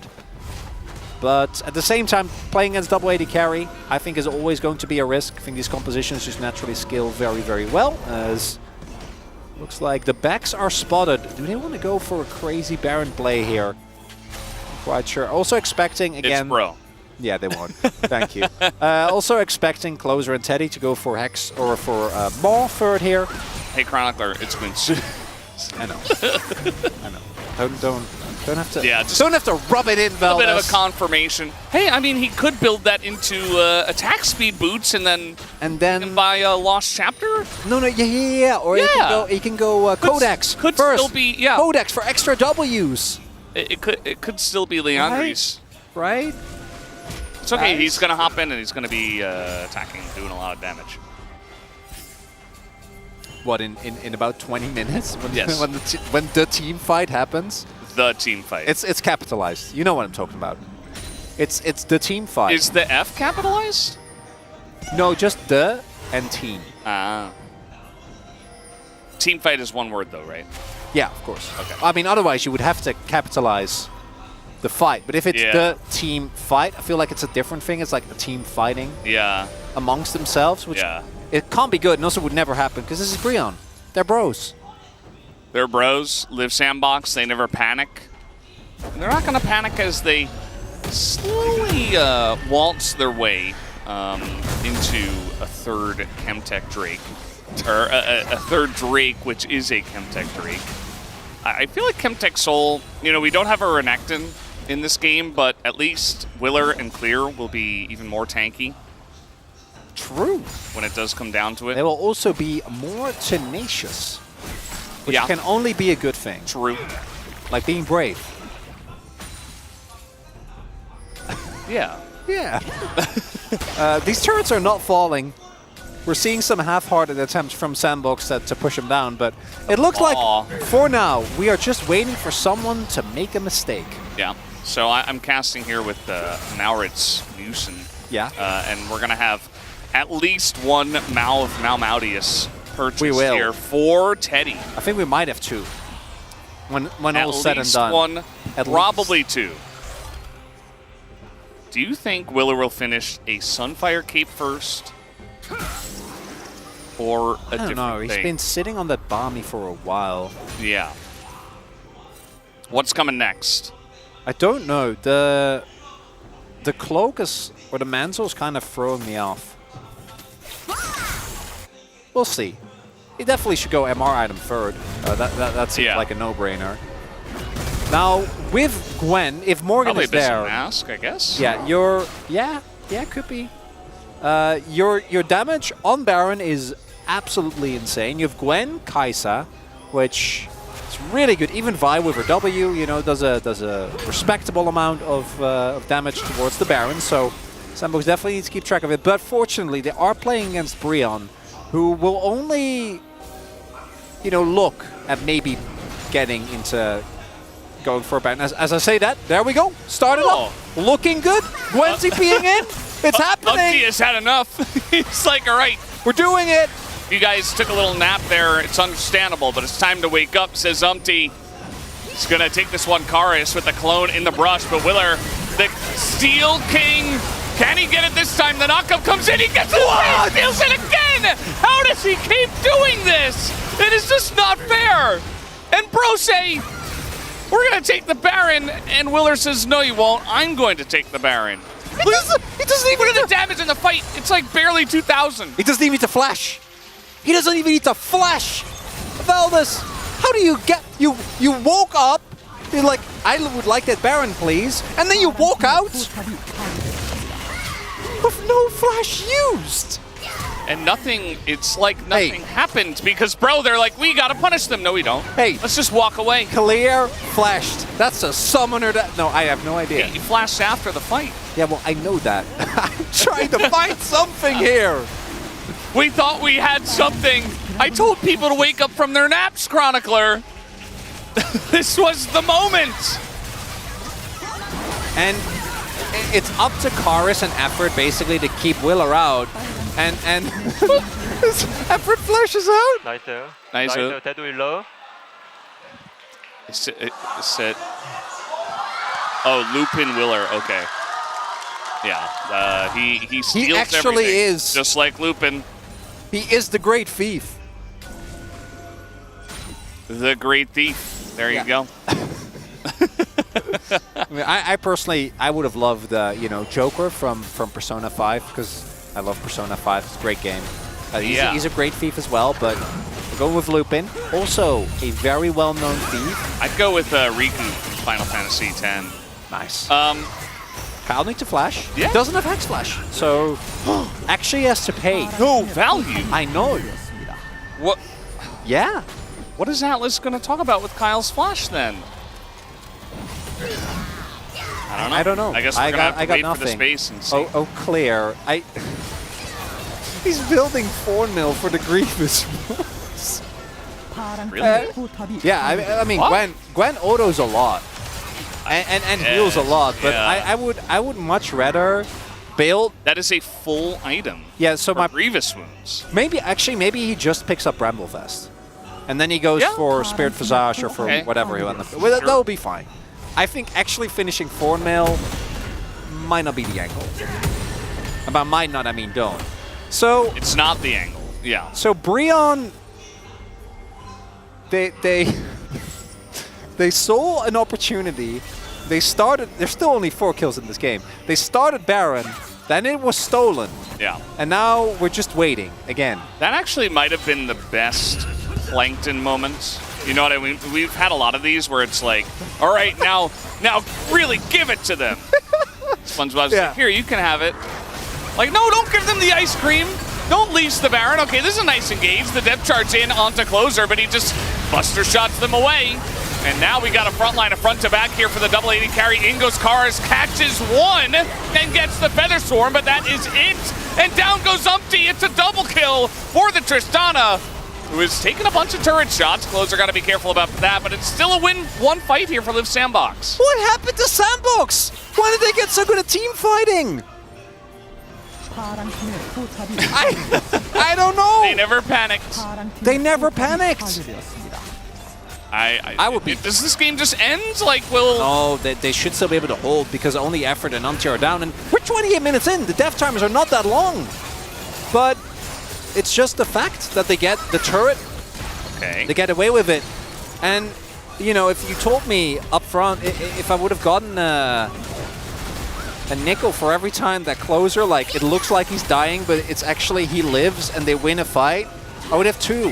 Which, like, why do I have 2? Like, what is going on?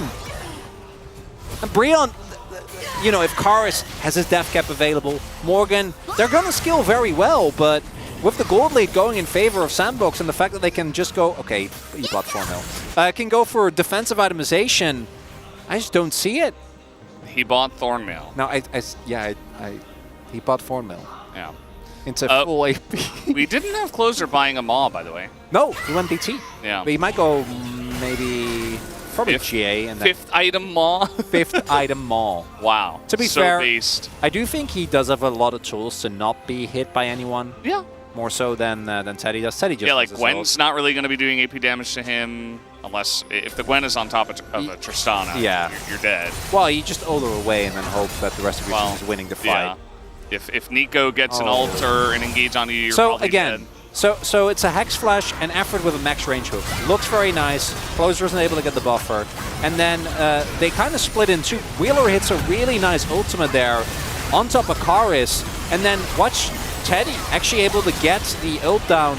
Umpty ults Wheeler, who is full health, and Sejuani doesn't end up quite working out. Well, he got knocked back by the Q3 from Clear. So he was like, I'm dead. I need to do I something. don't have flash, yeah, so I'm just going to press my R onto something. But as you mentioned, maybe floundering a little bit, tried to press it really fast, click the tank. He's like, well, I guess I'm just dead. When Vi is 0-2-1 in a 30-minute game, the Vi pick has not been successful. Play Kindred, play Karthus, you know, like Umpty. Play anything that's not Vi. Oh, that's the spot. Well, they do lose Soul. That's the Chemtech Soul-giving spot. It's fine. That's the spot where you give away Chemtech Soul. Okay, Baron has started up. You don't get to those. All right, let's see how it goes. Karis is running away as the ult does come in. Vi, Umpty here looking to get over the wall. Clear is taking a bunch of damage. Does get the Q3 though, and that is a dead Nautilus. Effort is out of the fight. Umpty's like, guys, I thought we were doing Baron. They weren't doing Baron. Mega Cone over the top, or maybe it's Closer just hopping in, actually, as now we get a big ultimate finally from Karis, but it is 20 minutes late, okay? It's not going to be on time, and now Closer is hopping forward. Henna in a lot of trouble here, and he will be taken out by the Q3 and the Cassante. TP in the mid. It looks like Liv Sandbox want to end this series. And it looks like Sandbox might be able to do it, the 2-0. I was not expecting that. Means that Sandbox keep the race for playoffs. Even more exciting. Breon not even able to get a game win. Even that would be so big. They're trying desperately. They need to clear the wave, though, and they don't have much of that because Umpty and Effort, not really getting much done. Effort is going to go down as Closer picks up 2 more kills. The wave is dead. And Closer's like, oh, I think I can finish it. The rest of the team has to run away. As, the last auto will do it. We got some respawns. Karis is coming in, trying to auto this Nexus. But Closer, he's not going to be able to do it. In goes Wheeler. He is going to steal away the game. 2-0 to the side of Liv Sandbox. They get the job done. Oh, Sandbox making some big moves toward qualifying for playoffs, a team that looked absolutely lifeless only, 3 weeks ago? resurging at the best of times, taking out one of their direct competitors. And for Brion, it's not over. Not yet. But this is a very tough loss. And it means that they might be more reliant on what happened in the other matches. The match against Nongshim becomes even more important. And Brion, all the things that they did well, we didn't see today. Like in recent weeks, the early game activity, the fact that they actually pushed hard, they made proactive plays, they went for objectives, wasn't here today. Yeah, it was pretty obvious that Bro were not on their game today. And Liv Sandbox, they absolutely were, especially that guy. Another Baron steal under his belt. Like, how many is this guy gonna get? It's just crazy. Like, he gets 5 a season somehow. And that's the jungler that I want on my team. And yeah, you know, you can argue, okay, Bro kind of let him in. They rolled out the red carpet, in fact, and gave him a very nice opportunity to do so. But it doesn't matter because the smite finger was good enough. And he pulled the trigger on that one. Got the job done. So Liv Sandbox, as you mentioned, this is going to really up their chances of making it into playoffs. The race to playoffs gonna remain undecided. Also means that mathematically T1 still not locked in. Still not locked in for playoffs. Again, I don't expect Brion to be able to beat Genji or Sandbox to be able to beat KT. And more importantly, I think both those things need to happen as well. Which just... But for Sandbox, this was a really important step. And it continues the trajectory of a team that has looked better over the last couple of weeks. And it's everyone, right? It's Wheeler, yes, with his steals, but it's KL actually being the support that he was last year. It's Closer, seemingly parallel to Zeka, being like, wait, this meta, this is way better. Yeah. Having a great time. Closer is having a great time. It did feel like they found their stride over the last couple of series and have, you know, refound their identity. And it's been a good look as this time Bro decided, okay, we are going to turn. Umpty, his Q times out. He's like, do I go in? Do I go out? We already lost the fight. Karis is zoned away. Rough times. I actually thought that they were going to turn it here. Because this was a 4-man Nico knockup. But Morgan also kind of went for the stopwatch, right? So there just wasn't the follow-up damage. Then Clear ensuring that Hannah doesn't get to pop off. And gets close at the end. But Sandbox going to be picking up the 2-0 here. Let's see what they say here right at the end. They were saying start with the tower, but then they said Vi. You know, if Clear didn't get 4-0, maybe he couldn't have tanked all this damage. I'm not even kidding. Because he goes very low by the end. He's like, oh, you don't have any minions. You can hit it. I think we can end it. We can end it. Please end it. Go.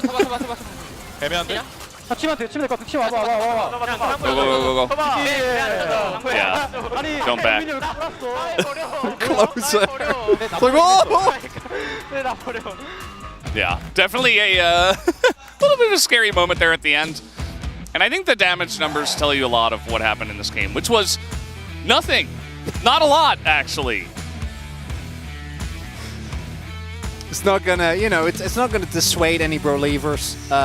So maybe it's a win-win. You know, Bro-leavers get to watch Brion just hang back and watch their Baron get stolen, and Sandbox one step closer to the playoffs. If you're a believer, though, you believe in, okay, they're giving us more content, right? So, but they would need to make playoffs to give you more content. Yeah. So, where are they going to go from here? We have Dicey. yet to see. Yeah, Liv Sandbox really put themselves in a pretty good spot. But guys, we are done on the casting desk. Let's go over to the space and see what they had to say about game number 2. Thank you so much, gentlemen. Fantastic cast on the day. And I do want to echo their point of the fact that it was a bit of a bro and brew. This is what happens when Bro actually goes up against one of the other OG Jin-airs in Teddy. It was Teddy and Umpty reunited, and they decided to spend a lot of time doing not a whole lot on Summoner's Rift here in game number 2. Let's bring up the draft here because I kind of liked that Brion built more, like picked more damage. It just didn't. There wasn't really, but you know, like not a lot of that happened. I mean, they banned the natural enemy of Gwyn in the Maokai and locked the Gwenin into the Cassante, which I really liked, because one of the problems with Gwyn often is that she can't close the gap. But even though we did see Morgan pick up a super early Rift Maker, he wasn't actually able to really utilize it in team fights. He went Flash instead of Ghost, so your options are limited. And when they fell behind in the mid game and couldn't actually set up fights on their terms as Gwyn didn't do anything, I was super happy about the Gwen. I thought it was a fantastic pick in this situation. I thought we were going to see Morgan have a lot of pop-off angles in this game. A lot of time was spent talking about itemization as well. Like, should he build the Thorn Mail into this Gwen? But if the Gwen doesn't hit anybody, if she doesn't attack anybody, she can't hurt anybody. I think the stats on the Thormail would not be fantastic, Orcs. Probably not. Probably not. I think for me, the thing that stands out is that we see the Vi picked, Desire's immediate response. We see the Nord picked, the Braum is the immediate response. And we end up with this double AD carry duo who are both very safe, very hard to pin down, even with Nord and Vi ults, which are typically very good at shutting down AD carries. And we have the Braum Sejuani. And I can say, as someone who's played a decent amount of Nautilus, it is not fun playing a Braum Sejuani as a Nautilus. And we saw that in the game. You are out of position even slightly. You get stunned once, you get stunned twice, you get knocked up, maybe again, then you get stunned again. And if you're not dead by that point, then the enemy team's doing something wrong. But it felt, even though you have these like strong engagers, it was so hard to ever find an angle to get on the backline. And anytime you even got close, you just get stunned and you die again and again. Yeah, and I'm going to tell production that they can go to the highlight whenever they would want, but we do need to have a moment for the maxing of skills on this Braum. Oh, yeah. Can you just take us through exactly what happened here, Orcs? Yeah, so instead of putting 5 points in Q, Kyle put 3 points in Q and then maxed E for the extra durability. It seems like an obvious thing, and yet a lot of LCK sports just don't do it. So in the early game, back to the gameplay at hand here. Some Braum enthusiasts over here. All right, in the game at hand, Bro were super aggressive in the early game, actually, almost to a fault, right? They were so aggressive that every time they tried to make a play, they either traded even or worse, like this play here on the Braum, ended up backfiring massively. That was 2 points. Look at that durability. Yeah, extra point. But after this moment, it felt like Bro just decided, this aggression isn't working out. Let's play passively for the rest of the game. And they did. And it didn't work out for them, because until that moment, they were constantly putting the pressure on, and then things really started to backfire. This is a kill onto Morgan, of course, here on the top side, really well set up, as Willer had a much larger impact in the game than his counterpart Umpty did, minus that kill in the mid lane and that attempted kill on Braum, and then Umpty was like, I'm not going in anymore, I'm not doing it. It's hard. It's like, who do you ult, realistically? Yeah. Which target do you pick? Because we've seen, like, the Tristana can buffer the ult from the Vi, the Xayah just presses R, and the rest of them are tanks. There's no answer. Maybe you just have to try and kill the Cassante. Not a great plan. No, that's not a great plan either. And so we saw that conundrum is what Bro reached, but then they decided, hang on, we may not be able to ult the Baron, but we can go to the Baron pit, and they do have a lot of Baron damage. Yeah. They are up against Willa, though, and then that didn't work out, and so now you're led to this situation where Willa steals away your Baron and then Drift Kings an ultimate onto Karis so that he can't get the Pop Blossom angle. It was actually so sick. Willer did such a great job of denying Karis' entry to this fight, and then the following fight we're going to take a look at on the Baron as well, where we were joking over here on the space that Karis was saving his ult for next game, basically, because he was never able to actually make a huge impact with this pick they prioritized earlier on. As, yeah, the Baron plays in this game from Bro were desperate at best. And you can see Willer blocking Karis out here once again in this choke point, not allowing the Pop Blossom to go off, and Bro just subsequently lose control. And this is the big thing, is that obviously Bro weren't as creative as they could be at finding angles to get access to the backline. But also you see in moments like this, both fights we've just shown here, the backline feels so protected, the front line are doing their jobs, mitigating any flank attempts. And if you run head first at this Live Sandbox composition, you just lose. And they were, you saw like the flank angle they were looking for there, trying to find a way in. If you block that, I just don't see a way in 5v5s that you actually pull out ahead. And even at the end of that, when they got the 4-man Pop Blossom, it was too late. And most of the targets you're hitting are those tanks who will just stun lock you as soon as they break out of the CC. Yeah, that was really a cool story, Bro. 4-man Pop Blossom. But now, we are going to have a look at who picks up the POG. Who is it going to be? It's Willa, the man who steal. We need Steel Object. Where is Steel Object from Challenger Wolf? Oh no, we don't have it, but he was able to steal it. 300 points here for Willa. Has been pretty quiet, but this game, and honestly this series, has been fantastic for the guy. Yeah, and I think just Willer, like the rest of Live Sandbox, has really leveled up in these past few weeks. Chronicler was mentioning 3 weeks ago, we were looking at Live Sandboxes. There's no way this team is going to playoffs. And right now, trending upwards so quickly and so aggressively. You know, it hasn't just been a slow, okay, we're getting better every week. It's just been suddenly the last few weeks, this team is way better than they were before. And every single series they get better. Closer's leveled up. Willer's leveled up. Teddy has a team now because his teammates are leveling up. Clear comes into the scene to replace Birdall. And now we have potentially a playoffs team on our hands. And I think for a lot of people, it's not really a massive surprise that they can play at this level. I think it was more a surprise that they weren't playing at this level after spring. Yeah. I think people had much higher expectations, especially with the addition of Teddy coming to summer. It kind of felt like they wouldn't be down in the trenches with all these other teams competing for sixth. It felt like there was a clear top six. And I think it's nice that even though it's late, it's still in time to make playoffs. And this level of form is like a really nice thing to see from this roster once more. Absolutely, but they will have to keep it up. It is now time, though, to throw it over to the interview. So here is Jisun. Thank you very much, guys. This is Jisun for the POG interview translation. And Live Sandbox is the first team on the East to actually get the 5th win of the summer season. And we are here joined by Closer and Willer. Let's have a talk. Congratulations on the win. How do you feel? We were giving out all, you know, everything was on the line, and I'm so glad that we were able to get this win. And Closer, as you can see from the fan sign, you had your birthday yesterday, and July 31st will be your debut anniversary of the LCK. Like, we have so many Live Sandbox fans out here with the same fan sign that you're holding right now. How do you feel? Yeah, I saw so many of identical fan signs. I was really touched by this little event. I was like, I really gotta win for my fans, and I made it, and I want to say thank you for all my fans. I really appreciate it. Willer, today was a must-win series for Live Sandbox in order to keep the playoffs hope alive. What was on your mind as you were coming to Low Park? Right now, my teammates are doing fantastic jobs, so I was like, as long as I play well, we got it. So I'm so glad that we were able to continue our momentum. Exactly the same, you know, I was here to like do or die. And then I was able to get this win thanks to so much support from our fans.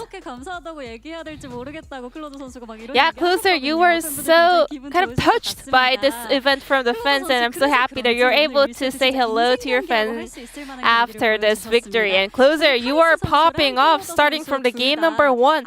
Cars, Closer, both of the mid laners played Azir the most in the LCK, so it was a full-on face-off on the mid lane, and you guys are having a very interesting game on the mid lane, you know, Azir LeBlanc matchup. Yeah, I was expecting a very tough laning phase. I was expecting this to be really fierce, and I'm so relieved that I was able to win out the mid lane matchup today. And in that game number 1, you were able to win a unanimous POG with the escape show on the LeBlanc. Let's take a look at this replay. You were getting dove by 3 different players and also 3 different ults almost, but you still managed to walk out alive. At this point, as if I go back to my initial W, I knew that I would be just dying there, but I was just holding on until my teammates came to cover me, and I thought that I could still survive because I knew my players were making a rotation for me. We actually we were expecting Bro to make play on the top lane, but I was also thinking that Closer would actually die. But I was really impressed and like surprised that Closer still managed to survive. We also have a highlight for Willer as well. Another steal coming from the Great Diff Willer. Were you expecting this? So they had a lot of damage, so I was like calculating a little bit, and then I got really lucky because I was a little bit surprised that their Baron damage was pretty high. I was expecting this still from Willer because he is the god of smite and he did it for us. And Willer was able to pull that off even without vision in the Baron pit. So prior to the series, Live Sandbox only had 23% of probability of making it into playoffs, but with this win now it has skyrocketed to 49%. It is very likely now. Are you guys feeling confident about your miracle run? My players are on fire, you know, their form is looking great, so as long as we can keep this going, we will be able to get more wins and make it to the playoffs. Thank you. What about you, Willer? How are you feeling about your playoff run? Like, look at our lineup, our players, our coaches, you know, they're all stellar people. We have a really kind of a very packed lineup, to be honest. So it is nonsense if we cannot make playoffs with this lineup. So we will keep working hard in order to make it happen. But your remaining opponents are T1 and KT Roaster. How are we gonna make it through that schedule? It isn't gonna be easy, but we will still do our best. Yeah, there are strong opponents, but as long as we do our job, we will still be able to win. So we will keep working hard in order to secure the wins. And this will be the end of the interview, and back to the space. Thank you. Q. So much, Jisun. Absolutely fantastic translation. Very, very cute interview with both Willer and Closer. And I really love that Willer understands exactly what the situation is, because the roster does look great on paper. And hopefully they can make that dream run. As was just mentioned, though, it is a difficult ride. Let's have a look at the standings, though, because they move up to 6th place. Down to 8th is Bro. Their chances also heading down as well. But 11 losses isn't exactly the end of the world. Because that's where kind of everyone is right now. Let's have a look at the last tickets to playoffs, though, gentlemen. So T1, we don't even really have to talk about them. The chances of them not getting through are ridiculously low, but Bro taking this loss really hurts because they had obviously a pretty easy schedule with 3 of those matches, but Live Sandbox, if they take either the win over T1 or KT, T1 more realistic here, then it gets a lot tougher here for Bro because they're going to need to beat Nongshim and DRX, or potentially Gen.G, but that one's the less realistic one. I think that's the thing. Despite Live Sandbox being 6th, those matchups are a bit tricky. The T1 is just a big question mark. We have no idea how they're going to perform. But as a result, like, we could see them not getting another win, in which case one of DRX or Bro could very realistically overtake them based on the outcome of the matchup between them. So I feel like as a result of that, even though Live Sandbox are in a good spot, if they really want to secure 6th, that T1 match they need to win to be in a comfortable position. Even then, it doesn't make them immune, but with their game score as well, they would probably end up being the ones in 6th place. But I feel like things are still so close to call. It's a good first step, though. I think if they lost today, I think Bro would be in a very good position to take it, and Live Sandbox might be a bit doomed. Now let's have a look at our matchup tomorrow, our Saturday showdown, the Telecom War. If you were looking on at this matchup maybe a few weeks in the past, you could be a bit more excited than we are here today because KT looking much stronger than T1 at this point in time. And then DRX try and keep themselves alive, keep themselves in that playoffs race against Hammerlife Esports, who have looked just so good. We get another dose of the G-Riz, and maybe it'll be too much. Maybe we're going to OD, because honestly, he's had too many POGs, Wolf. If DRX actually win that matchup as well, we didn't really talk about them in terms of this race, but if they win that one, their chances go up as well. So if we do see an upset tomorrow, it would be massive. Hammerlife, of course, in the race for 3rd. Just win. Yeah, we'll see whether they can do just that. I think that is a perfect note to end on. Thank you so much for watching, and we'll see you tomorrow for that Saturday showdown. Goodbye, everyone.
standing on the edge of this big love. I'm not looking down, baby, I'm ready to jump. Never believe love could set me free. You break down the walls I build around me. It's a strange magic every time we touch. Yeah, I'm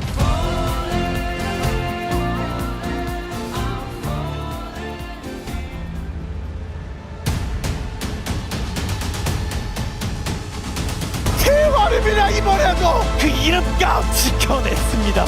무려 10연패. 하지만 오늘 그 연패 끊었습니다. KT의 전성기, 우리의 전성기 지금입니다. 1람 KT 맞습니다. 또 마음을 내려놓고 본인들이 잘했던 시절 떠올리면서 잘 풀어나가는 게 중요해 보여요.